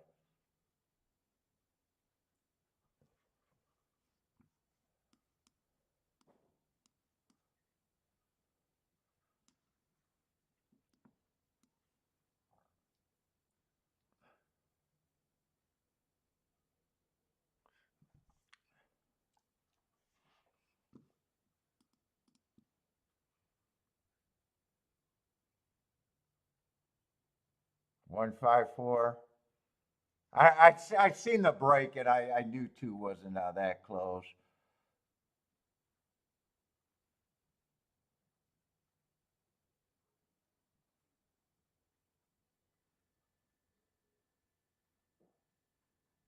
Can't take this race too seriously.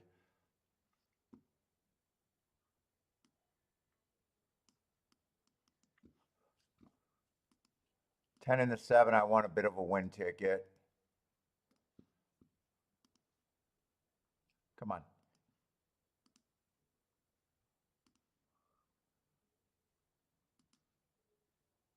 7, 10, 5 in a box. I probably should have used the favorite there too, but I don't have enough. You know what? I do. 10, 7, 3 also. If 10 or 7 is right, I want that.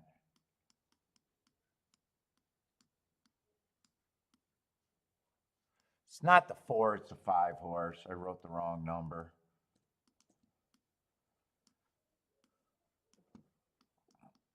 I need one of these 2 horses to run.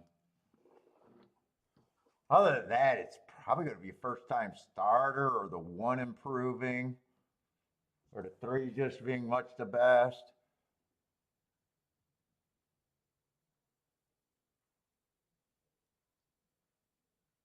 Oh, 2 I could have used too. That's all right. I'm not going to throw anything else at this.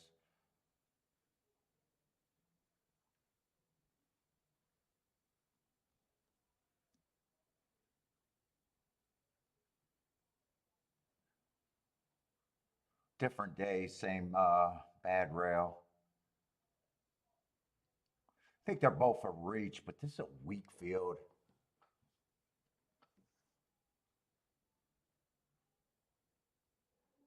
Just 12. Could get the lead there. Only ran 1 race.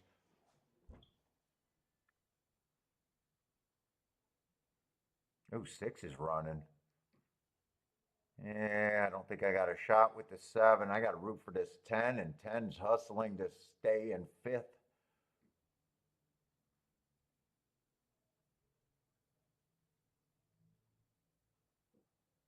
I guess the bad rail wasn't that bad. 5 looked like 5. I think was a horse that I thought was like, yeah, he feels like a safe key.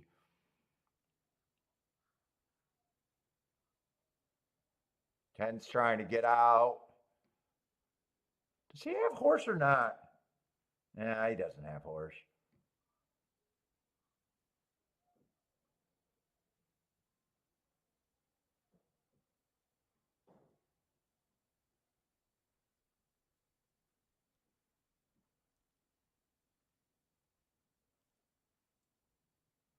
Three, 1, 5, 2, 3, 1, 5, 2, 10.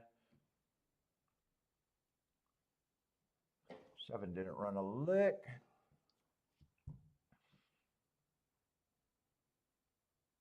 7, I was really, really reaching for. 10 had a little bit more foundation, I guess, but nothing was good enough there.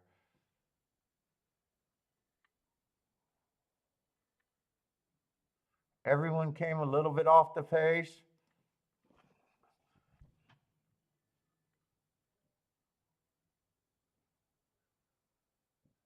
Three, 1.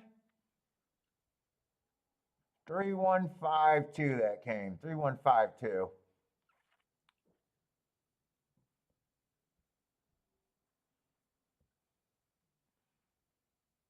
Charles will take the super at OAKLAWN. Nicely done. 3, 1, 5, 2. 3, 1, 5, 2.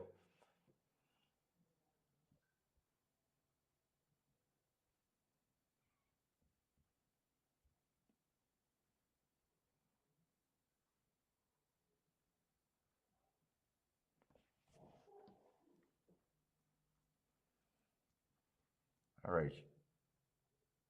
Oh, man. God, I need more marks. Oh, I still got.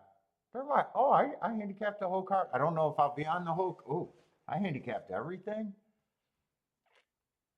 I don't know if I'll stay on it everything, but I handicapped every race. Or marked every race.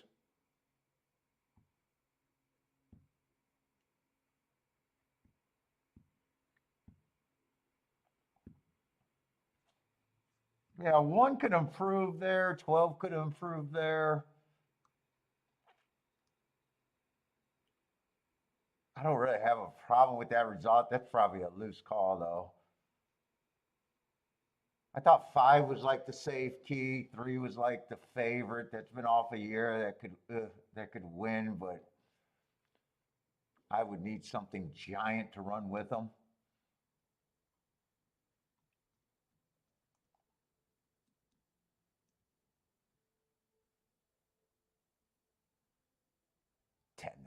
There was really no reason to bet either of them really.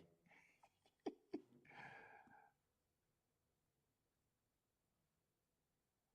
mean, he wasn't even on a bad rail. He had the wrong running style and had the wrong running style today too.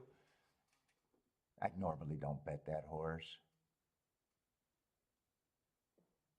6 would have been a better reach. He at least ran and had a better marks. Yeah, I think I deserve that one.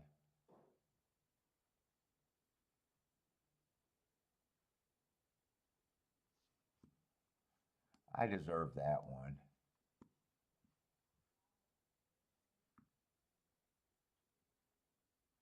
Weak field, it was just weak field. So, ooh.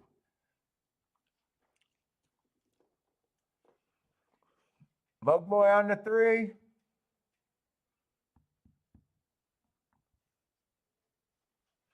Let's see, Christopher with the looks like a exacta.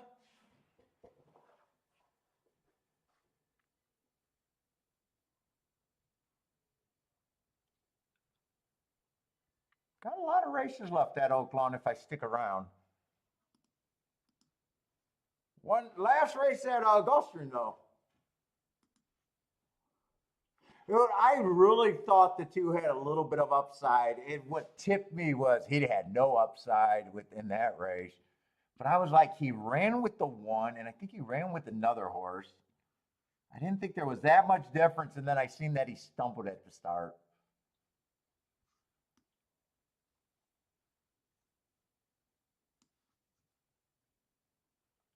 I was like, I thought that was a good.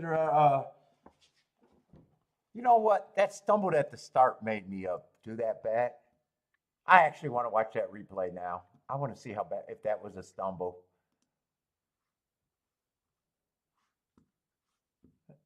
Let's see. That's the 9th race on.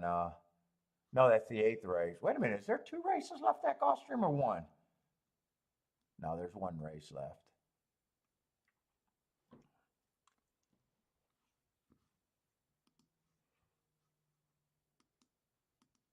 I want to see that stumble now.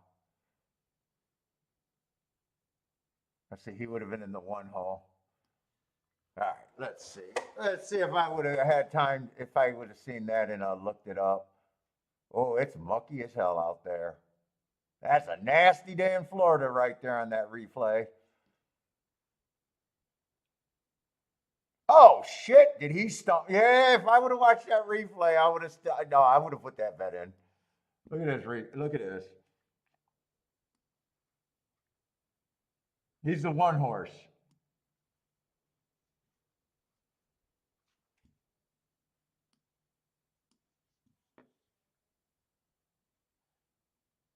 Whoa! Dude, that horse crawled. That's crazy. Yeah, I would have actually liked that replay. I would have liked that replay.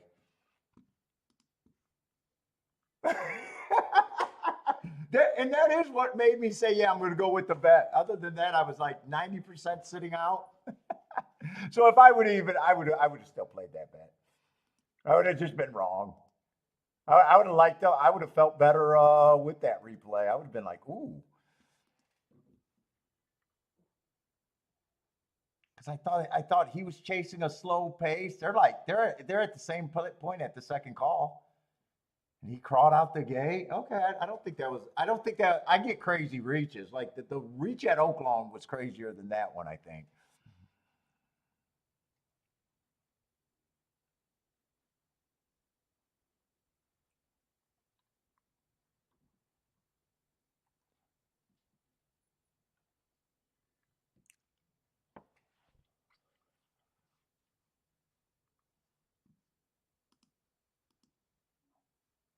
There's some bets that I go, wow, I reached way too far. I don't think that was one of them. Just wrong. All right, I'm going to start looking at GULFSTREAM so I'm not rushed, though. I want to see if I got a shot to do something today or not.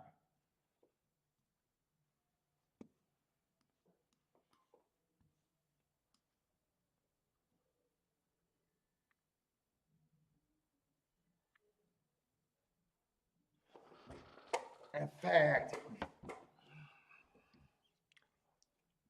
let's see, Zane with that 4. I think that was a nice winner.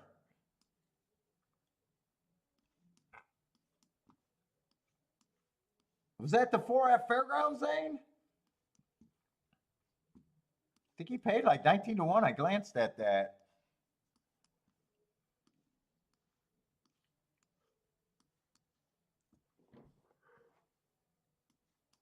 Oh boy, oh boy, oh boy. Oh, I do got my hat down here.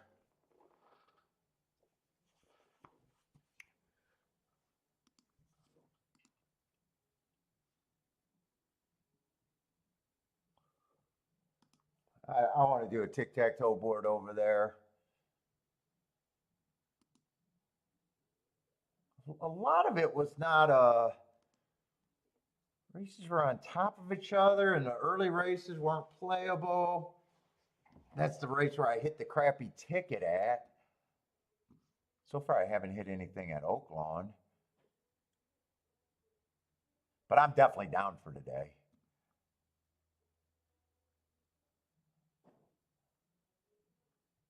Let's see, the 4 went wire to wire on the Tapeta. 7-2 winner. 2 went wire to wire, big old favorite. Woo, I got chills, man. 5 went wire to wire. Oh, the Tapeta route's been big favorite though. God, isn't that itch?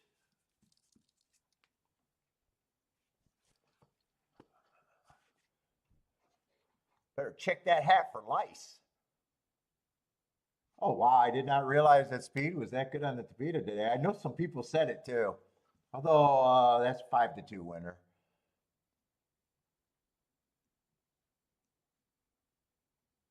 Five-horse stalk. That's a decent winner. 5-1. Let's get that number right. That's a 7 in the 5 hole.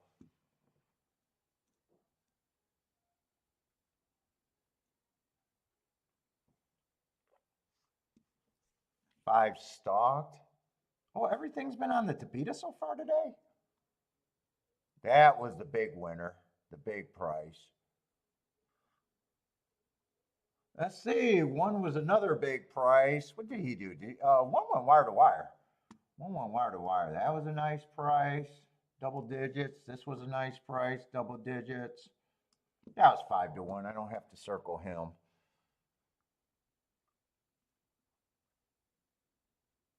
And what was the last race? The 1-horse one? 1-horse was a favorite. I don't know how he won. He probably either wired or stalked.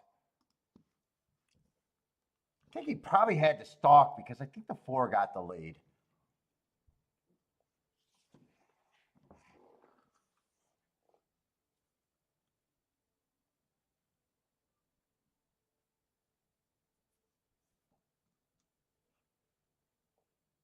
All right, speed and stalkers, that is what I'm looking for on the Tapeta.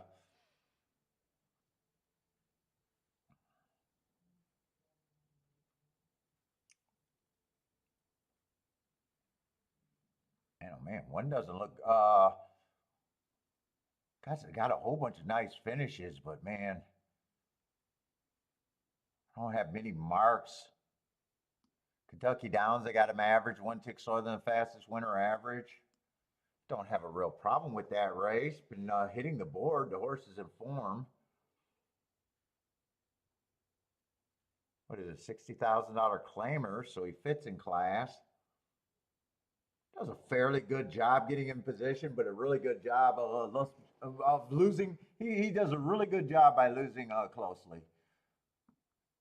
12-1, decent price.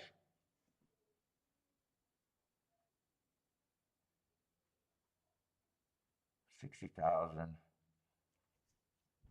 I think I got a lot of one race samples and a lot of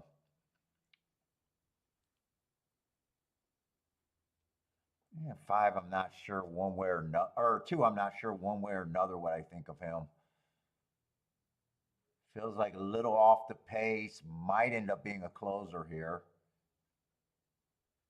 I'm gonna lean towards he's probably gonna be 5 lengths back or farther, and I'd probably just take a stand against him.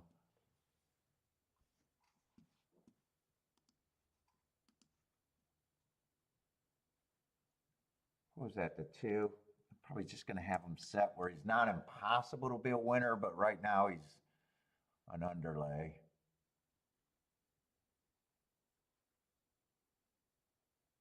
Wow, this 3-horse showed some talent.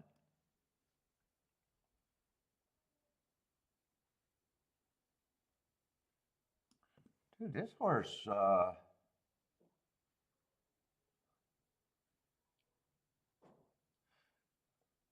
was on a decent all that before breaking his. Wait a minute. What is this race?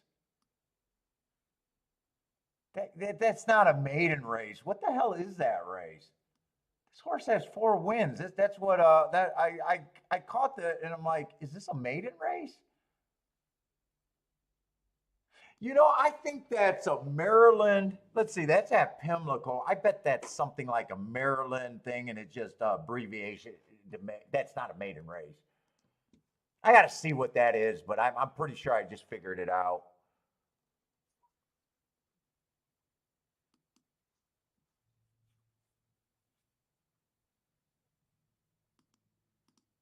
I'm pretty sure I figured that out. Fucking detective over here. Off a long layoff. Let's see. 2023, I'm looking up. In the month of May. No, May. Show me May. Oh, fuck off, Equine Edge. Why can't I get May? I'm looking at year 2023.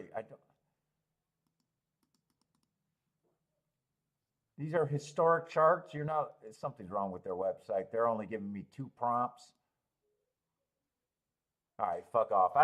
That's got to be a Maryland Sprint or something like that, or Maryland Stakes race.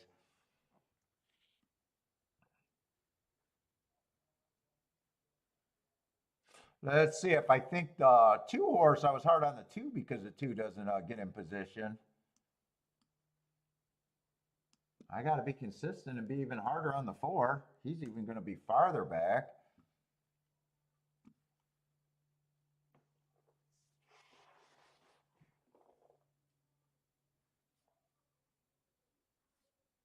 Five's a favorite, full disclosure. I don't have a problem with his marks, but I think this is going to be fairly a tough race.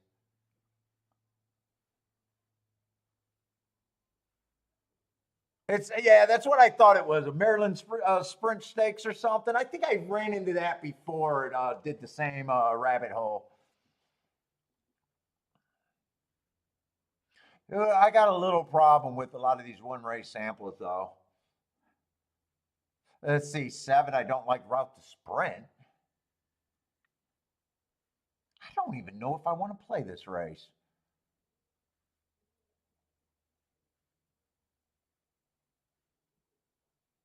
9, I can definitely get to the 9 though. 9's at 5-1. I like their last race. The other part don't like about this race. I got some horses with some no marks, and I got a whole bunch of horses with some one race samples, and it just throws me off. I need my notes to explain these races to myself to see if I can make reaches. I mean, I love this mark right here. I love his markings.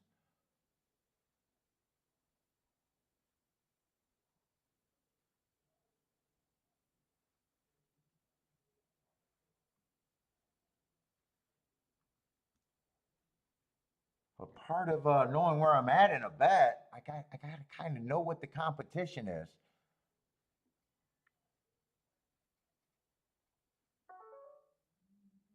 I mean, 6 feels like he gets a good trip to me. I got a bunch of horses that I think are going to be. I think I like the 5, 6, 9.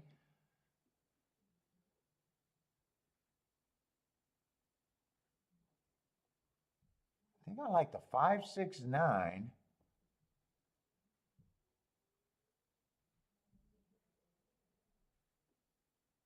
5, 6, 9, and I might even like the 1 here.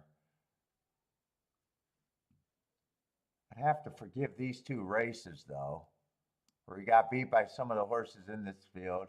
Maybe I won't reach for the 1. Maybe I'll keep the ticket narrower since I'm not sure how much I like this race. Although I don't think tickets with the 5, 6, 9 are bad.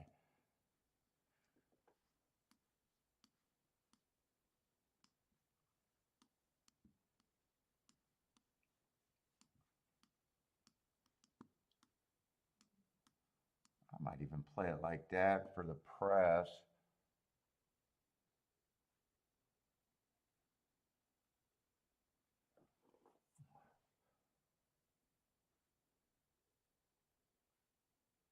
Three hasn't ran since May. It's a horse that was a nice horse, but I'm going to try to get around the 3. Zane likes the 7 at Gulfstream.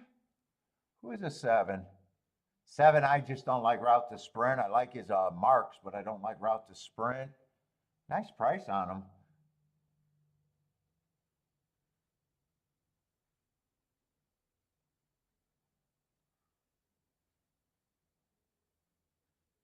Could 9 be the 9? Looks like the only horse that needs the lead too. Oh, I keep skipping over this 8. 8 might be able to get the lead, but usually he's a stalker. 7's a router, so I think 7. If 7 beats me, he's coming from behind. 6 has speed every once in a while, but I still think he's coming from behind.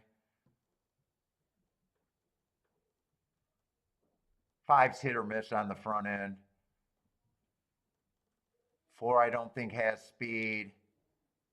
I wouldn't be shocked if 9 could get the lead by himself. That's probably what I'm hoping for. I'm wondering if I want to do win bet since I could miss this exacta. I probably will do a win bet with, just on the 9.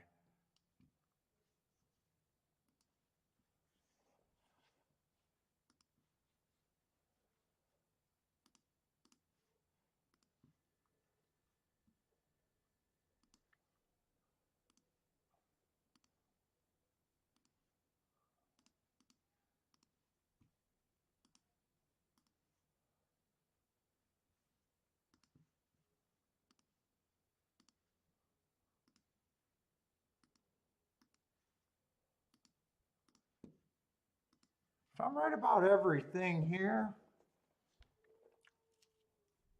I'm not down that much. I think this race could do it. If I'm right, I think this race can do it. No, I got the 6. I got 5, 6, 9 in a box, and oh,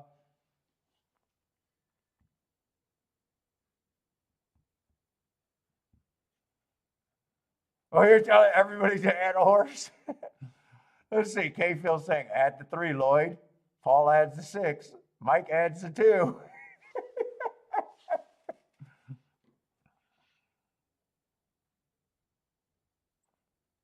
Jennifer not respecting me. Me and Jennifer cannot see eye to eye on this race. Christopher really likes the 3. Or no, the 1. What I really thought about adding the 1. Then I just decided I didn't want to go that wide. One I think is the only other horse I could add with the 9.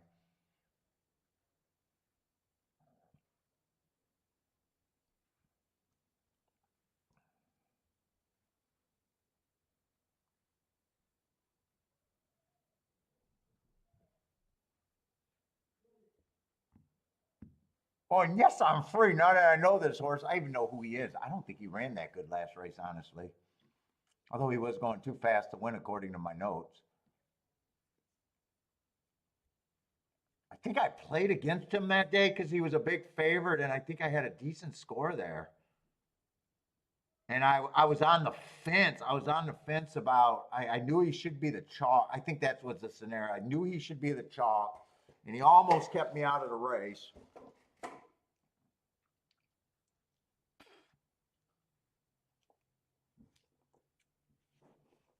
Oh, shit, and I got to go right over to OAKLAWN 4 minutes.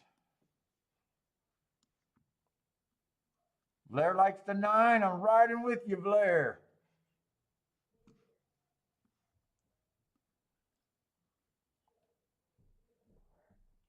What is this race? 10,000.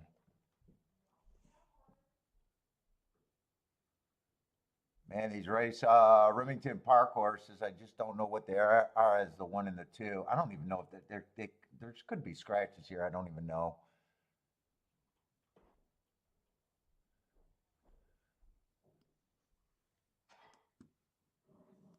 This race might not be bad. Average at allowance, starter allowance 12,000.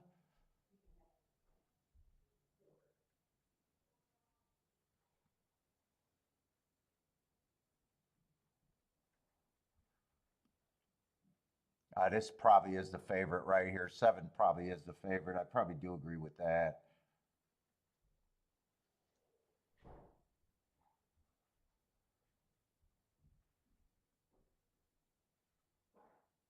I don't know if the 11's in. Let's see how this plays out.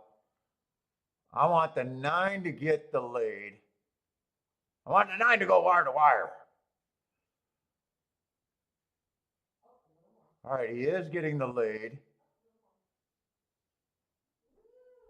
Now, if that's 24 on the front end, I think I got a winner, but this is a sprint, so there's no way I'm getting that slow of a pace. He got a firing line behind him, though.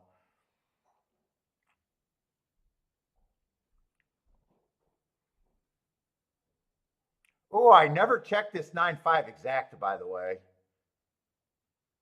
I never even thought that exacta could be not great. Come on, 9. Just finish the race and make me a happy boy. Yeah, I want to be a happy boy. Will you rub my belly?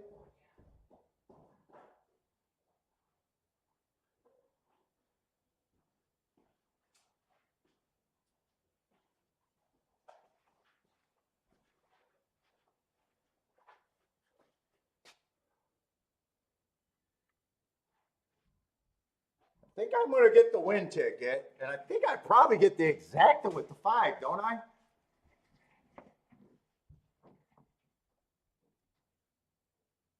I think I probably get the exacta with the 5. 6 would be great, but maybe I won't get the exacta. I'll get the exacta. I'm not sure if that's going to be a great exacta or not.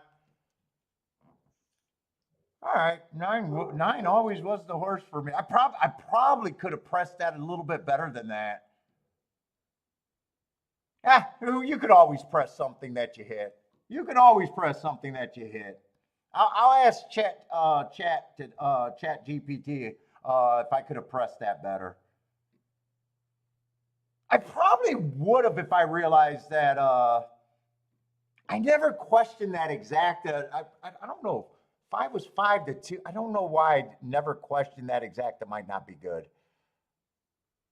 I'm thinking 9.5 probably pays like a low 18 to 1, something like that.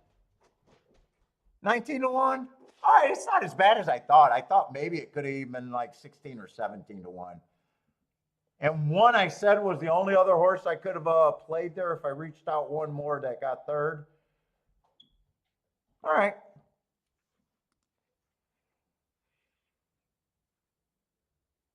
So I got a $6 base bet and a $4 base bet. $4 base bet gets better there, but I probably could have even did a. This is the bet that I could have did it and made it a little bit better, even a $2 base bet, getting 10 to 1 or 9.5 to 1. All right, I'll do all right. At least I'm not buried today.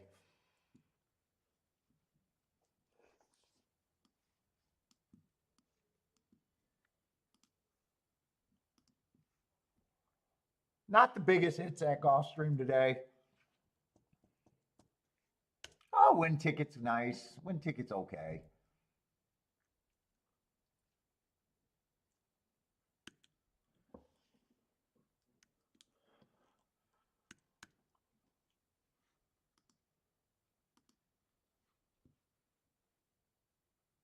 Wait a minute. Exacta's only 10 to 1? No, no. The Exacta, did the Exacta go down? Please tell me you're kidding me, MKT. Or if it came in 5-9, it might have been 10 to 1. Right now, I'm hoping that my Exacta thing is the right price, 19 to 1. If it's 10 to 1, I'm not happy with that bet either. Everything should have just been on the win ticket.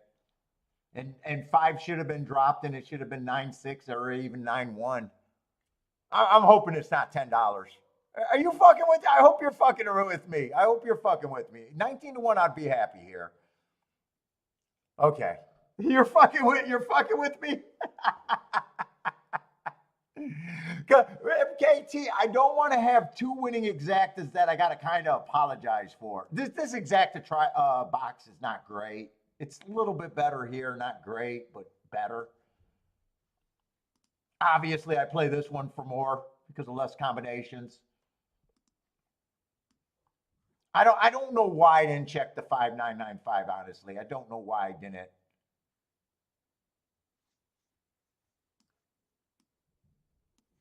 Sundays, day off on Sunday when I'm having a huge week, maybe.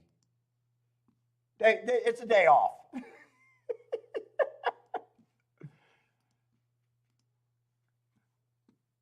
All right, they're loading in the gate at OAKLAWN, and I'll miss this race. I'm definitely not trying to do anything. I'm pretty happy right now, anyways.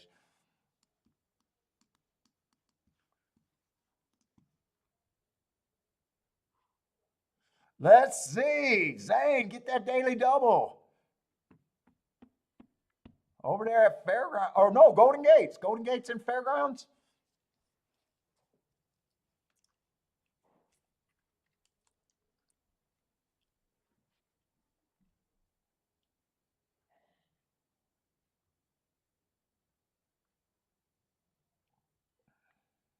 Yeah, Yes I'm Free is a nice horse for the level. I remember saying that, and I remember the last time he ran, and I was like scared to do the bet that I did. And I did the right move, and I left him off the ticket. But I try not to look at their names because I don't want to know. I don't want to hold grudges. That's really the reason why I don't want to look at horses' names. And then when I like a horse or respect a horse, then I'm always like fucking bending my mental rules to still make them playable. I just found I used to look at their names, but dude, it's been a long time since I've tried not to pay attention to horses' names.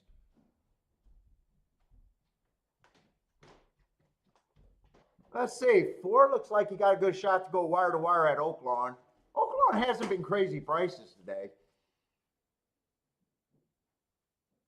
11 still got a shot, but he's running out of time. 4-11. Unknown for third for me. I can't make that out. Maybe a 9? No, it can't be a 9. 9 scratch. So maybe 5? Was it green? I don't think it was blue.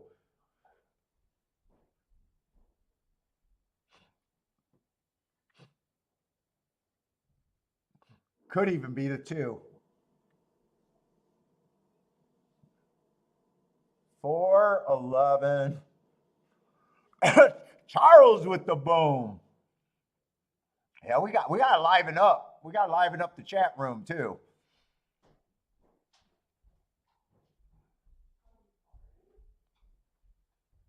It was the 2. It was the 2 that got third. What's up, Mike? Mike, I haven't seen you. Did you jump in late? Or did I just miss you all day? What's up, John? I think I missed John all day today too. Lloyd, if I didn't say hi, I'm pretty sure I've seen Lloyd, but Lloyd's been quiet today, or I haven't seen many of his tweets.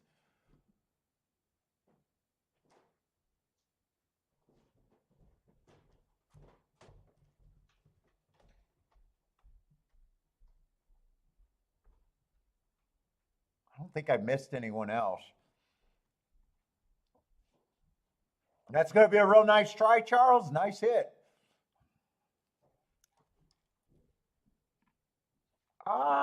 Let's see. I didn't even get to look at the race, but I do like to see if there are marks. That okay. The marks was not, but that was the only horse I looked at, and I said I think that was a real good race at allowance. Because what I do, I double that starter allowance price, and thought that that probably plays like a 25. I did say that. Well, I didn't say the whole story why, but I said I thought that was a nice race. So 4 definitely made sense.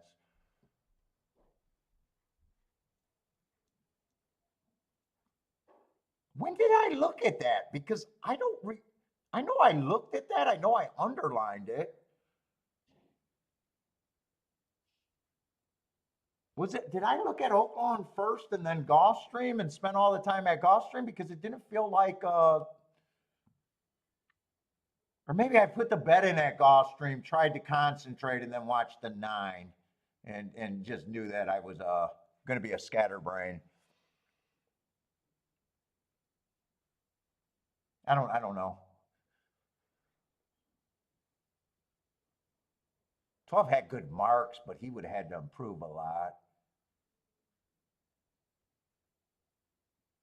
11 just looks like he's been running well at that level, being average. 10 would have been a huge closer.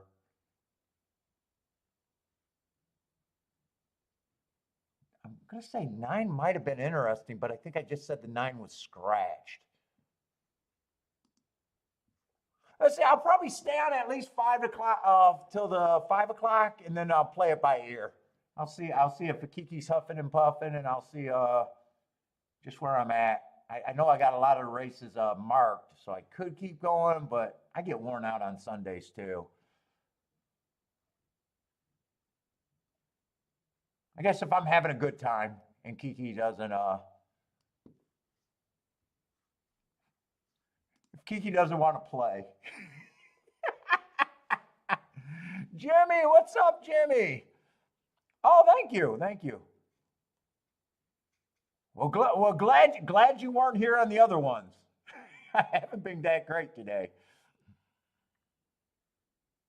Oh, Mike's been watching all day, hasn't posted. Okay, so I didn't miss you.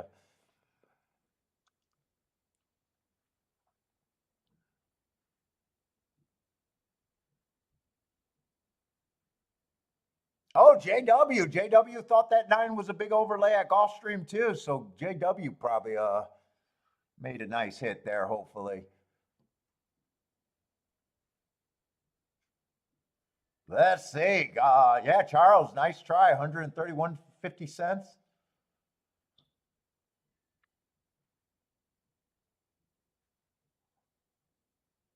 Nice hit.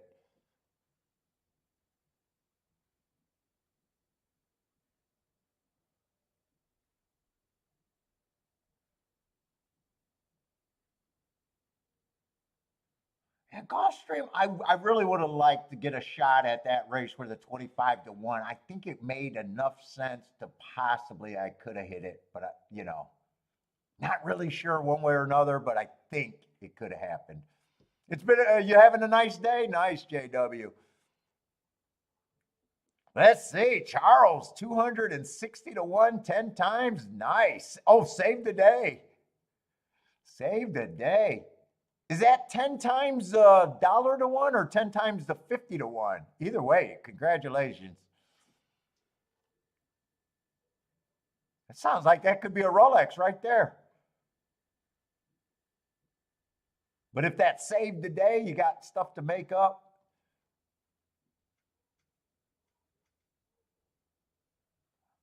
Oh, Zane, you caught a jackpot, what, at a horse racing bet?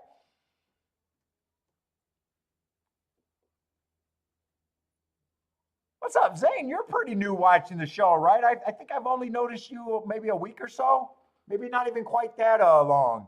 You're fairly new watching the show, right?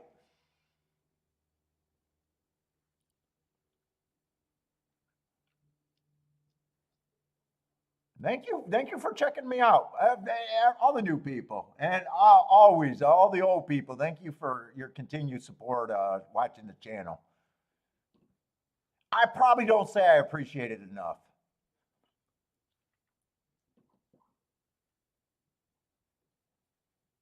And Charles, I did see your thing on my thing. Thank you very much for that comment too. He did a hey great show. Not.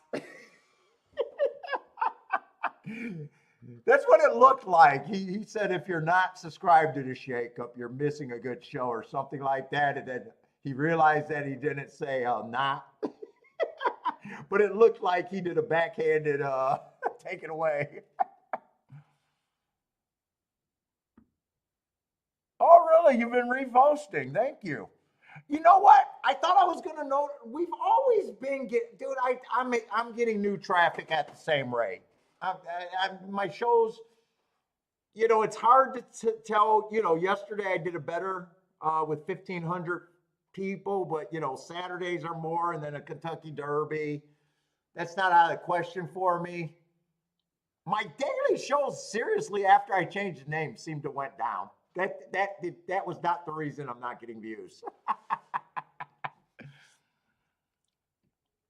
Let's see. Zane caught his daily doubles. Nicely done. Yeah, I thought it was going to make a big difference changing the name. I don't think it has. Actually, I think it might have been worse. I think some people probably take it the wrong way, and that's fine. I believe it's the best show out there, so fuck it. I'll run with it.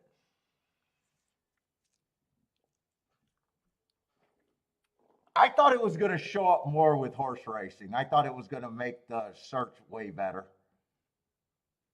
I get it. People, I'm easy to cheer against, though. Kiki says I'm too cocky and too opinionated. I can't change that.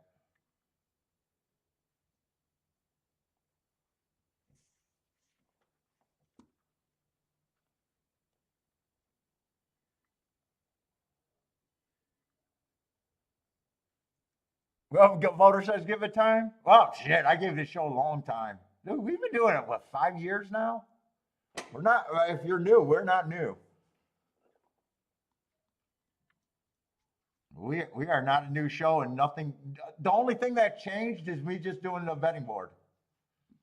Nothing's changed handicapping wise. Nothing's ever going to change for me handicapping wise. I still love the handicappers that says you never stop learning about handicapping. I stopped learning about handicapping.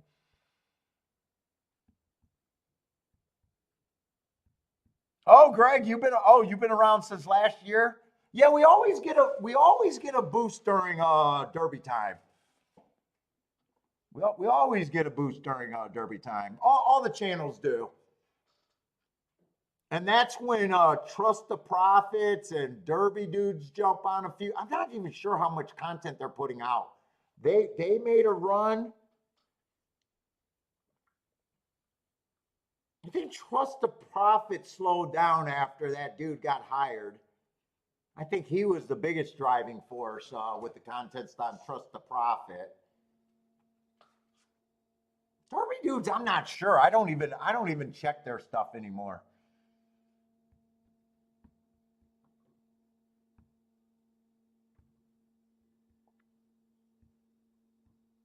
I thought they were going to make a real run at it, doing a lot of content. They were for a while, and then I think they just kind of went away. I think they went away. I might even be wrong about that.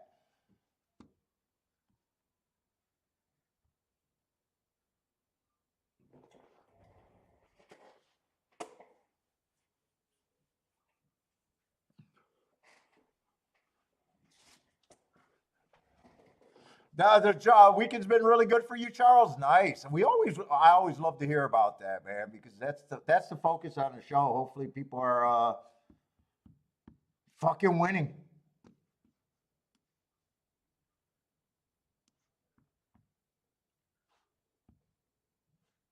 It's the only way the game's going to grow if people actually believe people are winning out there. Horse racing, the only game that no one believes you can win, and it's called a gambling game.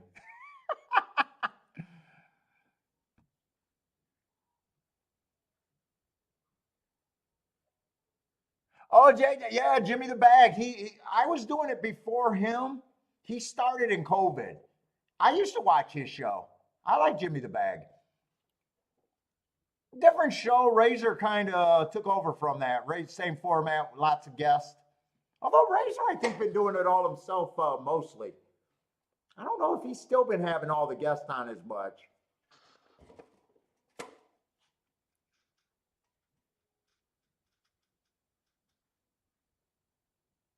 Gas was on. Gas Station Sushi was on Jimmy the Bag.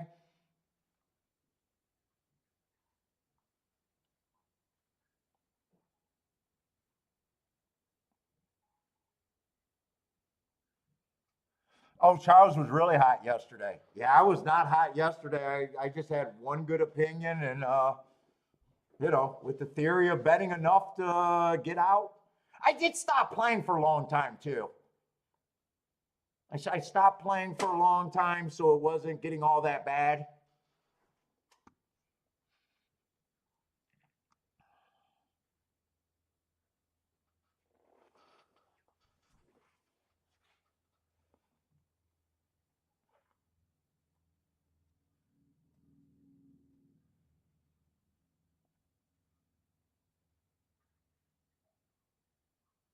Thank you, Jennifer. Jennifer, you can say the host is hot too. Jennifer, you can say that. Jennifer, just say you watch for the sexy host. Come on, I'm 52. I need to hear it every once in a while.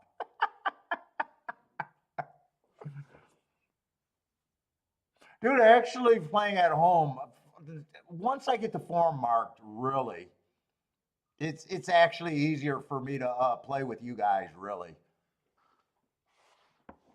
It stops the boredom on some of these cards. Even though it's rough sometimes playing in front of people. Not bad for 52. Hey, Jennifer, I'll take that. Not bad for 52. I'll take that.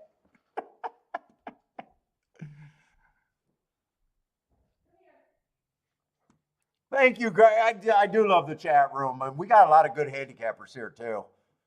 I love it when I watch you guys on other channels and you guys are the ones hitting the good tickets. I can watch between the booms and and that kind of stuff. I love you guys representing out there.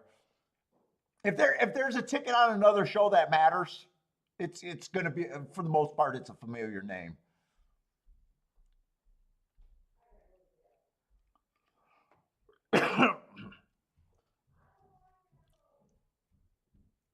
Charles ready to run the gravy train now? Running up the score, Charles? Let's see, we got 12 minutes, so I'm not done. If I stay on, I'm definitely handicapping and still willing to play if I got something.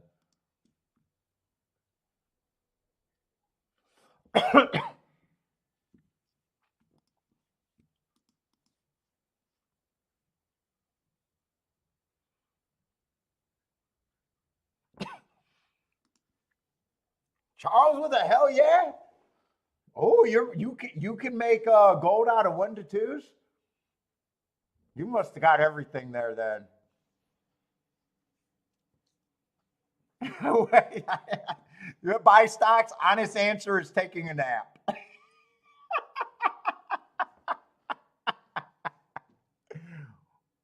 Oh, I love my naps.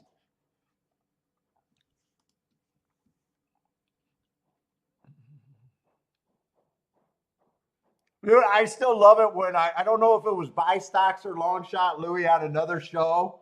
I think he hit an 80 or 90 to 1 shot, and they had multiple hosts on, and no one said anything. It was like crickets. And then he comes over here a few days later, and I was like, I seen it. I seen it. And I was like, how could you be a host and not acknowledge that? Dude, someone gives out an 80 to 1 or whatever it was before the race. You can't turn around and acknowledge that. It's like shame on you as a host. It's almost like the green eye envy is there.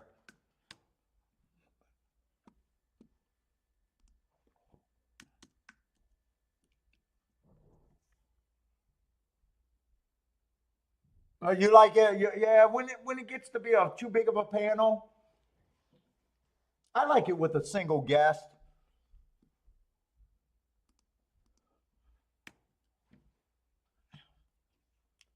The only problem about me with guests is I spend so much time with this. Every time I have a guest on, it's just a little, it's a different show, and then I feel like I feel like I'm ignoring the chat room too much.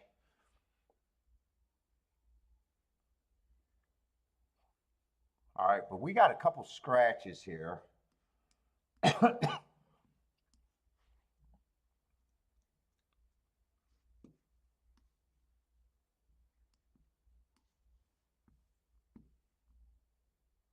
Let's see. Zane's in at Tampa Bay race, the 2-horse.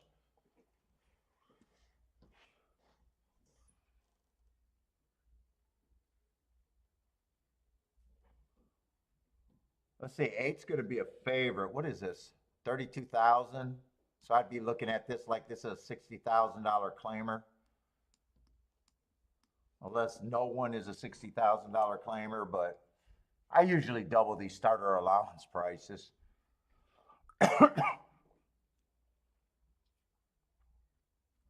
Let's see, 8's the favorite.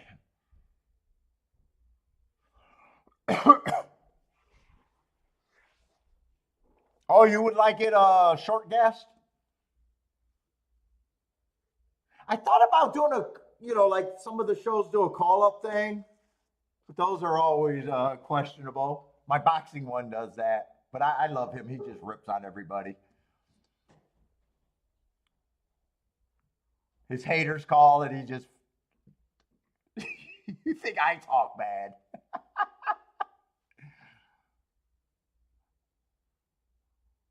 Let's see. I obviously not going to have a problem with his races or his marks. Oh, this is a mile. Okay, mile 16. 4 races ago, I got an early pressing day. That's what he was. Match strides with the slowest winner. Average, average. Just missed by a nose. No shame in that race. Comes back, wins the next race. Bad rail stalking closing day. Had the middle of the track stalked.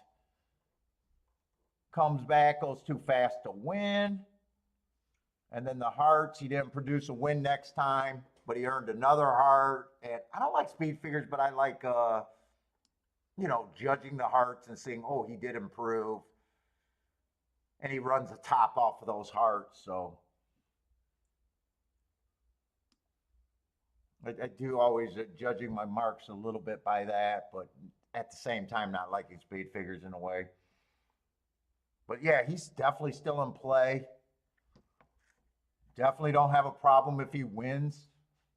Biggest problem is just the price.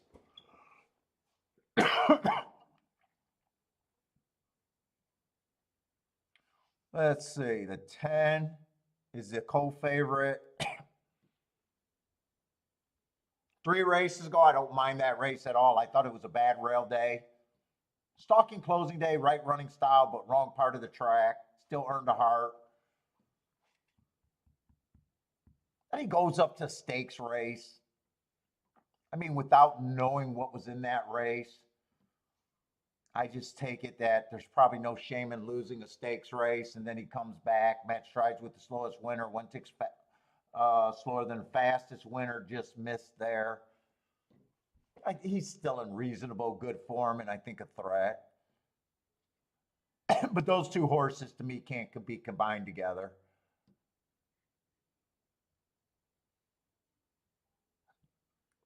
Se- 7 just looks like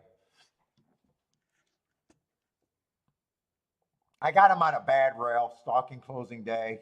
But man, his what it looks like he has to do it to improve is just too much for me.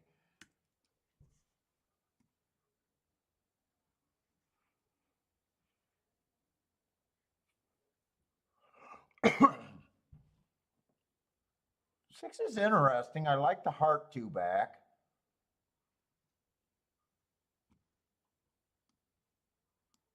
I got a feeling this race is with the favorites.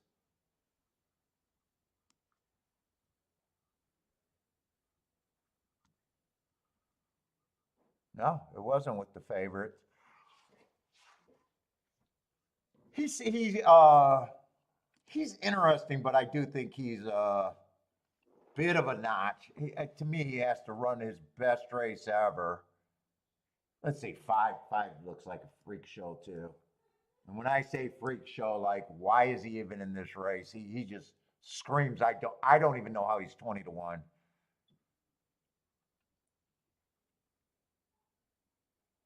7 got hearts where improvement can happen, but he still feels like a big reach, even bigger than the 6. The 6 I think got a little bit more upside. Right now I'm thinking 6 is about 15 to 1 or 15 5 to 1. So I guess 4 would probably be about 10 to 1 unless I got to adjust these down. Right now, this is not shaping up a race where I think I have anything. 2, even though I got him running as an inside bias, he looks as bad. Some of the horses that look bad in this race look really bad. 2, I can't even get to the 2 at the 2 is so far overbet in my opinion. I think it's a reach to even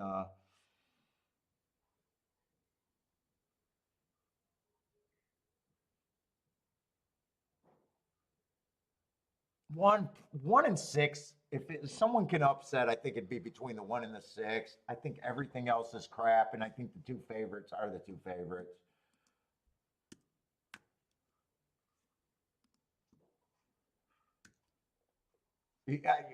I'm not going to separate the 2 favorites. They're like just shy of 3 to 2. I think they could even be higher than that in my head. It even feels like I even think there's a big shot that those are the only 2 horses and everyone else is running for third.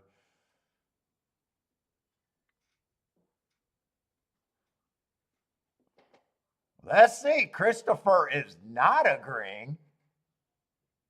And Christopher, if you're right, you do not have to worry about that.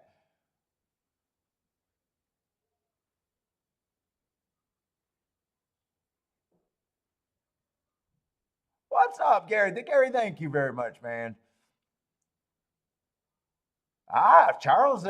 Charles is going with the 6. I think the 6 is one of the 6 or 1 is the only 2 horses that could upset here.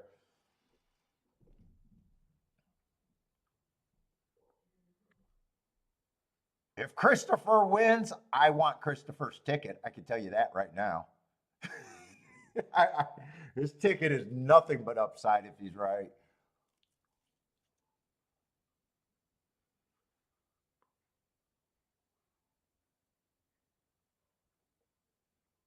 First time starter, what's up, man? Paladina turns back. His 3 best horses at Canterbury on a quick rest. Can I show you the marks on the 7 again? Sure. I mean, there is an excuse there. There is an excuse. I think he ran on a bad rail. I'm not a speed figure guy, but that just looks like a leap for me. But if you can get there, I mean, I'm always going to say it's better to reach for something that can turn you into a winner that's a big ticket than it is to take something that you like that's a crap ticket. So I'm never against if you guys could get to something great. I try to get to something great all the time myself. So in theory, I like your guys' play better. And I don't talk people off of short price horses, but you know, this is my opinion. I gave him a 2% chance. I would be shocked if he wins. There is an excuse last race. I think he ran against the inside bias, which excuses are a part of the game. He's coming off his two best races. He won his maiden in the basement. You know, but if you can get to him, I always say, if you can get to something that's already a price, never ask your friends because your friends can do nothing but get you off of them. I'd rather reach and be wrong than, you know, if I could get to something. Because when you're right, that, you know, that's to me the name of the game. But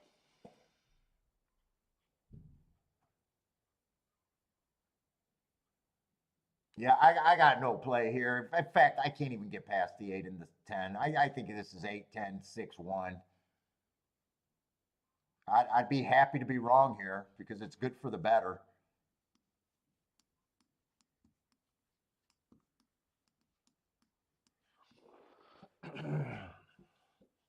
One's the only overlay that I could get to that's, you know, I got 15%, and he's being offered right now more than that price.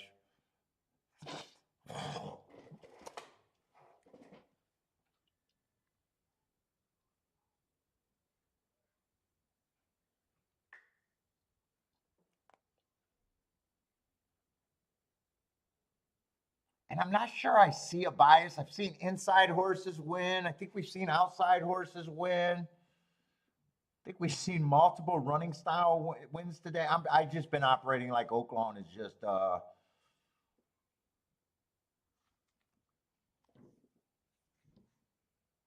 pretty fair. Oh, Zane, you're out there in South Africa?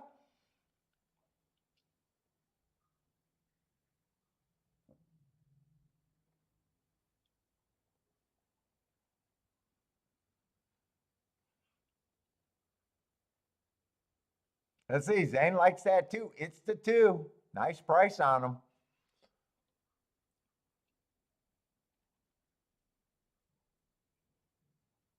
Fatty's with the 5. Who was our other South Africa guy? We had another South African dude. He used to drive me crazy. God, what was his name? Lloyd, what was that? What was our South Africa guy name?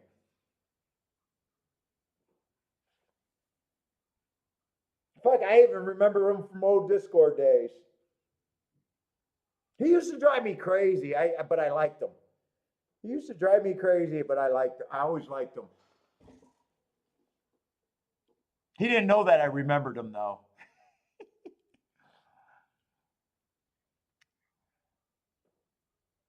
God, I'd know his name instantly if I seen it.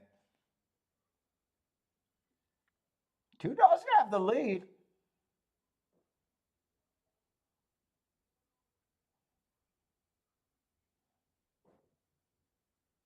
10 already looked like he got a gear. 8's moving up pretty smooth. 1's in position.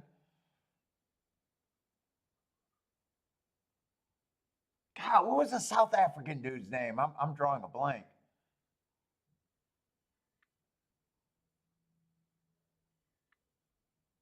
Playing against the bookies. Oh, man. 2 is running extremely good, way better than I thought. 10's too much. 1 still has a shot here. 1 still has a shot.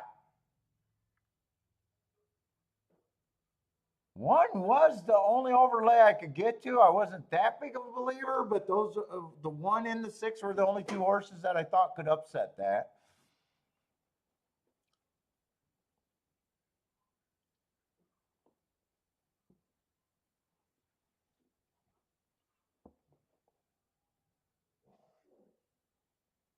Two ran better than I thought. Two ran a lot better than I thought there. No. 110, two might have held on for third.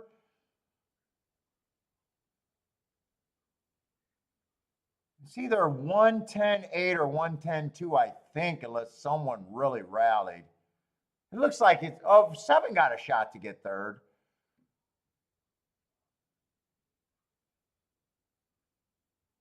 Seven's definitely got third. 110.78.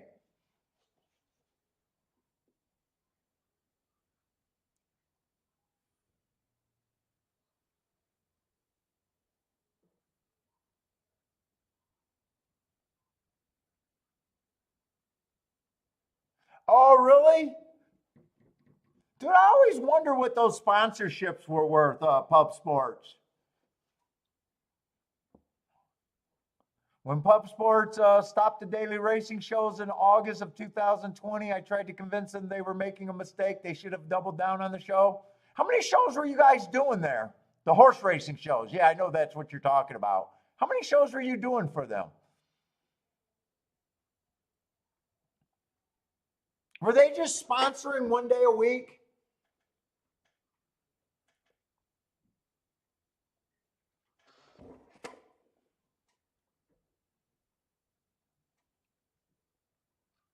I would love if Barstool did some content sponsoring for horse racing. I know he loves horse racing. He owns a horse. He's always in the tournaments. He's always going to the big events. Dave.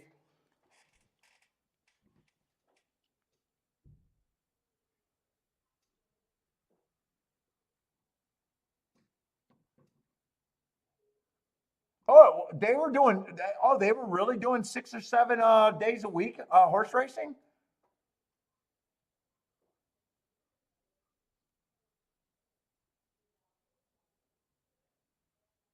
Yeah, Barstool would be huge if he ever did something with content in horse racing. It would be huge. In fact, now I don't know if they could use his image, but whenever he's at the track, and in those tournaments, his boy Elio I think he was in the lead. They always have a nice hit where they're competitive first day in the Breeders' Cup and in these big tournaments. And I think this last tournament, I think the Pegasus tournament, I think his boy had the lead and ended up finishing third, I think. But I don't understand. Well, I do probably understand it that they probably couldn't use his likeness, but that's a commercial. I don't understand why that's like the natural fucking commercial of him and his boy. I don't know if they turned it into. Dude, he always has like a $40,000-$50,000 hit. I think the one day they ran it up to $80,000 the first day of the Breeders' Cup, and then they blanked out the second day. Just put a camera on that motherfucker. I don't. It's brainless to me, but they'd probably have to get the okay and pay him.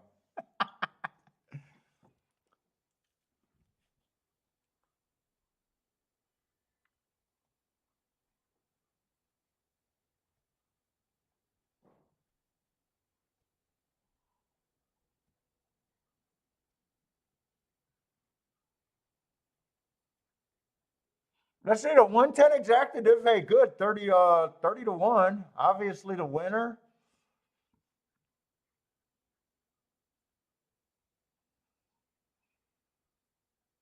Dude, if anyone tried to do a handicapping show without Googling what was out there first,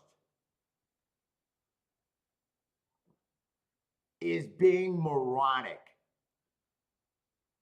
Like, if they don't look at this show and go, we can have a real hardcore handicapping show where people are actually willing to watch, not just get picks, watch a guy sit out, watch a guy give theory, and do it better. Dude, look, I'm just a dumb brain, man. You could have,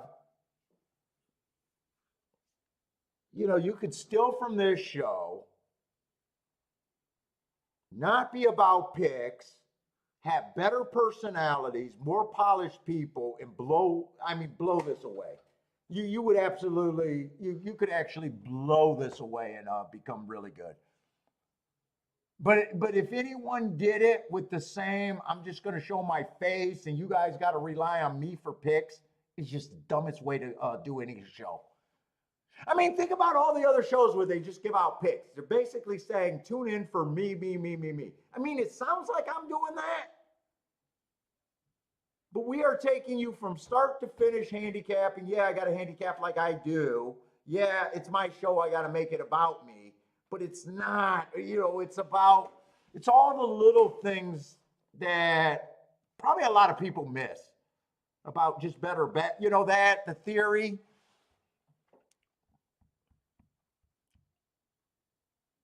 But I think if someone came around and really did it and really gave it time and really promoted it, all the things that I'm not willing to do and put money up.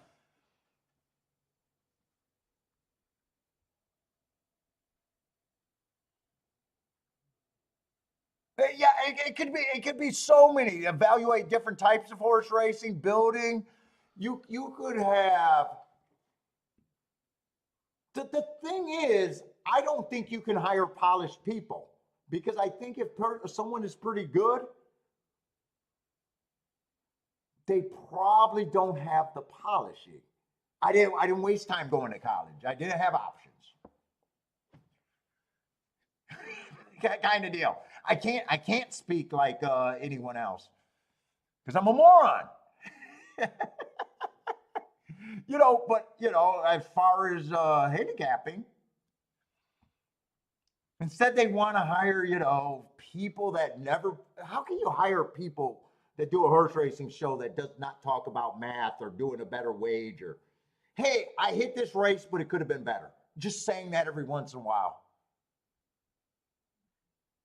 It's crazy to me. It's just crazy to me.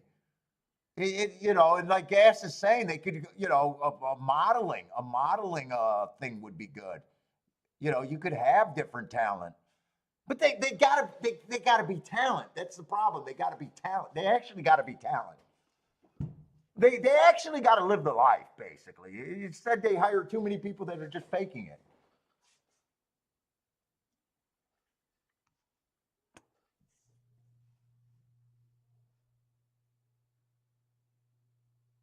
But whenever you just watch someone about picks, dude, they're basically just saying, "Hey, I don't want you to learn. I don't want you to get better on your own. I'm your source." Fuck, it's crazy. How many of you guys hit bigger prices than me and having better days than me a lot? And it's like it's crazy. It's crazy to think that you're touting people, and that's the way to grow the game. It's actually highlight people that are actually good at the game. Instead, I guarantee what they're going to do. If someone does it, they're going to bring an ex jockey on there. They're not even playing the same game. Their game is to sit on as many live horses as they can. That's not the same as wagering. I'm sorry. Well, their agent has to get them live horses. Eh, maybe not. It's not wagering.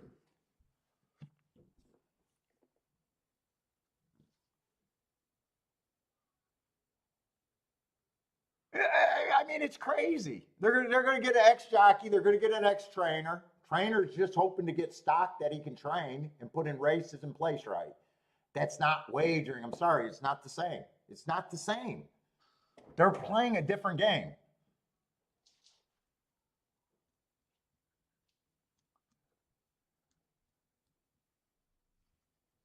But that's what they'll do. They'll pick up who's the jockey that just got let go. Okay, we'll do a show with him. I mean, interesting every once in a while to hear a jockey story. Other than that, who cares? We care about the next race. I don't care that you rode a horse in the Kentucky Derby.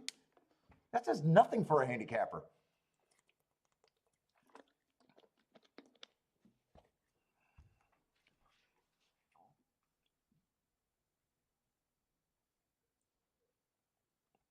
Oh, but there's so, once you get to handicapping, there's so many different ways you could tell. You could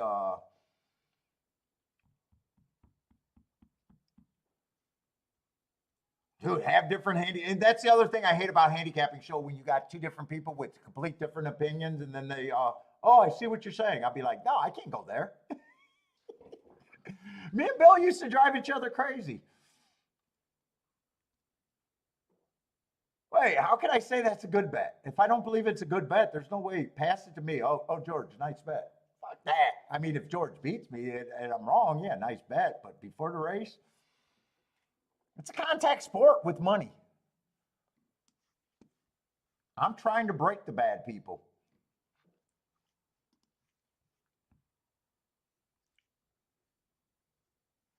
I think someone's going to put together a show. Someone's going to come with a personality and actually is a real good player. I got to believe it because I don't know how else the game's going to grow because the industry just sucks. The industry acts like they don't even want, want to listen to gamblers at all. The gamblers are screaming what they want, and the industry just goes, no.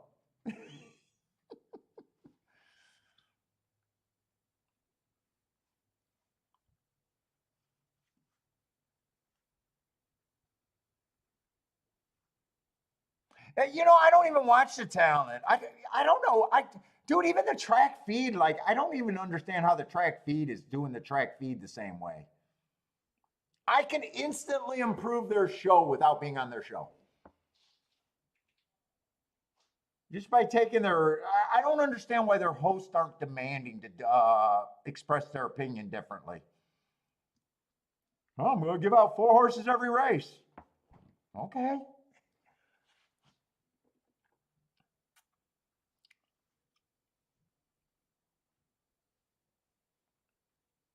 It's the craziest thing to me.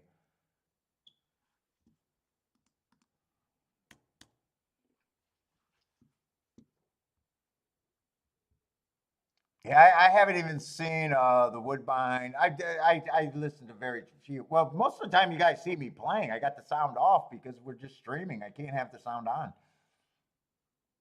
But when I'm playing with myself, I don't have the sound on. TVG I used to have on the background, but that was just to see more races.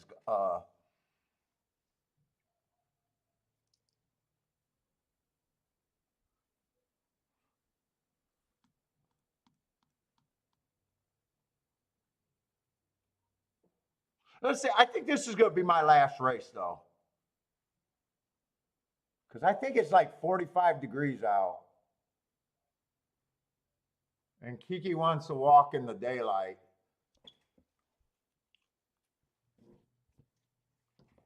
I'm kind of checked out now anyway, so well, not really, but I'm like super fine with everything that happened this week.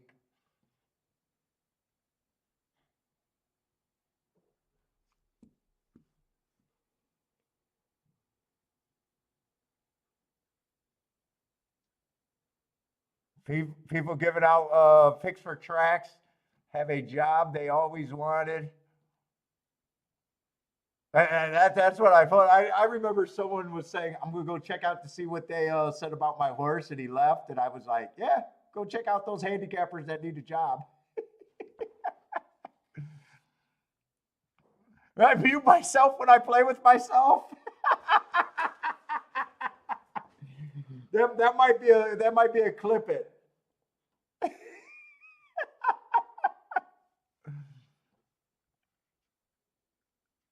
Oh God, Bernier drives me nuts. I can't be with you on that gas. I cannot be with you on that gas.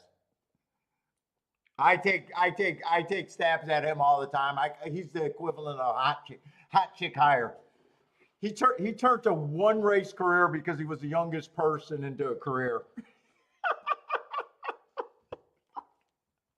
Dude, the guy, I don't even know how you like him. Everything's a buyer speed figure to him.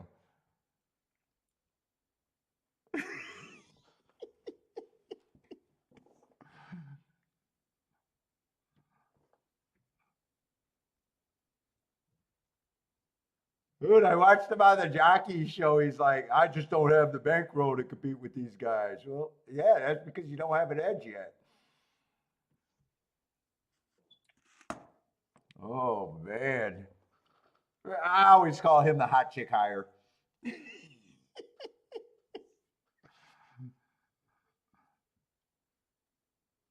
And just the other thing, dude, it's like if you got a podcast, you got to play live. The podcasts to me that are a day in advance are just crazy. I'm hoping to get the odds on this horse. Well, just play live and make your decision. We want to see you play. I want to see them play. I want to see everybody play.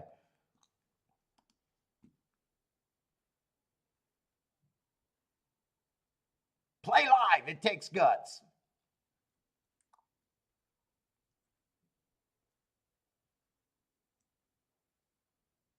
Don't give me 3, 4 horses in a race. Tell me you're using another 3 on your pick sixes. Go off the show and then come back a week later and tell me how great you did. Yeah, no, I mean he's a good speaker. But that was funny. So when they had the Kentucky Derby in that tournament, and horse racing is so stupid, they gave him the money to play in that big Kentucky Derby tournament, right? And my wife and the ladies were like, "Look at this young handsome guy turn $7 grand into $150." Where meanwhile, if they were smart, they would have did the same episode and only interviewed the people that were making moves, and then people would have said, "Look at these amazing handicappers turning $7,000 into $150,000." Instead, everyone was saying, because they put all their baskets in that guy, where all they had to do was, instead of having him on the podium, go into that room on day 2 or whatever the day of the contest, and halfway through the contest, start interviewing people that were already at $100,000. Wow, that's a way better look than a guy turning 7,000 into $150. Like, I'm not even a producer, and instantly I was like, that was okay. So I was in the tournament for the NHC. So they had 20 cameras with 20 boom men, and the second day of the tournament, if you were in the top 20, starting from the first race to the last race, you had a mic, a boom man, and a cameraman that had to follow me even into the bathroom. They were gonna get the pictures of anyone that turned their money into something. Instead of horse racing, I mean, come on, a bunch of special people. I mean, that would have been an advertisement. People watching NBC would have been like, "Oh my God, these guys turned 7,000 into 150,000." Instead, they turned 7,000 into $150.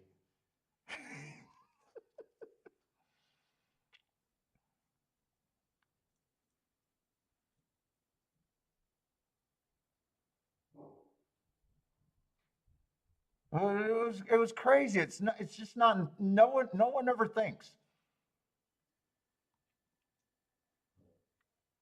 And the only reason why Pass or ESPN, whatever that channel was on that did it, it was probably just because of that channel were professionals and they understood a tournament.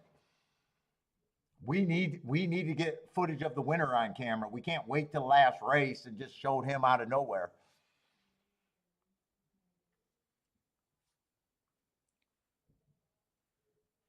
All right, we got a $40,000 race here. This is going to be my last race. I'm going to call it early. Or actually not early. It's just OAKLAWN's going, later than I'm used to.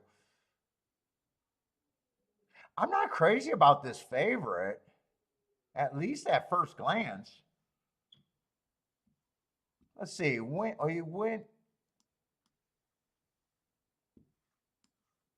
back there. He won here being average, matching strides with the slowest winner. Here he's slow. Is this a rod or a sprint? It is a sprint. I mean, I think they've been stalking. I'm going to have to see what the other horses look like.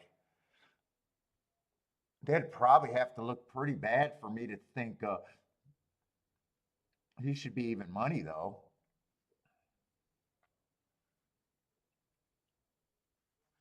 Let's see. One I got running on a bad rail day. Average match strides with the slowest winner, and then an early pressing day. Average slow. See another horse. Oh, okay. So these two horses ran together, both average slow last race. Let's see. He doesn't have any speed.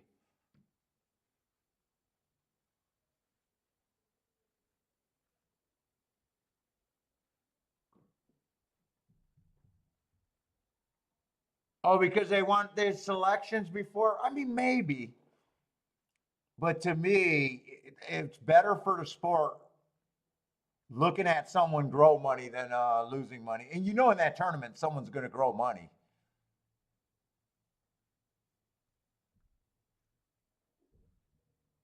Like even if they did it, they should have cut it at the end. They should have cut it before he went damn near broke.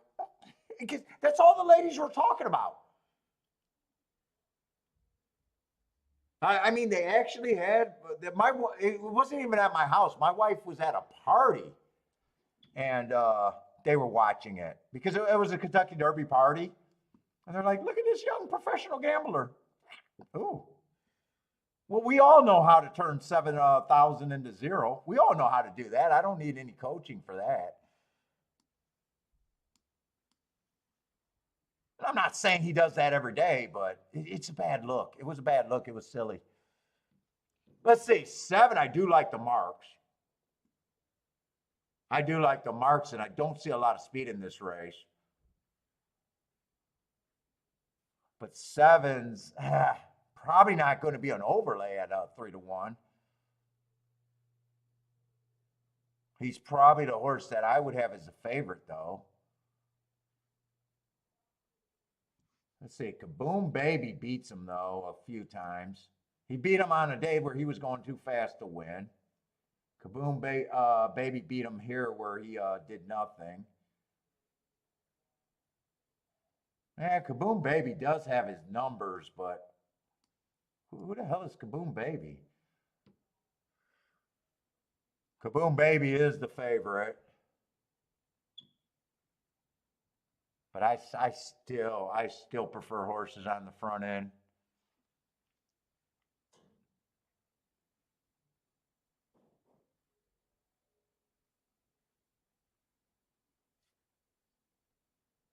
Eight might have a little bit of upside. I know he ran terrible with this group. Oh no, wait a minute. These are $10,000. No, I'm back off of that. He got a class problem here.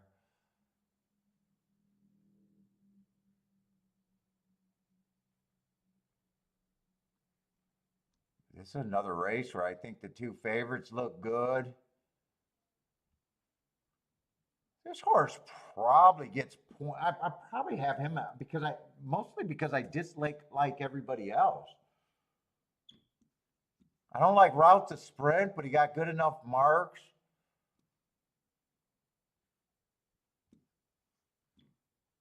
He actually ran fairly successful against the favorite. He's probably going to rate. I would probably try to rate him. Yeah, 8. I'm going to agree should be a big price. I thought 8 had some upside. I'm not a big believer in that now. 7 definitely is two of the top choices.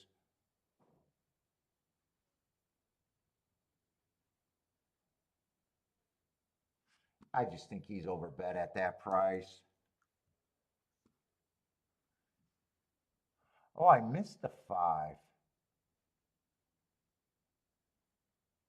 Uh, Stepped up to 40,000. I mean, his Canterbury races don't look bad. He lost last race pretty bad. Was that the step up, or was that just he's ran at OAKLAWN before? I guess if I could give the 9 15, I could probably give him 15.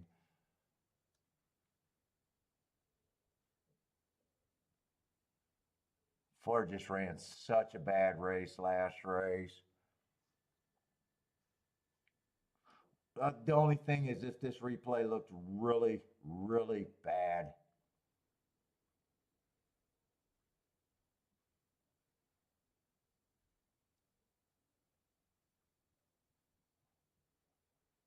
Oh, wait a minute. I kind of forgot about the 1 and the 2. Do they have a shot here?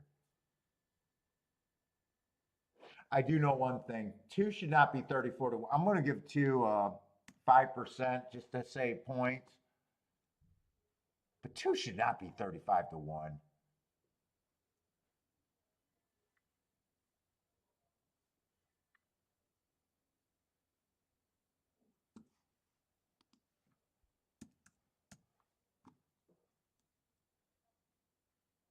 I'm going to take a hard stand against the 4.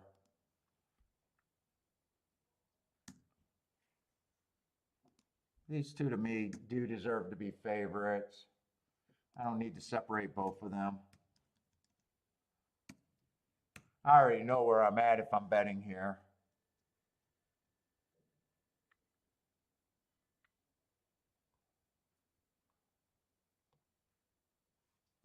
Let me look at the 5 again.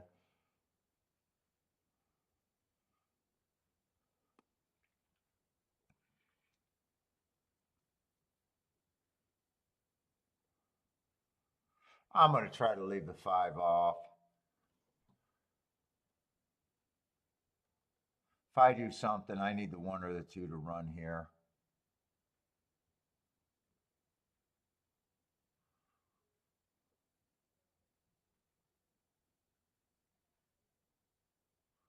I need 1 of them 2 to run.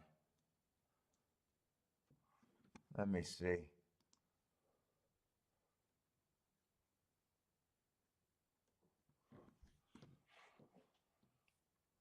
Let's see. I'm poking here.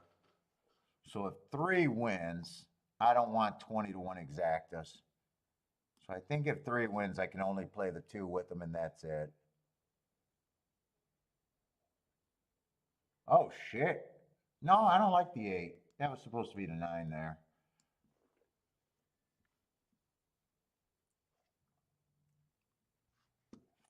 That's the only exact, and I would definitely weigh that one. I get more tickets if I go this way.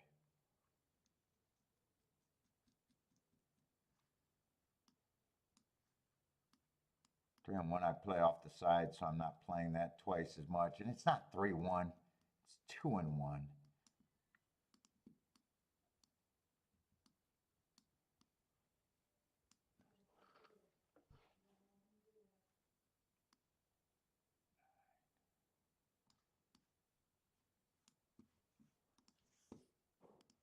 Probably can't weigh these first.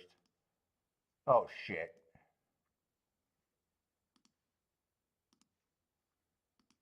I don't think I'm going to get all of this in.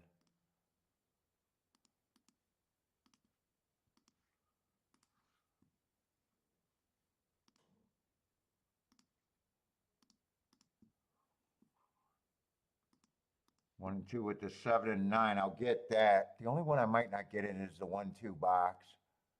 Yeah, that's the only one I won't get in is the 1-2 box. And I did not get to weigh this either.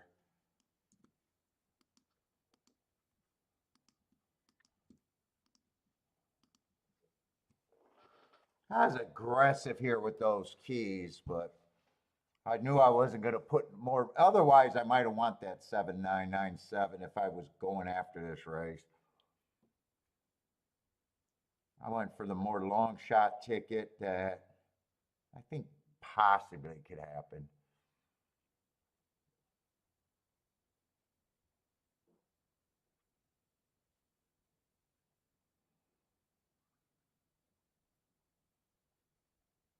I'm getting a pace. 2 or 1's not running, are they?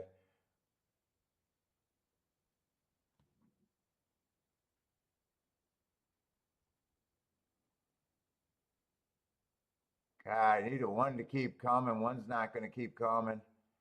7. Yeah, 7 didn't end up becoming a better price. Come on, one more time. No, one can't get through. One tried. One tried.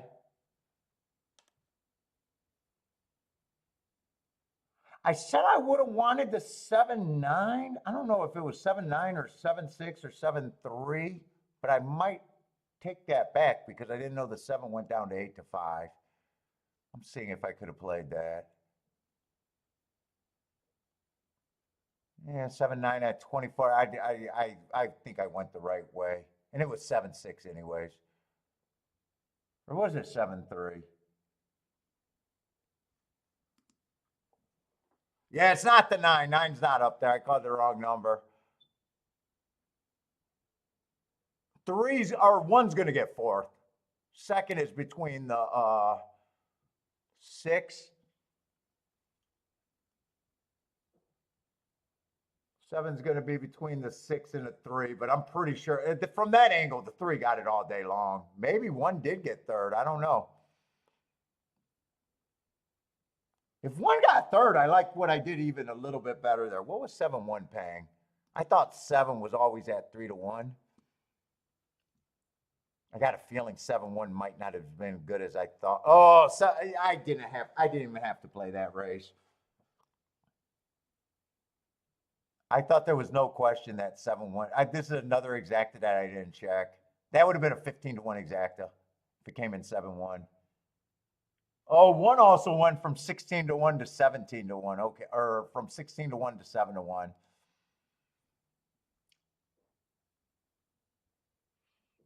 All right, so there was really nothing there. So I could have that might not have went down until after the race started though. I didn't check them.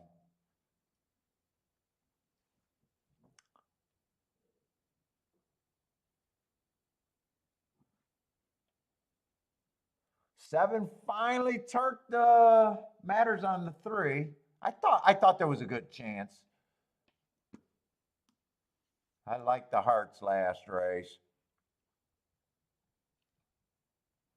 Let's see, buy stocks. I'm going to go out on watching buy stocks here. Who we got buy stocks? Fairgrounds, 9 over to 3-6. But I am done handicapping today. That's it for me.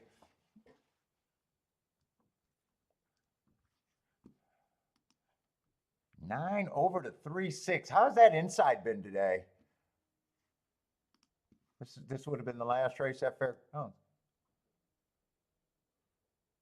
Let's see, 1-4, $15 exacta the race before. $17 exacta. 32-1 exacta, but I know the 11 would have been a problem for me there. 4 winning at 19-1 might have been playable there. Might have been. $4 exacta. It looks like Fairgrounds was pretty chalky unless you got the 4. $21 exacta, but that's 8-11. I know that's not where I'm looking. 3-6, 22-1, only if it's press great. 7-1, I can't say it looked completely, it looked very chalky. There was one race there that mattered today. Just looking at the payouts. Unless buy stocks get this. Maybe there'll be 2. Buy stocks might have this. Let's see, we're going 9 with the 3-6 and a 3-6-9 try box. Good luck. Juice could have helped that 9 at OAKLAWN. Yeah, 9 didn't run well.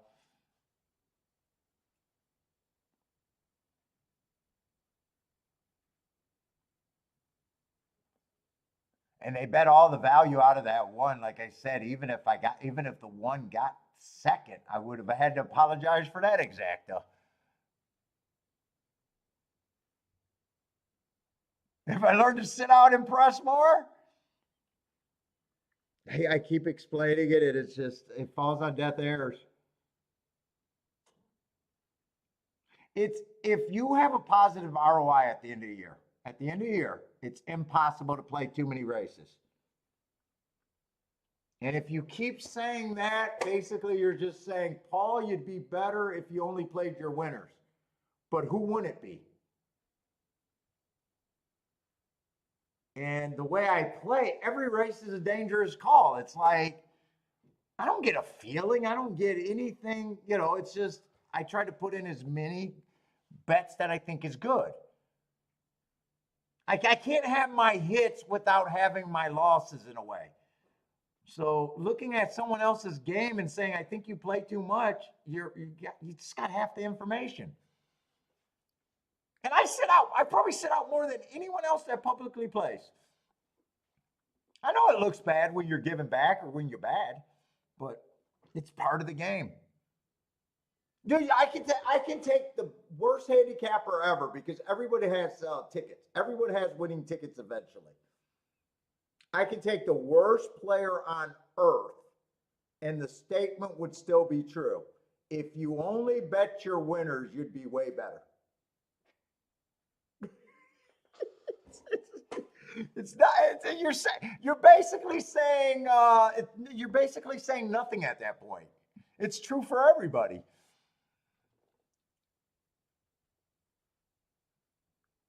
And that's why it drove me nuts. And it's like, you're wrong. I get it. But it's different. It's just wrong.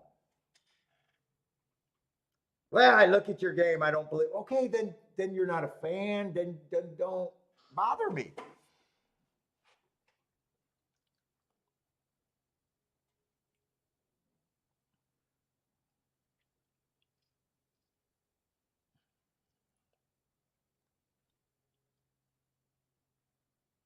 I know you're kidding.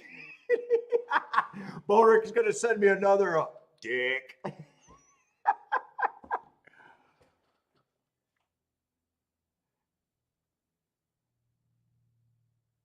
Well, yeah, I mean, you can't say that because it's not based on what you've done in your experience in the game. We're not all having the same experience.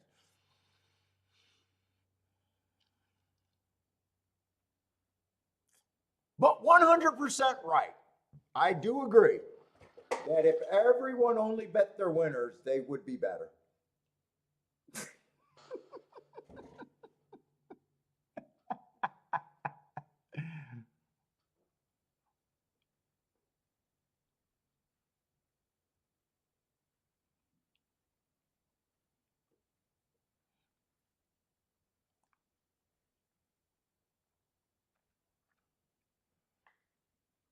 Let's see, who am I rooting for?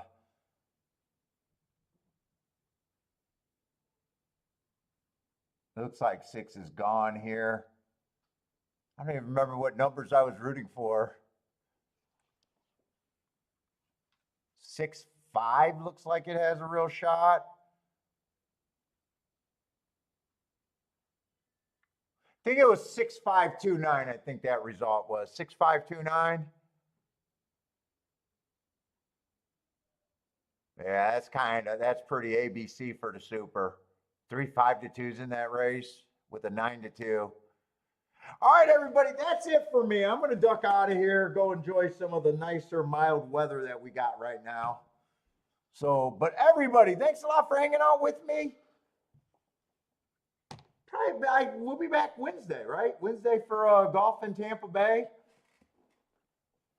So take it easy, everybody. Good luck. If you guys are still playing, but I'm out. Hope to see everyone next week.